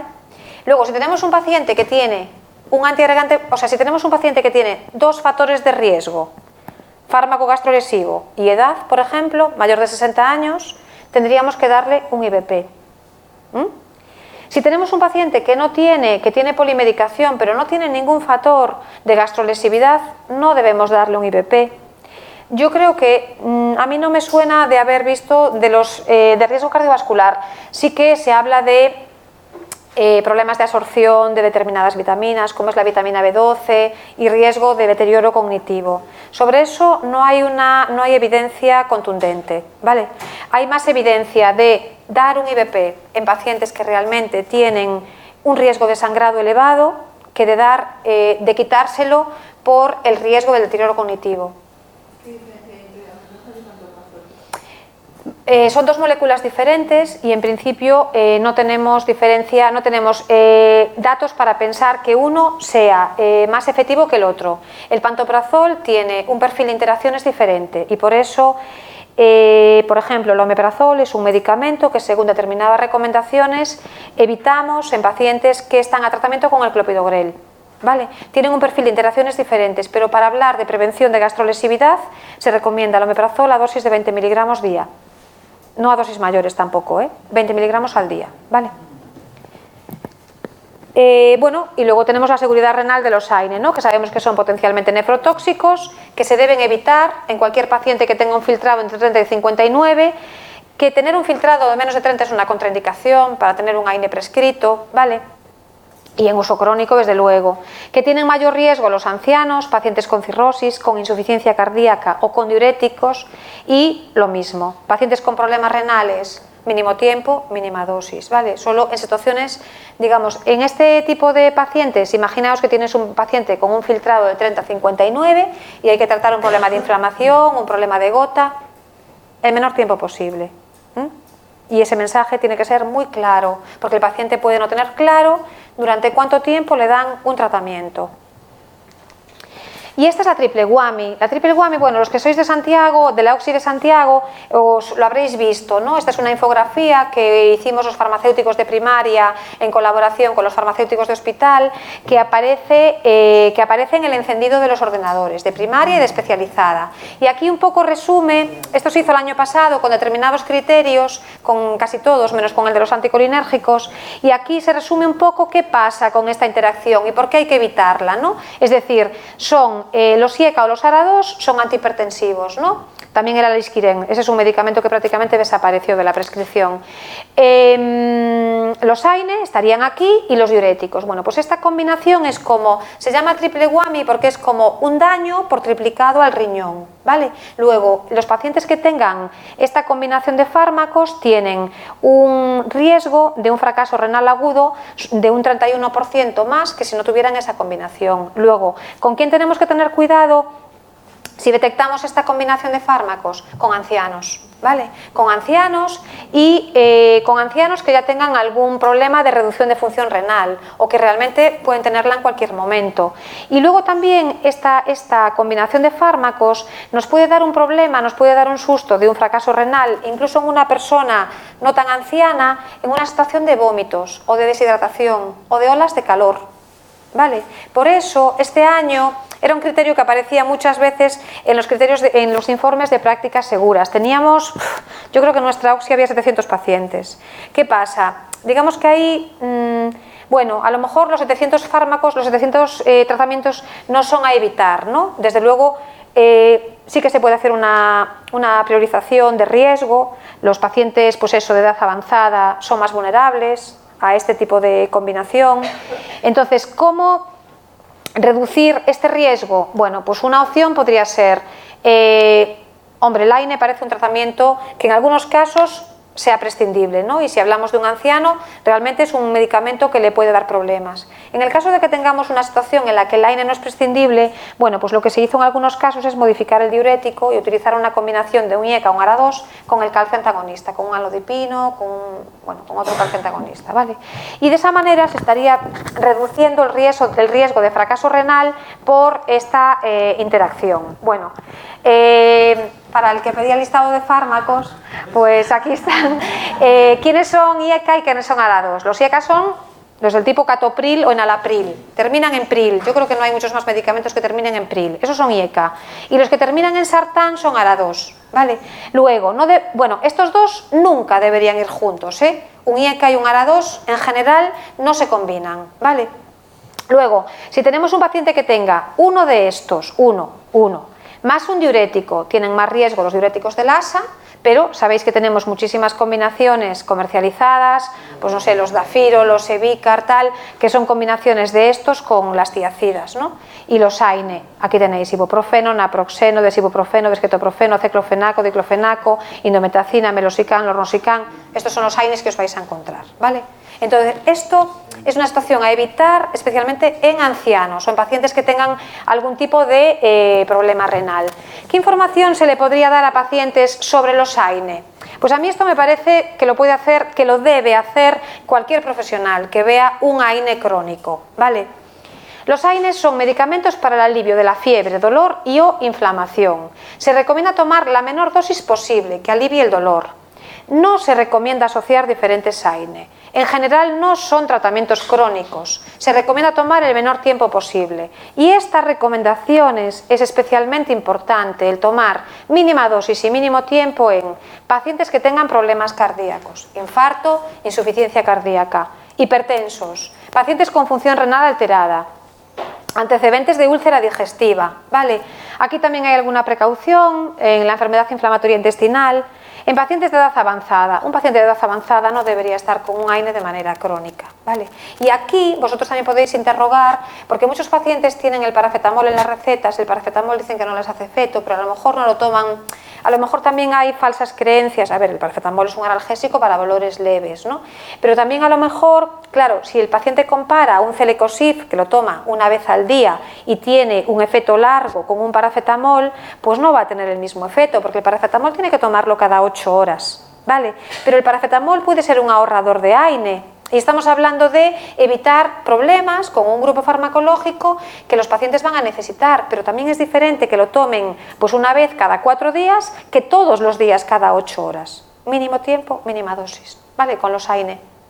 Es el mensaje con el que a mí me gustaría que os fuerais para casa. Mínimo tiempo, mínima dosis. Y luego, pues eso, pacientes de edad avanzada y pacientes que toman lo que vimos, las interacciones que vimos, antiagregantes, anticoagulantes y antihipertensivos, ¿vale? O corticoides, ¿vale? Con los anticoagulantes vosotros lo sabéis bien, porque hacéis los controles de Sintrom y veis perfectamente que si tenéis un paciente que toma Sintrom y toma de vez en cuando un AINE, el INR va para arriba, para abajo, ta. Si lo toma siempre, pues tiene un riesgo de sangrado mayor, o sea, el riesgo de hemorragias digestivas lo minimizamos con los IBPs. El riesgo de una hemorragia intracraneal no lo minimizamos, ¿vale? Entonces ese mensaje hay que tenerlo claro. Bueno, y esta es la infografía de los AINE que hicimos en la Gerencia de Santiago, donde se resume todo esto y que nos aparecía todos los días en la pantalla de encendido del ordenador, ¿no? En primaria y en especializada, para ayudarnos con nuestros facultativos y que, digamos, fueran entrando también con estos mensajes, ¿no? Y ahora vamos con los opioides, porque es otro grupo farmacológico que voy a intentar contaros 4 criterios, ¿vale? 4 criterios. Vale, desde hace 2 décadas, en las últimas 2 décadas, digamos, que hemos pasado de una situación de opiofobia y un tratamiento subóptimo, digamos, para el dolor oncológico, a la opiofilia, ¿no? Y ahora pues tenemos muchísimos pacientes con una prescripción de opioides pues a veces controvertida, ¿no? A veces dosis altas, no digo que todos los casos sean injustificados, ¿no? Pero seguro que en esta situación de prescripción actual de opioides que tenemos una prescripción mejorable, ¿vale? Mejorable porque no son medicamentos exentos de riesgo. Tienen un beneficio probado y claro, pero tienen riesgos, ¿no? Que también los conocemos, los vamos a ver. Desde luego, hay muchas circunstancias que digamos que nos pusieron en esta situación. La industria farmacéutica ha comercializado diferentes principios activos y el marketing de esos principios activos pues hace que estemos prescribiendo opioides. La aparición de determinadas unidades para tratar el dolor, unidades específicas, pues también han fomentado o nos han familiarizado con el consumo de estos medicamentos, con la prescripción de estos medicamentos. Los que llevamos ya unos años en atención primaria pues sabemos que los trámites de prescribir un opioide hoy en día no tienen nada que ver a hace 10 años, cuando había la receta en papel, había que hacer aquel vale de estupefacientes, el médico no tenía el talonario. Hoy en día pues no tiene más complejidad prescribir un fentanilo en parches que prescribir un ibuprofeno, es lo mismo, ¿vale? Y eso yo creo que también ha tenido su repercusión, ¿no? Entonces, bueno, digamos que lo que se busca es la situación ideal sería esta, ¿no? Es decir, que todos los pacientes que necesiten un opioide lo tengan, porque sabemos que son medicamentos que tienen un efecto clarísimo para tratar determinados dolores y los queremos, esos medicamentos para esos pacientes, pero sabemos que hay un problema de seguridad en su uso, ¿no? Sobre todo si no se mantienen unas precauciones, ¿vale? En la prescripción y en el uso, ¿vale? De esos tratamientos. Entonces, digamos que lo que decimos es que la prescripción de opioides ha de ser adecuada, segura, prudente y controlada. Bueno, como os decía, en los últimos años asistimos a un cambio, ¿no? De prescripción. Aquí hablamos de que en el año, pues vamos a situarnos, en el 2007 teníamos unas dosis diarias definidas por 1000 habitantes y día en torno a 6 y en el 2015 esto se duplicó, ¿no? Y en esta evolución de consumos pues vemos que los que se prescriben muchísimo son el tramadol, ¿vale? Solo y en asociación, y el fentanilo, ¿vale? Esos son los medicamentos que más se utilizan. Bueno, esto no está exento de riesgos, ¿no? En la última década se habla de que en Estados Unidos las muertes han aumentado hasta 3 veces, pero también se habla de esto, es decir, que hay tanto consumo de oxicodona, ¿vale?, que aparece en estos mejillones, en un estudio toxicológico de alimentos. Eso es una pasada, ¿no? Porque claro, los medicamentos que consumimos acaban ahí, es decir, muchas cosas acaban en el medio ambiente, ¿no? Entonces, en Estados Unidos hablamos de esta situación. No estamos en ese mismo escenario en España, pero sí que en un estudio que se hizo, creo que es en el año 2016, en el que participaban 5 países europeos, pues España sale mal parada en la foto, ¿no? Sale en el puesto número 1, es decir, en un estudio en el que participaba Dinamarca, Alemania, Reino Unido y Suecia, pues España aparece a la cabeza de un uso inadecuado de opioides. Luego tenemos que ir pensando en que esto nos puede pasar y de que la prescripción y el uso que hacemos de los opioides es mejorable. Bueno, esto también lo conocemos, es decir, House, pues en la serie se muestra como una persona adicta a la oxicodona. La oxicodona es un opioide potente con, parece que con un problema de abuso y de adicción, que es la consecuencia del abuso, que es una enfermedad, pues a la oxicodona, ¿no? Entonces, conocemos que los principales problemas de los opioides es la tolerancia, cada vez necesitamos una dosis mayor para producir el mismo efecto analgésico. Eso nos lleva a una dependencia física, ¿vale? Eso puede implicar situaciones de abuso, es decir, de un consumo, digamos que mayor de lo esperado, y eso nos lleva a conductas aberrantes que suponen un problema de adicción. Y cuando llegamos a la adicción estamos ante una nueva enfermedad, un nuevo problema de salud, ¿vale? Entonces, esto es un poco para que reflexionemos, o sea, no es exagerado, esto está en los documentos, ¿vale? Esto está en los documentos. Sabemos hoy en día que tenemos un perfil de pacientes que van a tener más problema de adicciones que otros, es decir, pacientes consumidores de benzodiazepinas, pacientes con determinados trastornos psiquiátricos, pacientes con adicciones, pues por ejemplo al alcohol o a otras sustancias, van a tener más predisposición a tener, digamos, estos problemas cuando les prescriben un opioide, ¿vale?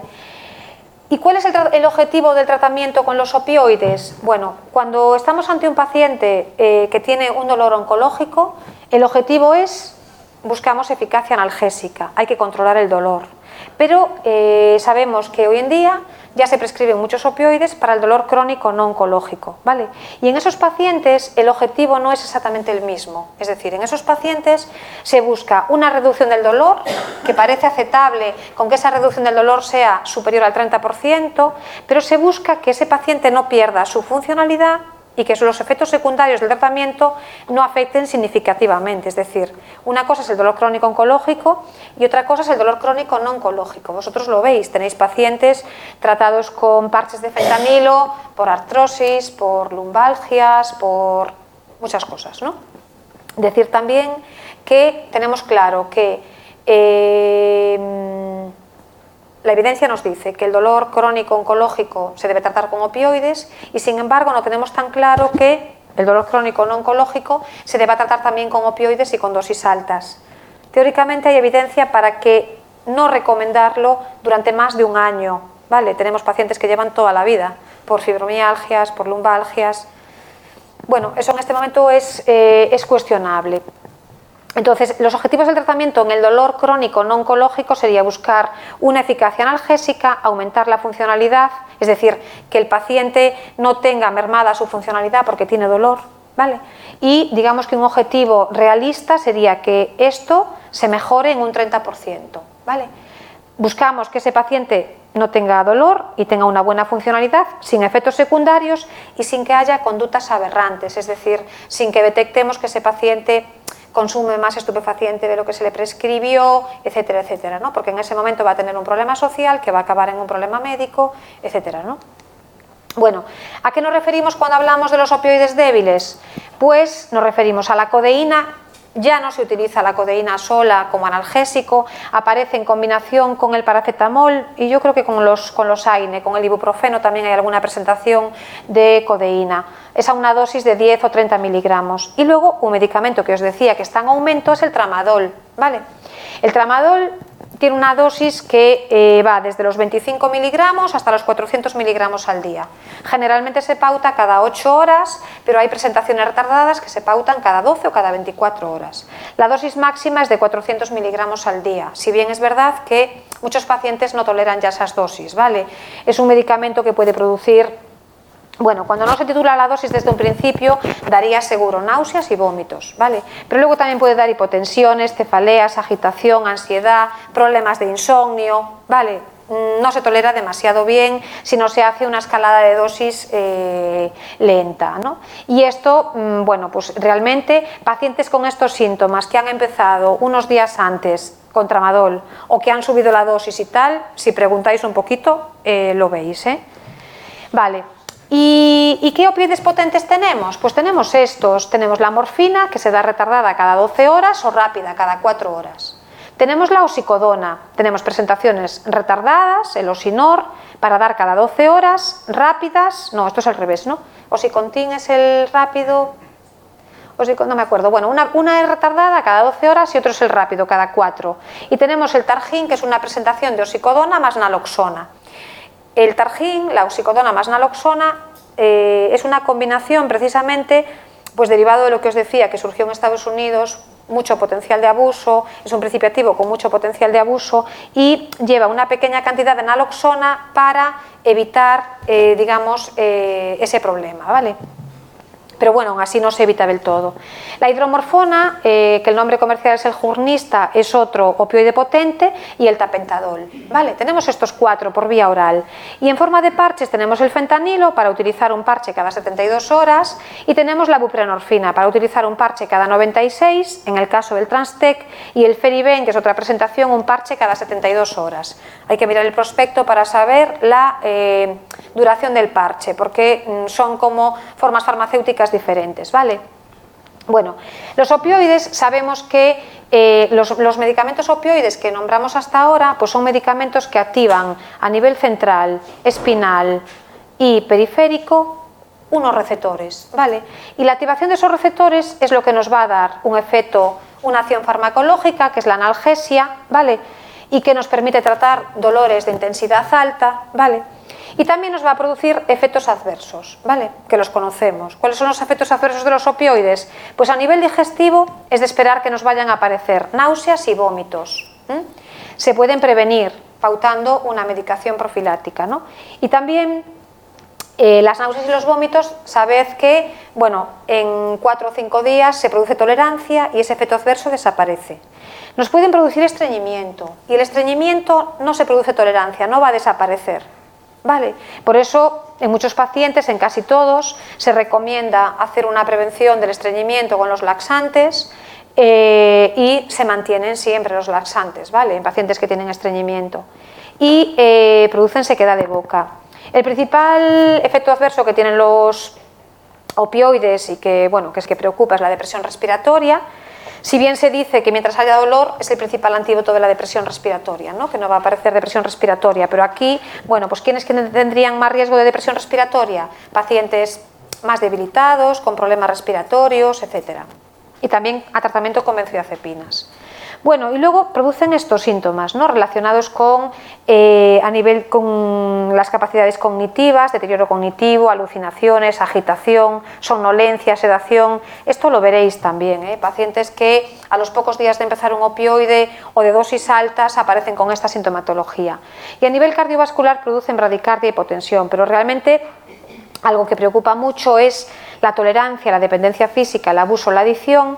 Y esto pues es una cosa de la que yo creo que vais a escuchar, la que vais a oír mucho también hablar este año, que es la hiperalgesia. O sea, paradójicamente se le aumenta la dosis de opioides a los pacientes para que tengan menos dolor. Pero eso al final produce un efecto paradójico de que se reduce tanto el umbral del dolor que al final tienen dolor con estímulos muy leves, ¿vale? Entonces, en este caso, si se detecta esta situación de hiperalgesia, lo que se comprueba es que al reducir los opioides mejora ese dolor, ¿vale? Y bueno, luego tenemos otros efectos secundarios que también los conocéis, ¿no? Amenorrea, o sea, alteraciones menstruales, miosis, vértigo, etcétera. Bueno, pues en relación con estos decía que hay opioides débiles y opioides potentes. Bueno, pues un criterio de prácticas seguras con los opioides es que no se debe combinar un opioide débil, como puede ser el tramadol o la codeína, con un opioide mayor. Esto lo vemos mogollón, mogollón. Es decir, que realmente, bueno, pues empezaremos a trabajar con esto, pero digamos, teóricamente lo que sabemos es que se produce un efecto competitivo en lugar de una suma de efectos. Luego, es posible que un paciente que esté a tratamiento con un tramadol y uno de estos, ¿vale?, haya sido por un tema de, pues el paciente está con tramadol, se le pauta un opioide potente y no se elimina el tramadol de la prescripción, porque a lo mejor se interpreta que es como un fármaco de primer escalón, que lo puede combinar. Y en principio no sería lo recomendable, porque además tiene un perfil de efectos secundarios en algunas cosas diferente a este otro tratamiento, con lo cual se sumarían. ¿Querías preguntar algo? No. Que siguen subiendo escalón a escalón y no restamos de atrás. Claro, entonces en principio un paciente que está con una dosis, imagínate, una dosis máxima de tramadol de 400 miligramos al día, ¿vale? O que no tolera esa dosis tan alta, que está con una dosis menor, pero realmente no tolera los efectos secundarios del tramadol, la dosis que tiene no es suficiente, ¿vale? El médico decide pautar uno de estos. Uno de estos, de los opioides potentes, se puede combinar con un AINE o con paracetamol o con metamizol de manera puntual, pero no con el tramadol ni con la codeína, ¿vale? Entonces, bueno, os pongo en esta situación. Imaginaos que tenéis a un paciente con el enalapril, el enalapril, un tapentadol, ¿vale? Que ya es uno de estos, un tapentadol, es un opioide mayor, una metformina y un celecoxib, ¿vale? Bueno, pues tras una intervención quirúrgica de cadera, pues sale con un tramadol paracetamol. Vale, aquí tenéis la combinación, es decir, tiene el tapentadol y le vamos a poner el tramadol y el paracetamol. Bueno, y dos AINE también, claro, sí, estáis atentos, sí, muy bien, muy bien, no me daba cuenta de eso. Pues bueno, pues aquí a lo mejor tendríamos que empezar por preguntarle, bueno, ¿qué está tomando? ¿Vale? En el momento que vosotros tenéis contacto con él, ¿qué está tomando? ¿Y qué dolor tiene? ¿Vale? Y luego pues que el médico decida, pero el médico también este año va a trabajar con estos criterios, igual que estaba el año pasado, ¿no? Entonces el médico, bueno, pues a lo mejor en ese momento ya decide que no tome nada más de esto y se lo quita de la prescripción, ¿o no? ¿Vale?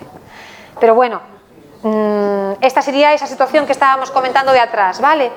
Entonces, yo creo que el papel de enfermería, esto es de cosecha propia, sería preguntar por el dolor, preguntar por la analgesia que necesitó el día anterior. Imagínate si ya es un señor que está en casa, que ya el día anterior estuvo en casa, y a ver qué tomó, y si le duele o no le duele, ¿vale? Ver qué cogió en la receta, informar sobre el plan analgésico, después de comentarlo con el médico, evitar que se cronifiquen tratamientos innecesarios y, digamos, esa actitud proactiva para evitar problemas relacionados con los medicamentos. Porque si esto pasan 3 meses cuando lo vemos y el paciente lo está tomando, es muchísimo más difícil revertir esa situación. Y ya es un medicamento que está incorporado y que nadie es capaz de evaluar si ese paciente, si no toma el tramadol con no sé qué, tiene dolor o no tiene dolor, ¿vale? ¿Y qué pasa? Que los pacientes, obviamente, no quieren pasar dolor. Y a veces pues también tenemos mucho miedo a la reacción del paciente, de cómo reaccionan cuando se le retira el tratamiento. Genera muchísima frecuentación a las consultas. Entonces, yo creo que esto es lo fácil, detectarlo en este momento. Bueno, otro criterio es no utilizar buprenorfina, ya termino, buprenorfina con estos medicamentos. ¿Por qué? Bueno, pues quedaos con esta imagen. La buprenorfina es un medicamento que no produce el mismo efecto analgésico que la morfina, la oxicodona, la hidromorfona, el fentanilo, el tapentadol, la metadona.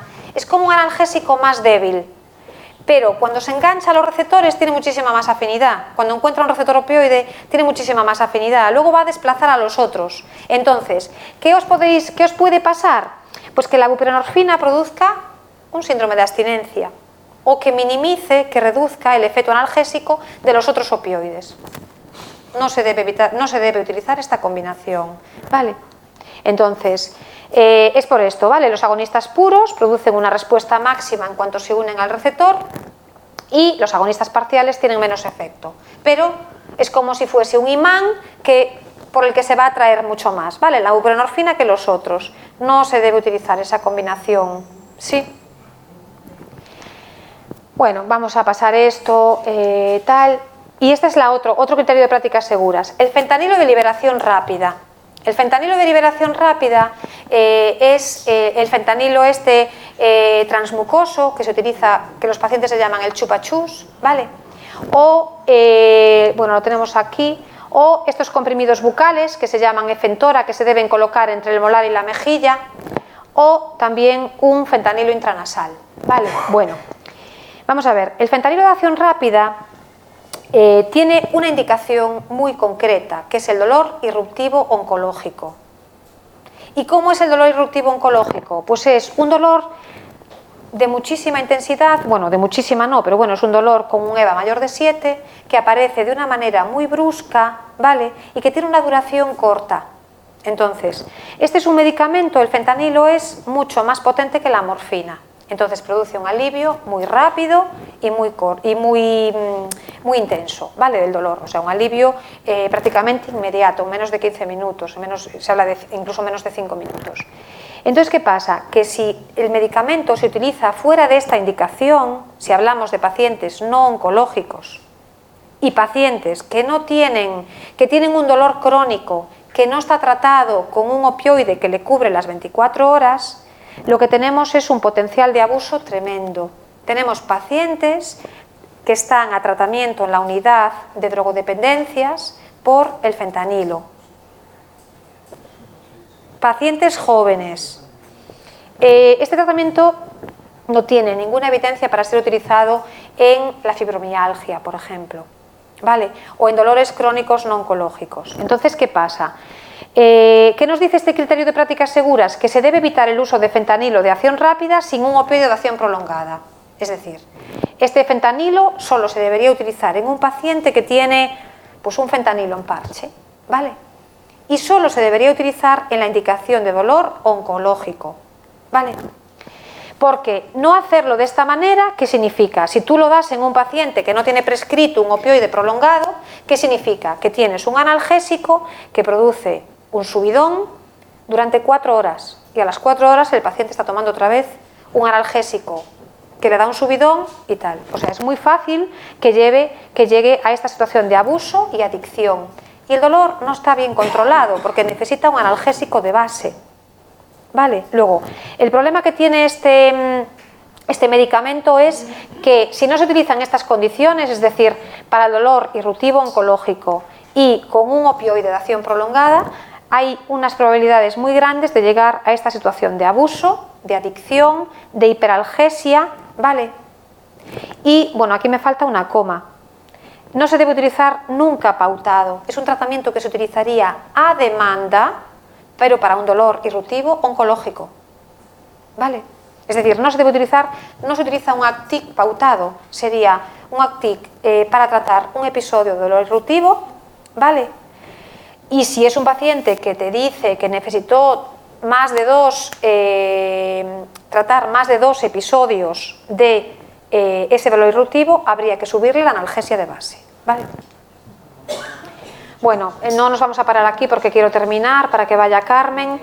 Entonces, bueno, esto sería cómo se utilizaría el ACTIC, ¿no? Es decir, el ACTIC o cualquier fentanilo de acción rápida. Hay presentaciones desde 100 miligramos hasta 800. Entonces, en principio, se empezaría con una dosis de 200 microgramos, ¿vale? Si una vez administrado de la manera correcta, esto, aunque los pacientes se llamen chupachús, no se utilizan como un chupachús, es decir, se debería utilizar frotándolo contra la mucosa, ¿vale? Y respetando las condiciones de uso del prospecto. No es la primera vez que vemos en el centro de salud a pacientes que lo utilizan como un chupachús. Y eso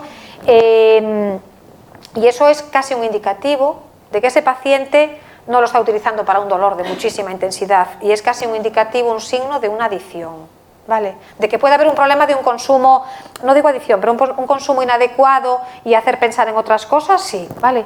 Entonces, cuando un paciente utiliza esta dosis, si produce buena respuesta, esta sería la dosis eficaz para tratar otros episodios irruptivos, ¿vale? Si esta dosis no es eficaz, pues, y la consume adecuadamente, como en 15 minutos, etcétera, etcétera, pues en la siguiente vez que se utilice este fentanilo, habría que probar con el doble de dosis. Y si esa dosis es eficaz, pues entonces sería la dosis para tratar ese episodio, ¿vale? Y si no, se seguiría titulando. Bueno, entonces en relación con los fentanilos de liberación inmediata, esto, que no se deben utilizar en pacientes con dolor diferente al oncológico. Esto es una competencia del médico, no nos corresponde ni a los farmacéuticos ni a los enfermeros, pero sí que podemos detectar si hay un uso inadecuado, si es un paciente que no tiene una prescripción de un analgésico potente de base, etc. Y bueno, que sepáis que exista, pero realmente es un criterio de prácticas seguras que os va a aparecer en vuestros listados, pero que realmente aquí yo creo que la enfermería sí que tiene poco margen de actuación, ¿no? Es decir, os va a aparecer en el listado qué pacientes tienen una dosis mayor a un equivalente de morfina mayor de 90 miligramos al día, ¿vale? Existe una tabla de conversión de opioides, etcétera, etcétera, y se supone que pues a lo mejor un paciente que esté con un fentanilo de 50 ya está en esa situación, pero realmente vosotros ahí sí que no podéis, creo que no es un criterio para enfermería y tampoco para los farmacéuticos, es decir, los farmacéuticos podremos sugerir una rotación de opioides basado en conocimientos técnicos, pero luego tiene que ser adecuado a cada paciente, ¿no? Individualizado, un poco depende de las características de dolor que tenga ese paciente, de muchas cosas que tiene que abordar el médico en la consulta, yo creo. Bueno, que sepáis que el fentanilo en parches tiene riesgo de sobredosificación, por ejemplo, en estas circunstancias, ¿no? Si hay un paciente que lo cambia antes de las 72 horas. Muchos pacientes necesitan cambiar el fentanilo. Puede haber un porcentaje de pacientes que cambian el fentanilo en 48 horas. Y esos pacientes, un indicativo de eso es que en las últimas 24 horas empiezan a tener dolor. Eso sobre todo es en el dolor oncológico, ¿vale? Pero bueno, no sería lógico que a lo mejor un paciente os diga que cambió el parche cada 24 horas o que se puso varios parches cuando eso no estaba prescrito de esa manera. Utilizar calor sobre el parche puede tener consecuencias de sobredosificación de fentanilo, las mantas eléctricas, por ejemplo, las bolsas de agua, ¿vale? Que lo sepáis. Si detectáis un abuso intencionado de fentanilo, pues también eso puede ser una causa de sobredosificación. Y aquí, bueno, en algún momento hubo alguna nota informativa de que puede haber exposición accidental a fentanilo, pues por ejemplo en la cama, ¿no? Si un niño duerme con un adulto, se despega el parche y acaba adherido a la piel del niño. O por ejemplo también hubo alguna alerta, yo creo que era en Estados Unidos, de un paciente que se le despegó el parche en la zona donde lo tenía pegado, se pegó en una zona de máxima absorción y se murió el paciente. Bueno, esta es una infografía que nosotros trabajamos en Santiago y que apareció, como os digo, en nuestros ordenadores.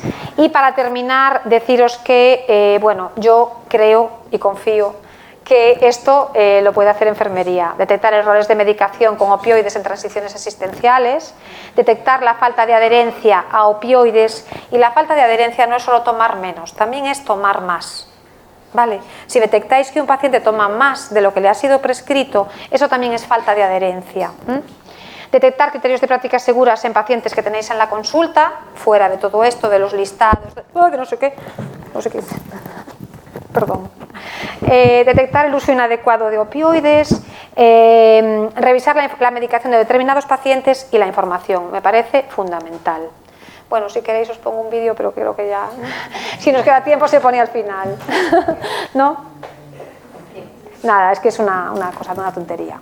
Esto es un vídeo un poco que es como una parodia de cosas que se hacen a nivel sanitario cuando realmente pues a veces no hay evidencia suficiente, etcétera, etcétera. Yo creo que dura 3 minutos.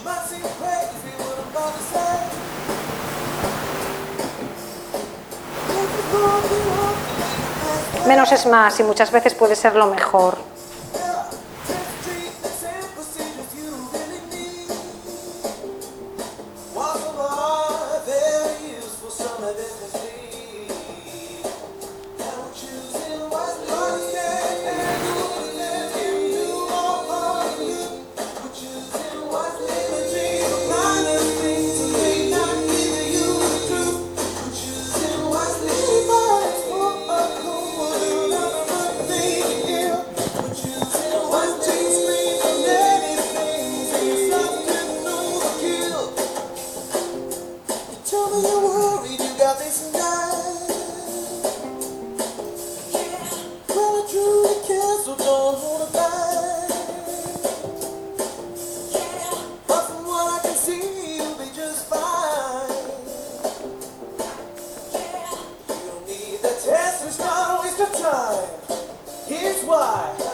Bueno, si queréis lo paro porque es en esta línea y por no hacernos perder el tiempo, ¿vale?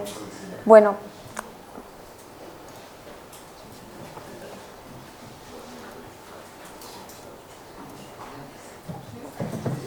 Bueno, Carmen, no sé cuál es la tuya. Perdón que me pasé 10 minutos. Ah, sí, bueno, yo diría allí algo.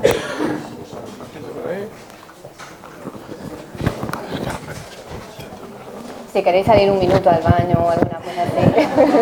¿Y tú no tienes, no? No, deja, pero no te molesta, espera. ¿Te molesta? Si te molesta lo quitamos después de ahí, después si quieres mover. ¿Te molesta mucho? No, no. Vale.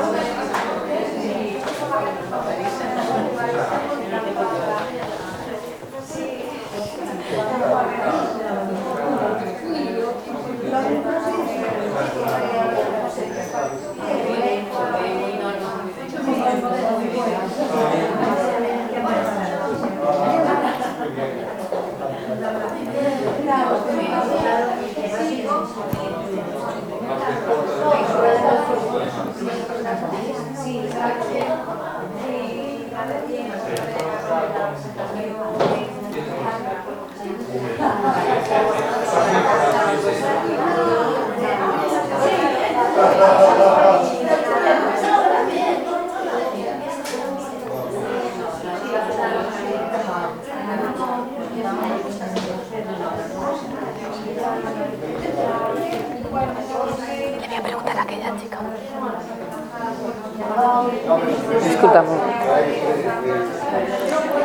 Disculpa. Mira, que comentaste lo de, como comentaste lo de los informes que estaban colgados en el WordPress, que no te corresponden a ti, ¿no? Que son a la chica que estaba en el cupo anterior. Pues dime tu nombre, porque para metérselo a informática, ¿sabes? Para que...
Sí, vale, ¿y estás en la Casa del Mar? ¿Y quién te sale en el informe de prácticas seguras? ¿Qué sales tú? Entonces, pero no son tus pacientes.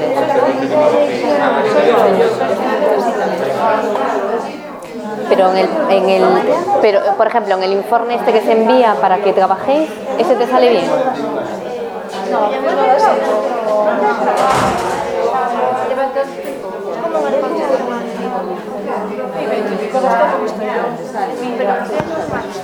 Sí. Sí.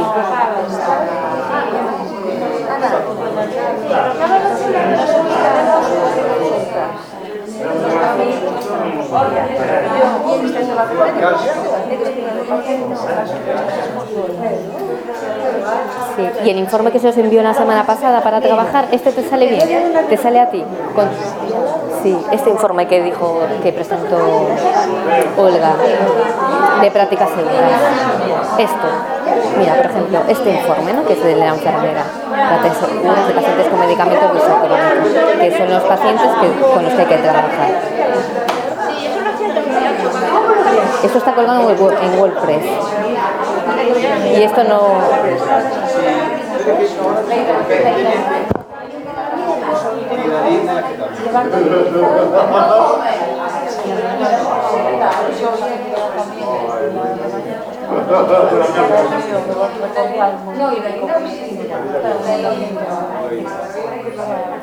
Si quieres, mañana te llamo. ¿Tú estás por la mañana? Sí, y hablamos y así te... Bueno, no te busco en el correo, que estás de mañana o de tarde, de mañana. ¿Y a qué hora te puedo llamar? Bueno, si no, no te preocupes porque lo meo en el correo. No, pero te llamo aquí. ¿Y a qué hora más o menos? Que vinimos. Sí. Sí, vale, pues te llamo y miramos.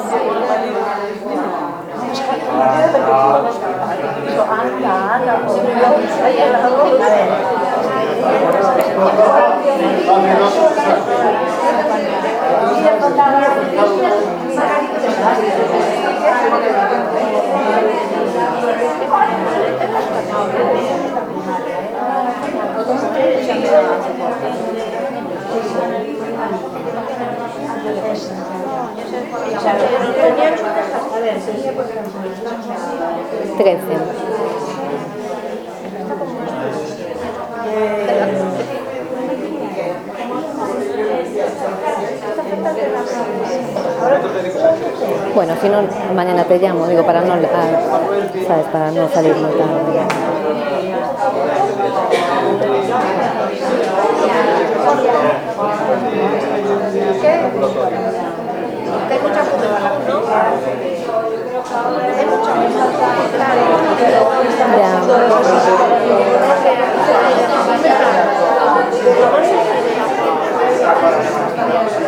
Bueno, mañana te llamo y te pregunto.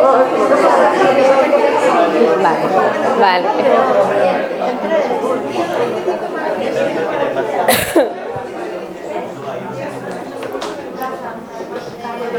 Ah, nada, no te preocupes. Bueno, si queréis comenzamos para no hacerlo muy tarde.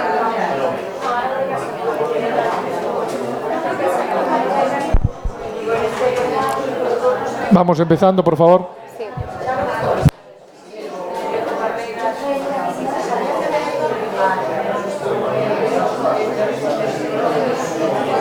Nos sentamos, por favor.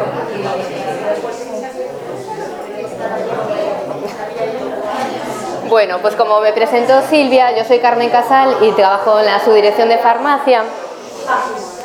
Estoy en la subdirección farmacia, en el servicio de uso racional del medicamento y atención farmacéutica.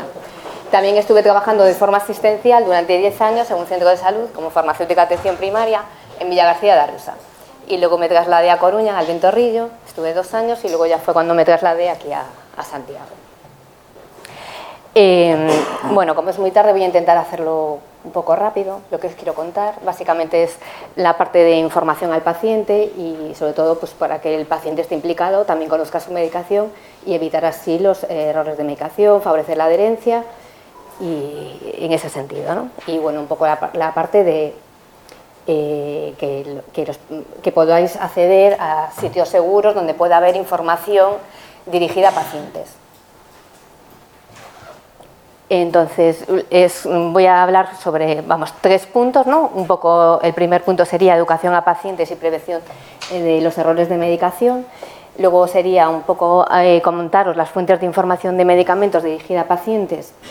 Y por último, ¿qué debe saber el paciente que toma AINES y opioides? Un poco en la línea de todo lo que nos contó Rosana sobre los AINES y opioides y que queremos trabajar algo en este sentido para que vosotros podáis tener algo de información que podáis dar a los pacientes en este sentido, ¿no? En los AINES y opioides. Entonces, educación a pacientes y prevención de errores de medicación. La educación para la salud es una herramienta que se utiliza para la promoción de la salud, prevención de la enfermedad o en la práctica clínica asistencial, para capacitar así a las personas a que adquieran, elijan o mantengan prácticas saludables mediante un proceso de enseñanza y capacitación y aprendizaje, ¿no? Con 3 objetivos fundamentales. Favorecer las conductas positivas para que dirijan a una vida más saludable. Cambios medioambientales que nos ayuden a mejorar el entorno en el que vivimos. Y hacer partícipes a los individuos, a los pacientes, en su proceso de salud. Y que decir que es un pilar, la enfermería es un pilar básico en la educación para la salud, ¿no? En el que está incluido la información de los medicamentos a los pacientes y que ellos conozcan sus... Entonces, los medicamentos constituyen el recurso terapéutico más utilizado en los países desarrollados. se ha visto que las ventas mundiales de los fármacos van a aumentar en 5 años, desde el 2017 se estima que hasta el 2022, en un 44%, estimándose que se puede llegar a alcanzar el 1,06 billones de dólares en ventas mundiales. Entonces, ¿qué quiere decir? Tiene esto de que los medicamentos son una fuente muy importante de errores de medicación. Y fundamentalmente cuando los pacientes son los que manejan la administración de los medicamentos, ¿no?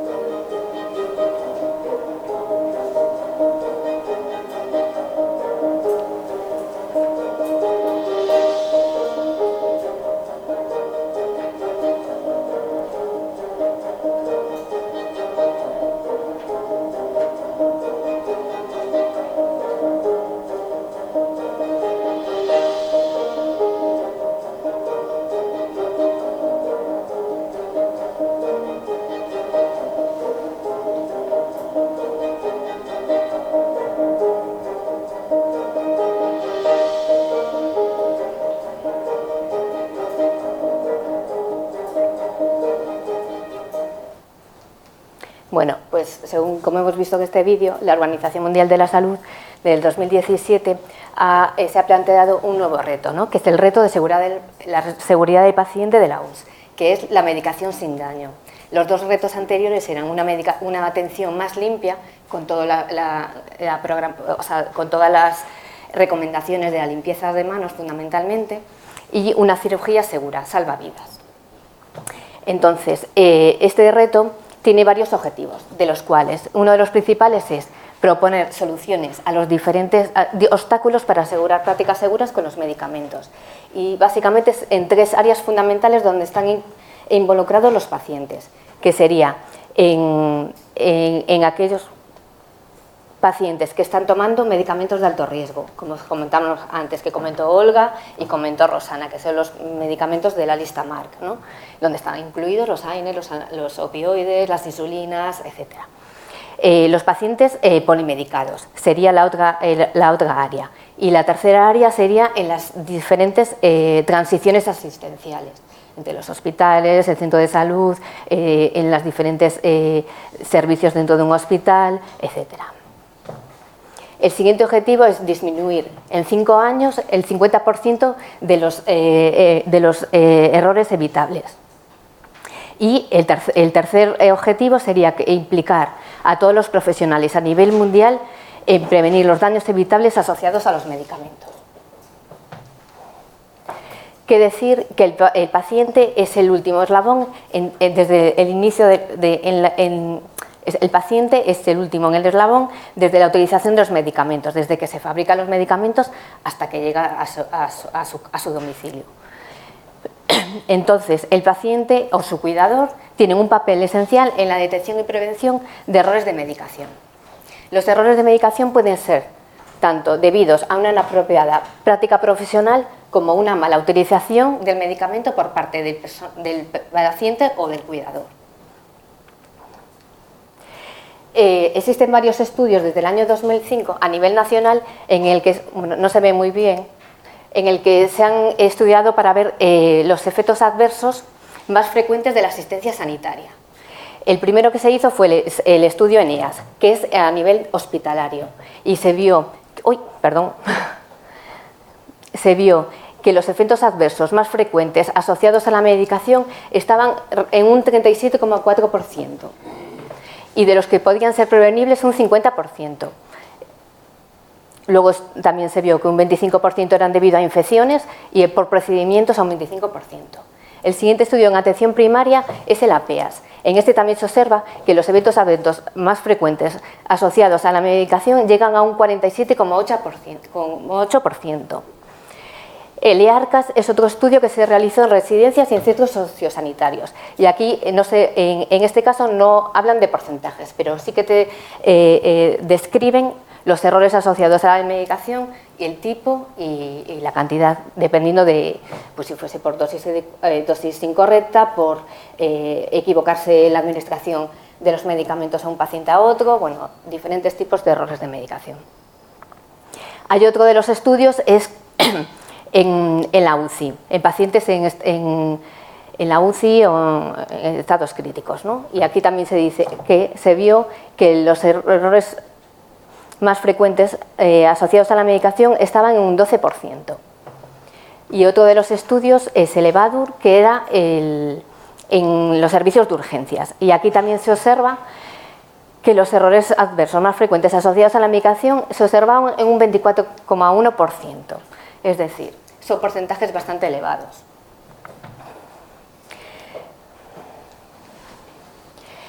Y a nivel del domicilio, recientemente se ha publicado una revisión sistemática de varios ensayos clínicos en los que el paciente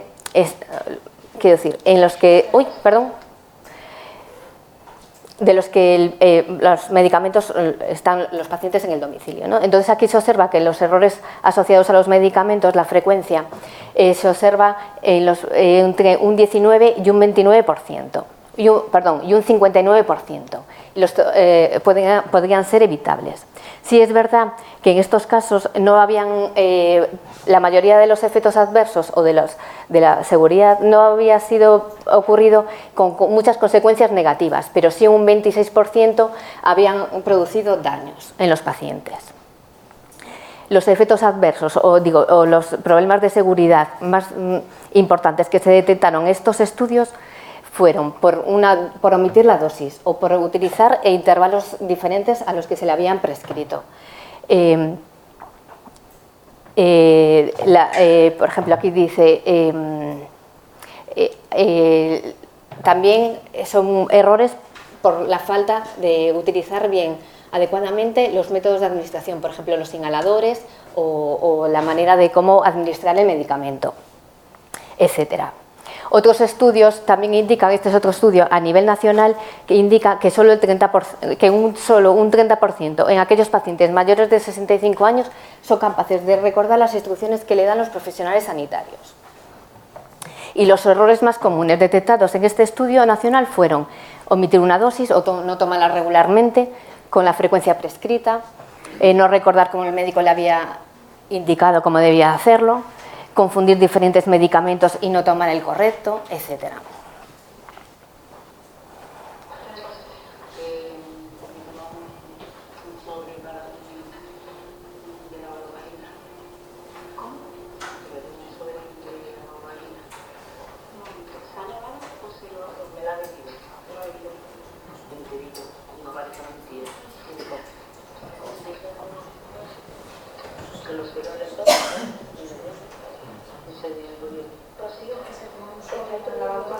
No sé. ¿Está un poquito de fatiga, no? ¿Qué más tomaste después? Un Bacardi con cola. Y después me tomé una orquídea por una Vaya, te la camina. Te digo una cosa, la Coca-Cola yo creo que y el ron la puesto tranquilita.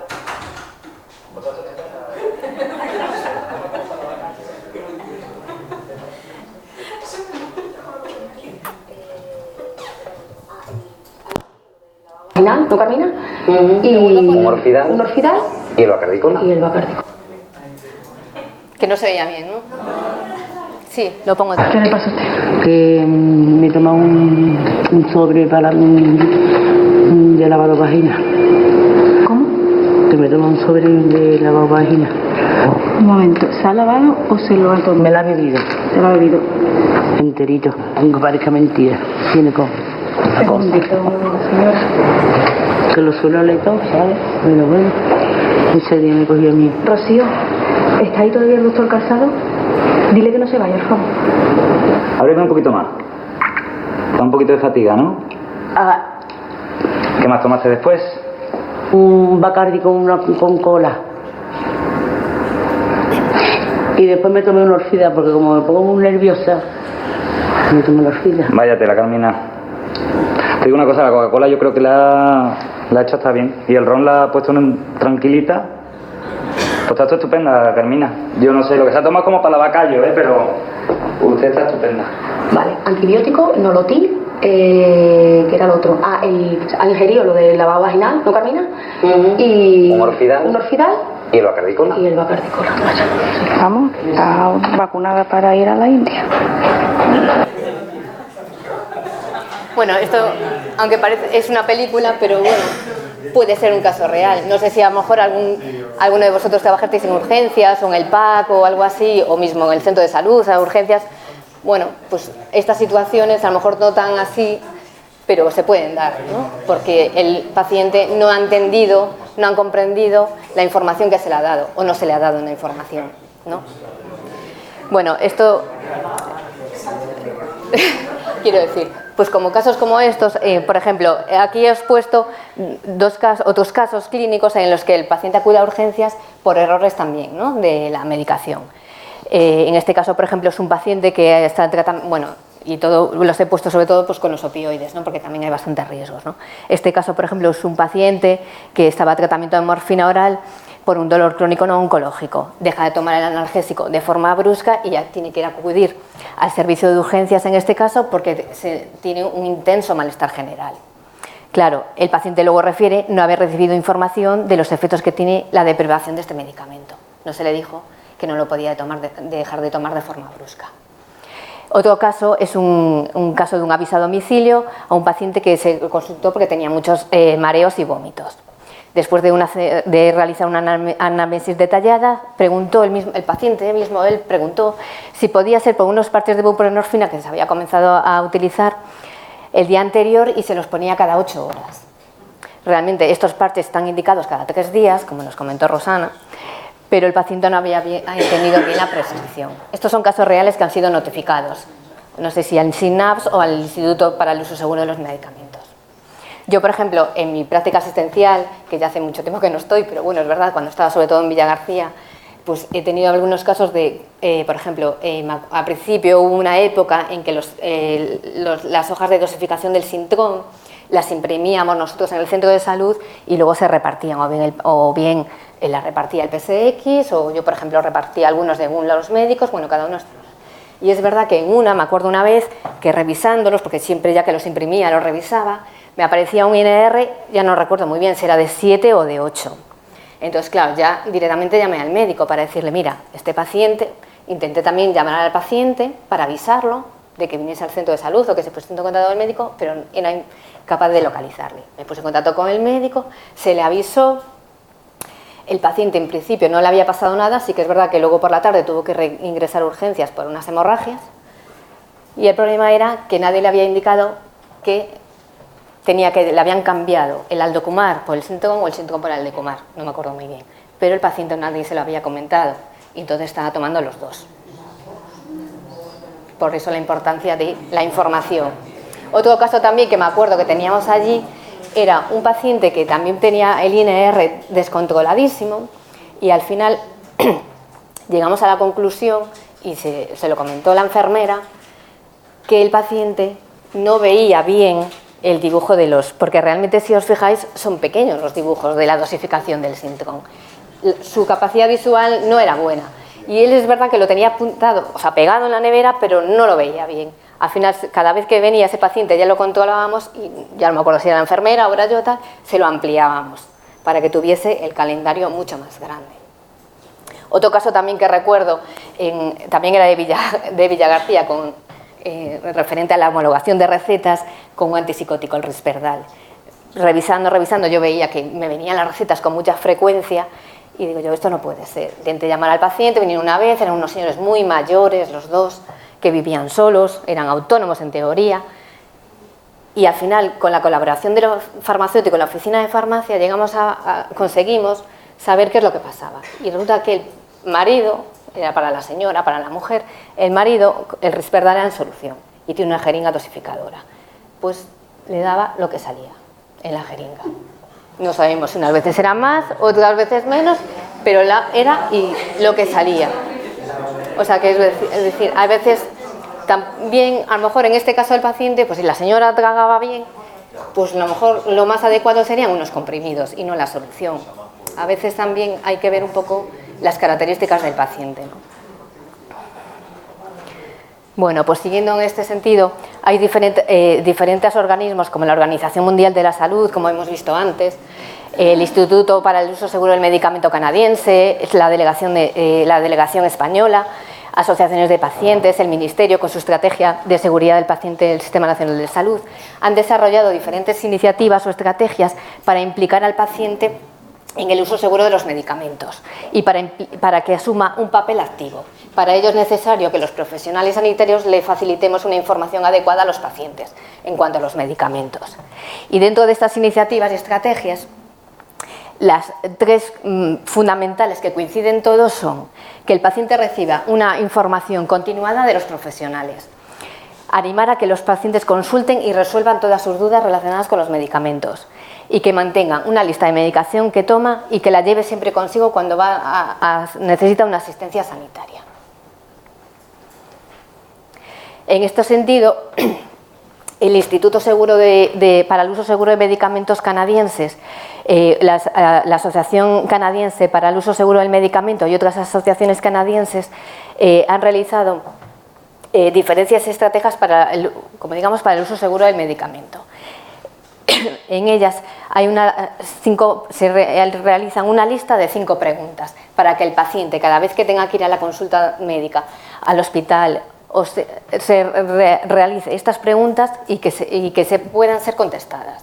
Si él tiene algunas dudas, que los profesionales sanitarios le puedan contestar. Y pretende ser una ayuda para mantener una comunicación eficaz con los profesionales. El Instituto para el Uso Seguro de Medicamentos de la Delegación Española le ha hecho una traducción al español.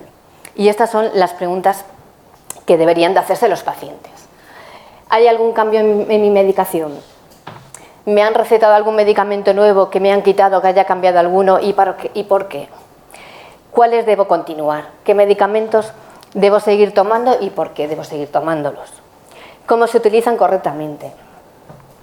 ¿Qué debo controlar? ¿Cómo sabré si mi medicamento funciona o qué efectos secundarios tengo que vigilar? Y se necesitan hacer revisiones. ¿Necesito que me haga alguna prueba control o cuando tengo que volver a la consulta?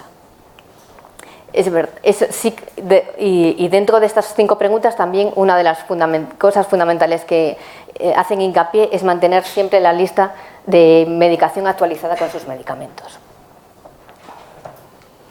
En este sentido, también la Organización Mundial de la Salud, en relación a este nuevo reto mundial de la medicación sin daño, ha publicado esta herramienta, que es un listado de diferentes preguntas que se llama 5 momentos para la medicación segura, para una medicación segura.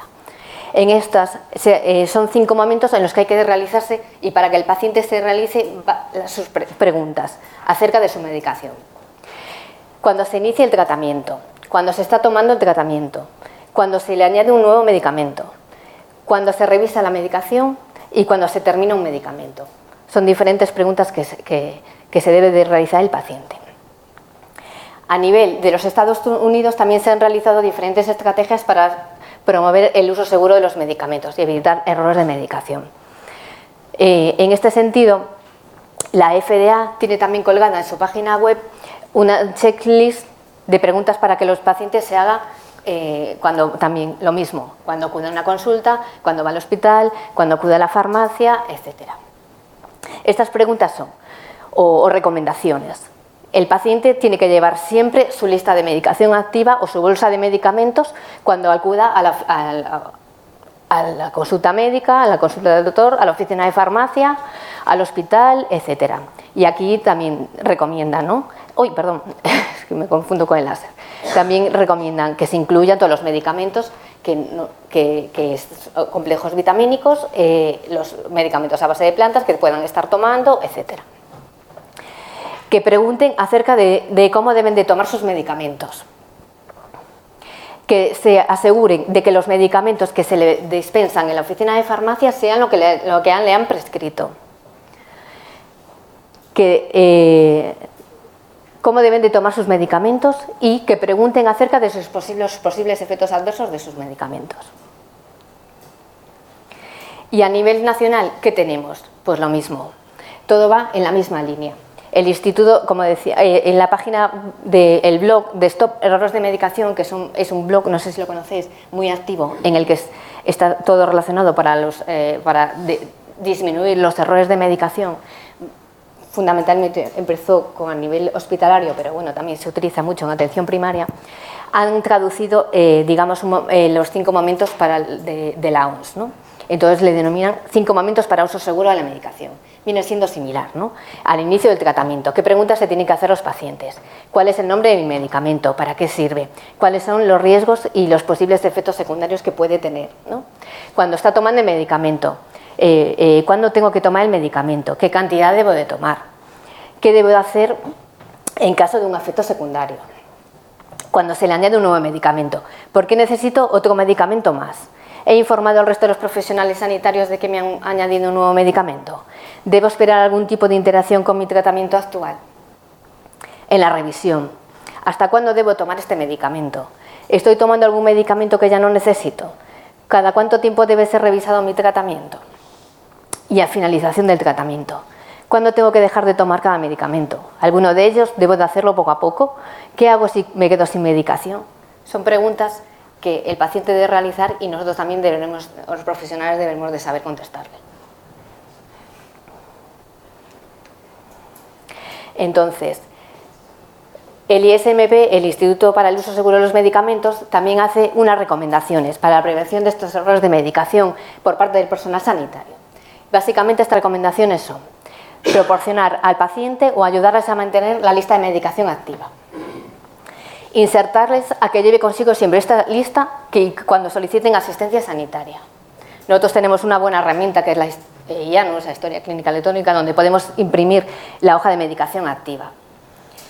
Pero claro, esto para que sea buen tiene que estar el árbol lo más limpio posible y adaptado a la medicación realmente actual que está tomando el paciente. Lo que no deberíamos de ver es, siempre me equivoco, es esta lista, por ejemplo, que es real, que está realizado por un paciente con las cartonajes y las pastillitas y que acuda a consulta a decirte que es lo que está tomando, esta es su lista de medicación. O que te acuda con el pastillero y te diga, pues tomo esto, incluso el paciente ha escrito medio comprimido encima del comprimido.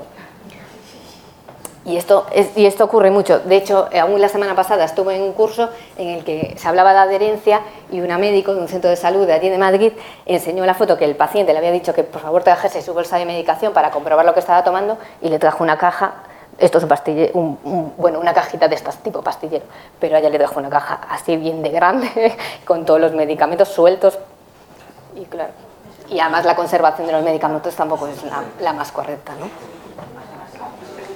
Otro de las prioridades, sensibilizar a los pacientes, a los familiares y a los cuidadores sobre los riesgos de la confusión entre los nombres de los medicamentos o los envases. A veces es verdad que pueden confundirse, si no ven bien, tienen dificultad para ver, solo por la caja es fácil que se confundan, de que cojan una u otro. Y advertirles que se deben de fijar bien en la apariencia de las cajas, ¿no? Esto también es un tema que se está trabajando mucho a nivel del ministerio para que haya más diferencias, ¿no? Que no sea tan fácil confundir los medicamentos en el cartonaje. Otro de los puntos claves es explicar a los pacientes detalladamente y hacer posible por escrito, porque no siempre llega con la información oral, por la forma de utilizar correctamente los medicamentos, sobre todo aquellos que tienen un alto grado de complejidad en su administración. Cada vez más estamos viendo más tipos de infografías en este sentido, pues hay para los diferentes inhaladores, para la administración, por ejemplo, la autoadministración de la heparina. Hay muchos pacientes que están con heparinas, aunque no sean de forma crónica, pero bueno, sí que es verdad que cuando salen de una intervención están con el metotrexato oral, parece mentira, pero con el metotrexato oral en pacientes no oncológicos han salido diferentes alertas por los problemas, sobre todo que es de toma semanal y los toman de forma diaria. Entonces han salido y se siguen saliendo alertas y aún así hay confusiones por parte de los pacientes. En este caso hay unas infografías que son para cada dosis y están para recordatorio, no es información para el paciente. Y otro de los puntos es proporcionar información a los pacientes o a los familiares o cuidadores sobre herramientas que puedan ayudar a mantener la adherencia al tratamiento. Como hemos dicho, por los pastilleros, ¿no?, que teníamos, y no evitar esos pastilleros que había la foto de antes de los pacientes. Utilizar alarmas en los móviles, o bien programas, cada vez más están sacando apps para los móviles que son recordatorios de cuando tienes que tomarte la medicación. Tú metes en la aplicación los medicamentos que estás tomando con la pauta y te dice cuando te salta como una alarma cuando lo tienes que tomar. O bien calendarios que se pueden utilizar para que ellos los tengan en un sitio fácil y que vayan tachando cuando hayan tomado la dosis, ¿no? Entonces, en este caso, los puntos claves para disminuir los errores de medicación es hacer que el paciente siempre esté informado y conozca los medicamentos, cómo los utiliza, animarles a que pregunte cualquier duda sobre su medicación y que tome parte activa en su tratamiento, y que el paciente debe mantener siempre la lista de medicamentos que está tomando y llevarla siempre consigo, pues, a la consulta, a un hospital, en diferentes transiciones asistenciales.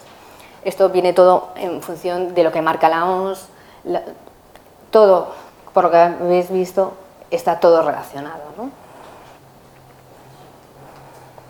Entonces, ahora paso al siguiente punto, que sería fuentes de información de medicamentos más dirigidas a pacientes. Me voy a sentar aquí.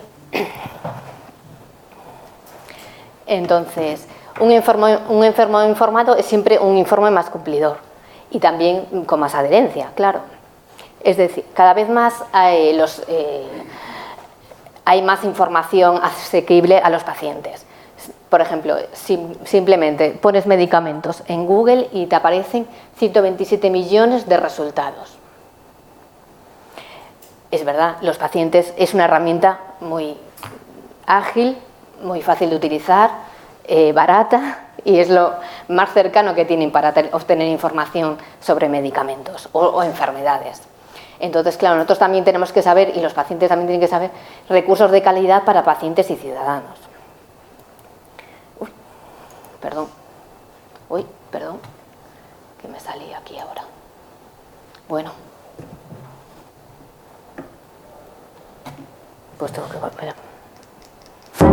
Perdonad, que al pasar al ratón...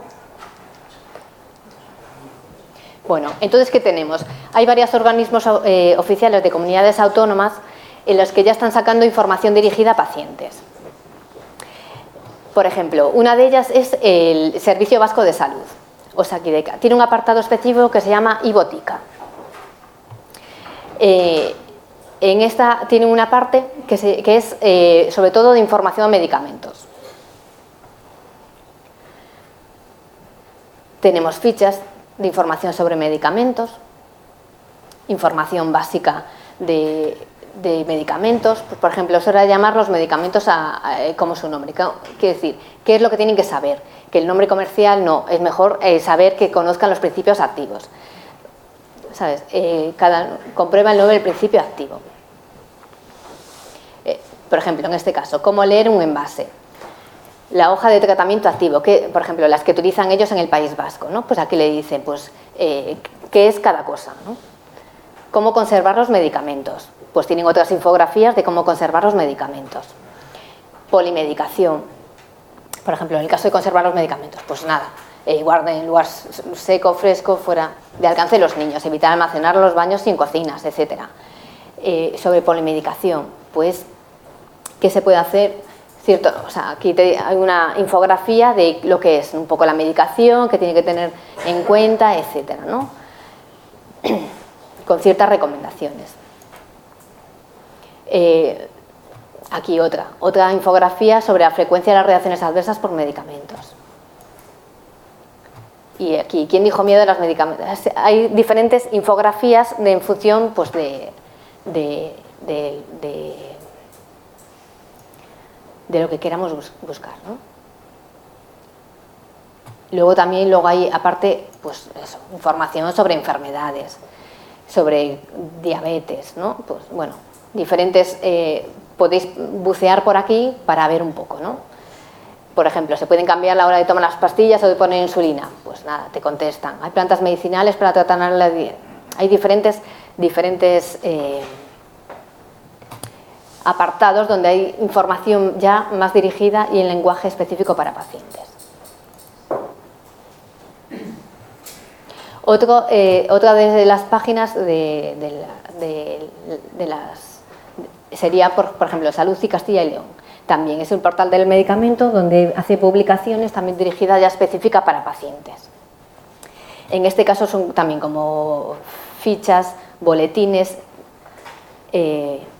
por ejemplo, botiquín individual, medicamentos y fotosensibilidad, por ejemplo, tratamientos con insulina. Aquí tenéis, son en formato PDF para que se pueda imprimir. Y aquí habla un poco, ¿no? Tratamiento con insulina, qué es la insulina, qué funciones tiene, todo es un poco en lenguaje para pacientes. Sí es verdad que a lo mejor en este sentido, aunque tiene imágenes y fotos, es un poco más, la información es más larga, más que puede cansar más, ¿no? Pero bueno, es información, se supone, en un uso, en un lenguaje más específico para los pacientes. Hay, por ejemplo, pues la gastroprotección, ¿sabes? La importancia de la gastroprotección, que si, cuando se puede, no sé si se abre, si se pueden dejar de tomar, si no, los inhibidores que son, para qué se utilizan, el inconveniente de tomarlos a largo plazo, etcétera.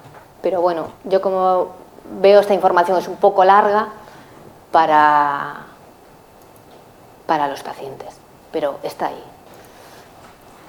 Por ejemplo, otra de las páginas aquí es Salud de Extremadura. Lo que pasa que en Extremadura es básicamente información para, digamos, uso de los medicamentos seguros, pero en caso de los pacientes paliativos, ¿no? Y aquí tienen varias infografías, sobre todo para el uso sobre los medicamentos, pero en... A ver si puedo bajar. Y también hay material para profesionales, pero por ejemplo para los pacientes cuidadores, pues eso, por ejemplo, aquí. A ver si se baja. Si no tarda.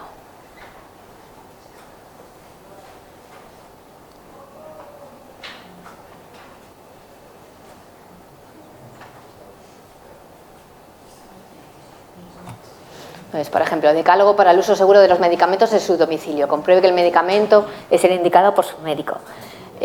Pues, por ejemplo, si son inyectables, prepare dosis indicada, guarde en el frigorífico, anote, tal. Sobre todo, esto es básicamente para aquellos pacientes de cuidados paliativos.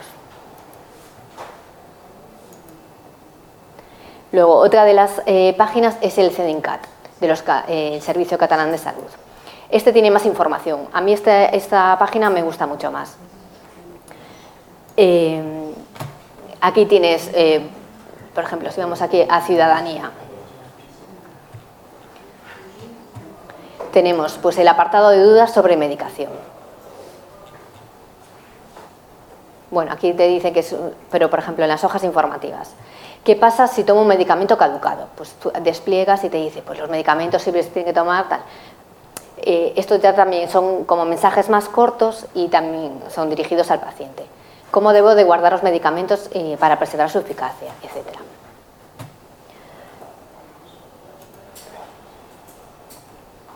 Luego tienen también, pues, es que se ve un poco mal. Incontinencia urinaria, me han prescrito levotirosina para el hipotiroidismo, ¿qué debo saber? Esto está muy específico, muy indicado para los pacientes, ¿no? Y uso los medicamentos que ayudan a dejar de fumar, repelentes, tienen un poco de todo.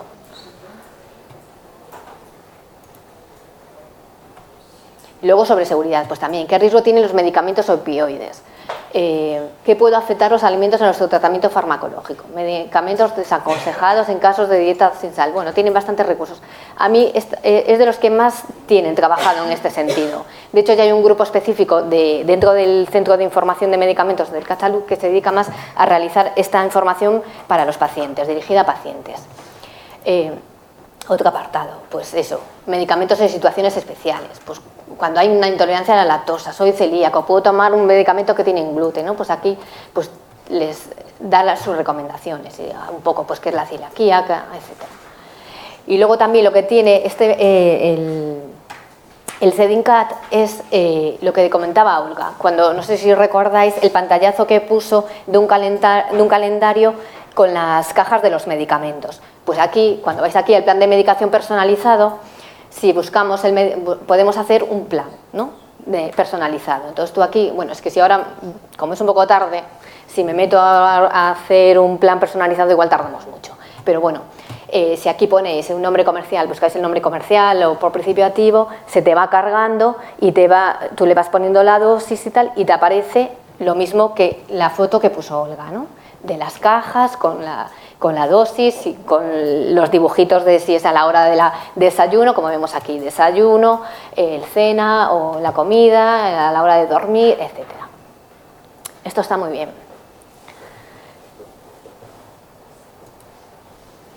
Luego, otra de las páginas, bueno, aquí es lo que estábamos viendo, ¿no? Otra de las páginas es en la Consellería, o sea, en Navarra, el Servicio Navarro de Salud. También tiene algunas infografías, sobre todo de enfermedades, que hablan de enfermedades, ¿no? Vasculares, diabetes, asma y poco. Y también algo sobre medicamentos. Por ejemplo, aquí tiene una infografía sobre los inhibidores de la bomba de protones. Cómo hay que tomarlos, tiene algún efecto secundario, todo en lenguaje también para pacientes. Una especie de cartelería, lo mismo, cómo dejarlos, etc. Y pues tenemos pues un catarro, diarrea, frío, garrapatas, o sea, hay un poco de todo, ¿no? Diferentes enfermedades, todo esto. Aquí están trabajando mucho en este sentido desde hace poco para dar mucha información hacia pacientes. En Navarra. El Servicio Valenciano también, lo mismo. No voy a seguir entrando porque si no vamos tardando un poco, pero también os dejo aquí las direcciones porque todo esto se va a colgar, entonces esto lo vais a tener. También el Servicio Valenciano de Salud también está haciendo cada vez más información dirigida a pacientes. Y también pues qué tengo que utilizar con los medicamentos orales, cómo tengo que ponerme los colirios, cómo tengo que ponerme las pomadas oftálmicas, etcétera. Hay pues tipos de medicamentos, información sobre seguridad, recomendaciones de utilización, información general. Esto también está últimamente bastante completa. En Madrid, en la Comunidad de Madrid, poco tienen, y lo que tienen es como para realizar también, pero es más bien como una hoja de medicación activa, un calendario. Es lo único que yo encontré que tienen así que puedas utilizar para dar información a los pacientes. Por ejemplo, yo esto es una... Uy, perdón, es que se me mueve. Un ejemplo que hice y saldría así, ¿no? Pues por ejemplo, le puse el dolocatil, el dolocatil y te sale 1,1, bueno, y entonces aquí te dice unas pequeñas notas de cómo es la dosificación actual, unas pequeñas recomendaciones, etcétera. Otra de las donde también podemos encontrar información para los pacientes es la forma de los prospectos, ¿no? En la Agencia Española de Medicamentos. El prospecto está más dirigido hacia los pacientes, con un lenguaje hacia los pacientes. Y en este caso también hay un apartado en el que en el lenguaje de los signos te explica, pero solo son 4 pantallazos y solo te dice pues qué es el medicamento y para qué se utiliza y poco más. No le va a traducir en los prospectos. Se llegará, pero bueno, en principio por ahora no. Y también hay una aplicación móvil para consultar los medicamentos, los prospectos de los medicamentos, ¿no? De la Agencia Española del Medicamento. ¿Y nosotros qué tenemos? Bueno, aquí sí que voy a entrar. ¿Nosotros qué tenemos? La Escuela de Salud para el Paciente, ¿no? Aquí tenemos varias formación online, cursos presenciales que se hacen y publicaciones, ¿no? En la formación online podemos disponer todos los vídeos, ¿no? Y aquí pues tenemos atención al dolor para pacientes y ciudadanos, cancro de mama, hay diferentes enfermedades, también terapia inhalatoria, por ejemplo, en el caso de la terapia inhalatoria Pues son normalmente son vídeos, o sea, le llaman píldoras, y son vídeos con pequeños mensajes. Por ejemplo, pasa que se carga lento. En este caso, pues pautas para uso correcto de los inhaladores, y utilizan todos los diferentes tipos de inhaladores. En este caso, pues son unas enfermeras de Coruña y que hacen los vídeos, y pues por ejemplo el Briseler, pues tú pones aquí, pinchas, no lo voy a hacer porque tarda un poco y vemos que se tarda, ¿no? Pero te explican cómo deben de utilizarse los inhaladores. Y estos, vamos, está muy bien, estas píldoras. Y bueno, hay de diferentes enfermedades: prevención de la enfermedad, psoriasis, uso adecuado de los medicamentos, bueno, hay diferentes tipos, ¿no? Luego también dentro de la escuela hay en el apartado de publicaciones. En el apartado de publicaciones, aquí tenemos los folletos informativos, ¿no? Tipo folletos. Bueno, también hay vídeos. Hay luego para los niños, también información para los niños, para los pequeñitos. Estos en plan de lo que es los bolechos, y le van informando diferentes tipos de enfermedades o de... ¿eh? Luego están los folletos. Y aquí en los folletos, por ejemplo, hay, pues eso, para diabetes, bueno, manual de diabetes, ejercicios para personas con diabetes, etcétera, diferentes opciones, ¿no? Y en relación a los medicamentos, aquí tendríamos, pues eso, medicamentos, aquí está. ¿Cómo utilizar los medicamentos en forma segura? Pues nada, te dicen unas pinceladas de cómo utilizar. Este es un folleto que se hizo a través del Instituto para el Uso Según los Medicamentos con la OCU y con el Ministerio. Pues guarde los medicamentos en sus envases originales. Nunca tome por su cuenta los medicamentos. Son recomendaciones que estas ya están estándares, ¿no? Por ejemplo, aquí en la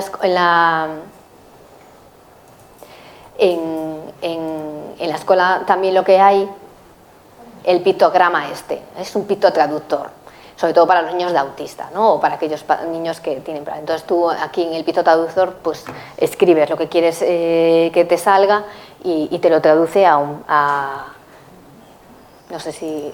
No, a ver, es que esto va lento. Bueno, me salí de aquí.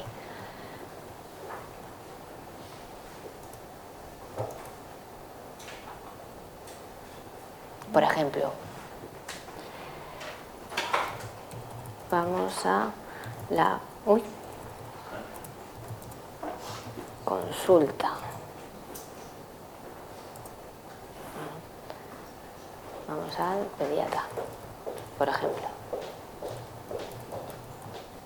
Y te produce, vamos al pediatra, pues esto te lo traduce a los pictogramas que suelen utilizar y que los niños autistas, ¿no? Esto está bastante bien. Bueno, voy a seguir. Luego, ¿qué tenemos? Otros portales y tal. Pues el Consejo, el portal Farma, ¿no? Que es del Consejo General de Colegios Oficiales de Farmacéuticos. Aquí también puedes acceder y entras hay una parte para ciudadanos y tu farmacéutico te informa y hay diferentes informaciones sobre medicamentos, etcétera. Ha sacado también el Consejo General de Colegios Oficiales de Farmacéuticos, junto con la ONCE y con Vodafone, ha sacado un aplicativo para el móvil que está diseñado para personas con discapacidad visual y con dificultades para manipulación, etcétera. En el aplicativo tú lo pasas por el lector, por el código de barras, tiene como el móvil te lo lee, y la información, aparte que la puedes ampliar, y te dice el medicamento, y la información también puede ser reproducida como un archivo de audio. Esto ha salido hace poco. ¿Tú no lo conocías? ¿No? Pues esto, bueno, yo lo vi hace poco. Y yo creo que están a lo mejor en fase de pruebas, y yo sé que lo estaban haciendo sobre todo en la Comunidad de Madrid, que estaban utilizándolo. Y bueno, para personas a lo que no pueden ver, lo amplían o lo escuchan, la verdad que está bastante bien. Otra de las páginas que tiene información dirigida a los pacientes es el servicio de farmacia del Hospital La Fe de Valencia, que también se llama, en concreto se llama la página Edgoida, y aquí tienes pues diferentes tipos de información sobre la diabetes, sobre la administración de medicamentos, etcétera. Ya no voy a entrar porque ya nos vamos a muy tarde y ¿no? Luego, a nivel de enfermería, también hay varias páginas de enfermeras que están muy metidas en la información de los pacientes, etc. Una página bastante importante, bueno, que a mí me gusta mucho también, es la de enfermería creativa.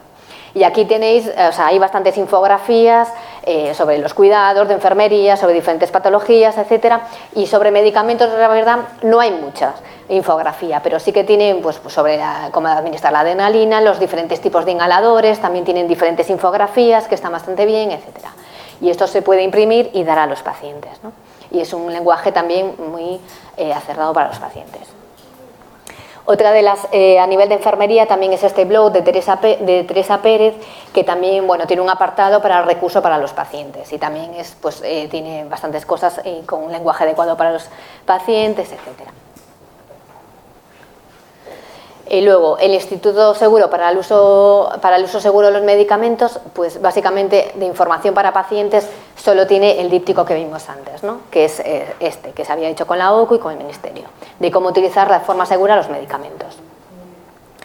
Y en el blog de errores de medicación, aunque tienen varias cosas, pero lo más importante, dirigido a pacientes, son estas infografías, que también lo hay en forma de cartelería, para la prevención de los errores de medicamentos, sobre todo asociada al metotrexato oral, en función de que, aún así, de que van saliendo las alertas y siguen saliendo alertas de los diferentes errores de la administración del medicamento del metotrexato, pues siguen y tienen diferentes infografías de los diferentes, las dosis que hay del metotrexato oral para los pacientes no oncológicos.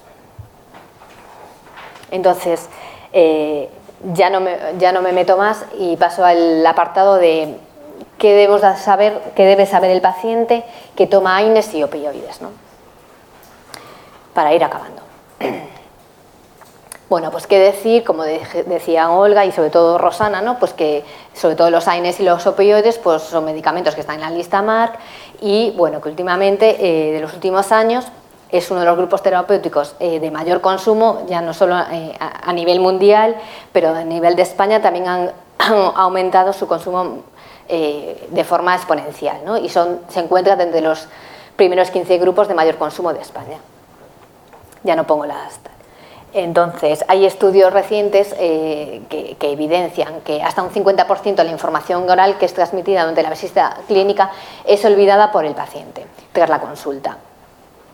Además, la mayoría de los pacientes crónicos refieren que no identifican los puntos claves de la información que su médico o su enfermera le ha transmitido. En un estudio que se ha publicado en el 2013 del itinerario del paciente crónico, cuya su finalidad era medir las barreras que tiene el paciente crónico en España, se vio que uno de los puntos es que los materiales informativos disponibles en los centros sanitarios se encuentran escritos en un lenguaje técnico, complejo, demasiado extenso y está poco centrado en la realidad y en las necesidades de los propios pacientes. Entonces, leyendo un prospecto, esto es un prospecto de un Expedifen que tenía yo en casa. En teoría, los prospectos están en lenguaje para el paciente y se supone que esto es fácil de leer, y te dice, lea todo el prospecto detenidamente. Esto es lo que pone al principio en el prospecto. Lea todo el prospecto detenidamente antes de empezar a tomar este medicamento, porque tiene información importante para usted. Pero yo veo esto por delante y por detrás, que es como una sábana, y a ver quién lee esto. De todas formas, hay gente que se lo lee. A mí una vez también me ocurrió cuando estaba en Villagarcía, bueno, hablo siempre de Villagarcía porque en el Ventorrillo yo solo estuve 2 años, y un día me mandó el médico a una paciente porque ya la tenía aburrida y le debió decir, esta es para la farmacéutica. Y me viene la paciente y me dice, mire, es que yo realmente leo el prospecto y a mí me pasa todo lo que me viene aquí en el prospecto. A mí se me quedó la cara. De hecho, yo cuando paseaba, porque además paseaba mucho, corría por allí, me la encontraba y yo miraba para otro porque esta me viene todos los días a la consulta. Y es verdad, esto no es leíble. Entonces, hay estudios que sean a nivel nacional que se basan en un poco, ¿no?, en el desarrollo de materiales educativos para pacientes crónicos y familiares. ¿Qué deberían de tener, ¿no?, qué debe tener la información que se le debe dar a los pacientes? Este estudio, pues lo más relevante que indica es que los materiales deben de utilizar colores, dibujos o símbolos en el texto, porque pueden resultar mucho más fáciles de comprender. El material debe ser corto y con mensajes muy claves y muy destacados, con un lenguaje cotidiano, cercano, que evite el máximo la utilización de la terminología técnica o jerga. Y aquí se vio, en este estudio también se vio, porque estaba realizado también en pacientes, esto es a nivel yo creo que en Cataluña era, en un centro de salud de atención primaria, que existe evidencia de que los materiales educativos que se han elaborado con la colaboración de los pacientes resultan más adaptados a su contexto y que promueven los cambios más positivos para su salud.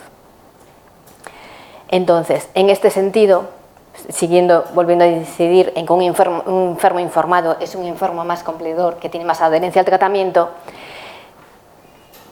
es lógico que los pacientes se hagan las preguntas de ¿cómo lo debo tomar? ¿Qué debo tomarlo? ¿Con alimentos o sin alimentos? ¿Para qué lo tomo? ¿Cuánto tengo que tomar? ¿Cuánto lo tengo que tomar? ¿Cuándo lo debo tomar? ¿A qué debo prestar atención? ¿Se puede partir o triturar? Estas son las diferentes preguntas que los pacientes, o nosotros mismos como pacientes, nos podemos preguntar, ¿no? Entonces, ahora os pregunto yo a vosotros, si queremos hacer una información dirigida a los pacientes, para que vosotros podáis tener, a lo mejor, y podáis facilitar a los pacientes cuando estáis en consulta, ¿qué os parecería estas preguntas y lo que indica, ¿no? Por ejemplo, para los AINES, ¿para qué lo tomo? Pues lo tomo para el tratamiento de la fiebre, alivio del dolor o la inflamación. ¿Esto es entendible? Creo que sí. No sé, vosotros, a ver qué opináis. ¿Cómo lo debo tomar? Pues tomar siempre con los alimentos para minimizar las molestias digestivas, limitar el consumo de alcohol, tragar los comprimidos o las cápsulas enteros. Las pomadas, aplicar solamente en la zona afectada, lavar las manos tras cada aplicación, evitar el contacto con los ojos y no vendar la zona afectada. Yo creo que a lo mejor también podría ser bastante entendible, ¿no? Claro. ¿Por cuánto tiempo lo tomo? El mínimo tiempo necesario, como decía Rosana, para controlar el dolor y durante el tiempo indicado por el médico, o el menor tiempo posible. En general, no son tratamientos crónicos. ¿Cuándo lo debo de tomar? En el momento que aparece el dolor o fiebre, o según la pauta establecida por el médico o el farmacéutico.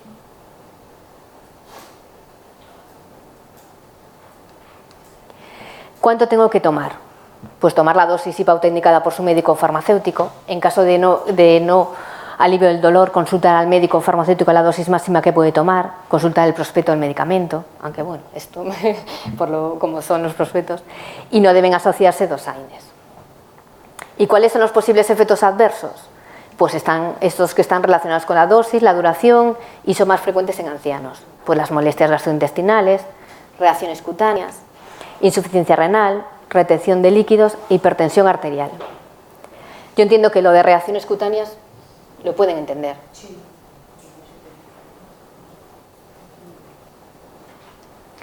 En el caso de los opioides, pues lo mismo, las mismas preguntas. ¿Para qué lo tomo?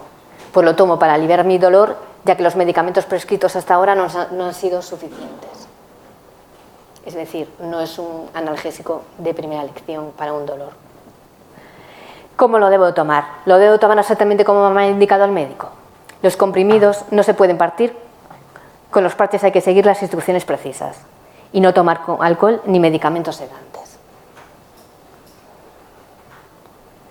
Yo entiendo que medicamentos sedantes igual ellos entienden, ¿no? Que son pues medicamentos para dormir, etcétera, ¿no? ¿Por cuánto tiempo? El tiempo necesario siempre dependiendo de mi enfermedad y siempre bajo la indicación del médico. ¿Cuánto tengo que tomar? Tomar exactamente la dosis y pauta indicada por su médico, ni más ni menos. Si no nos alivia el dolor o notamos excesiva somnolencia, debemos consultar al médico. ¿Cuándo tengo que dejar de tomarlo? El médico nos indicará cuándo. Si pensamos que ya no lo necesitamos o notamos efectos adversos, el médico nos indicará cómo hacerlo. No se puede dejar de golpe, tiene que dejarse de forma gradual para evitar posibles reacciones adversas. No usar opioides de otro paciente, ni dar estos medicamentos a otras personas. y el riesgo de conducción. Más ahora cuando hacen los test de drogas en los controles de tráfico. ¿Cuáles son los posibles efectos adversos? Están relacionados con la dosis y duración del tratamiento y son más frecuentes en ancianos. Pues los vómitos, el estreñimiento, sentir sueño, somnolencia, sentirse mareado, sensación de falta de aire, dificultad respiratoria. Eso básicamente creo que he recogido, según por lo que tú has explicado también, un poco los efectos adversos que podrían ser los más principales que los pacientes podían identificar. Entonces, para concluir, la información por sí sola no produce un cambio en los pacientes. Es necesario reforzar con información escrita. La comunicación entre el profesional sanitario y el paciente continúa siendo uno de los eslabones esenciales en el acto clínico y la fuente de mayor información para el paciente. My asthma. They said they'd fix it, but it didn't make any difference at all. Well, sometimes doctors make mistakes, Anna, and you have to try twice as hard to fix them. Are you using your inhaler? All the time. Go through one a week. You sure you're using it right? Do I look like an idiot? No. Why don't you show me how your inhaler works?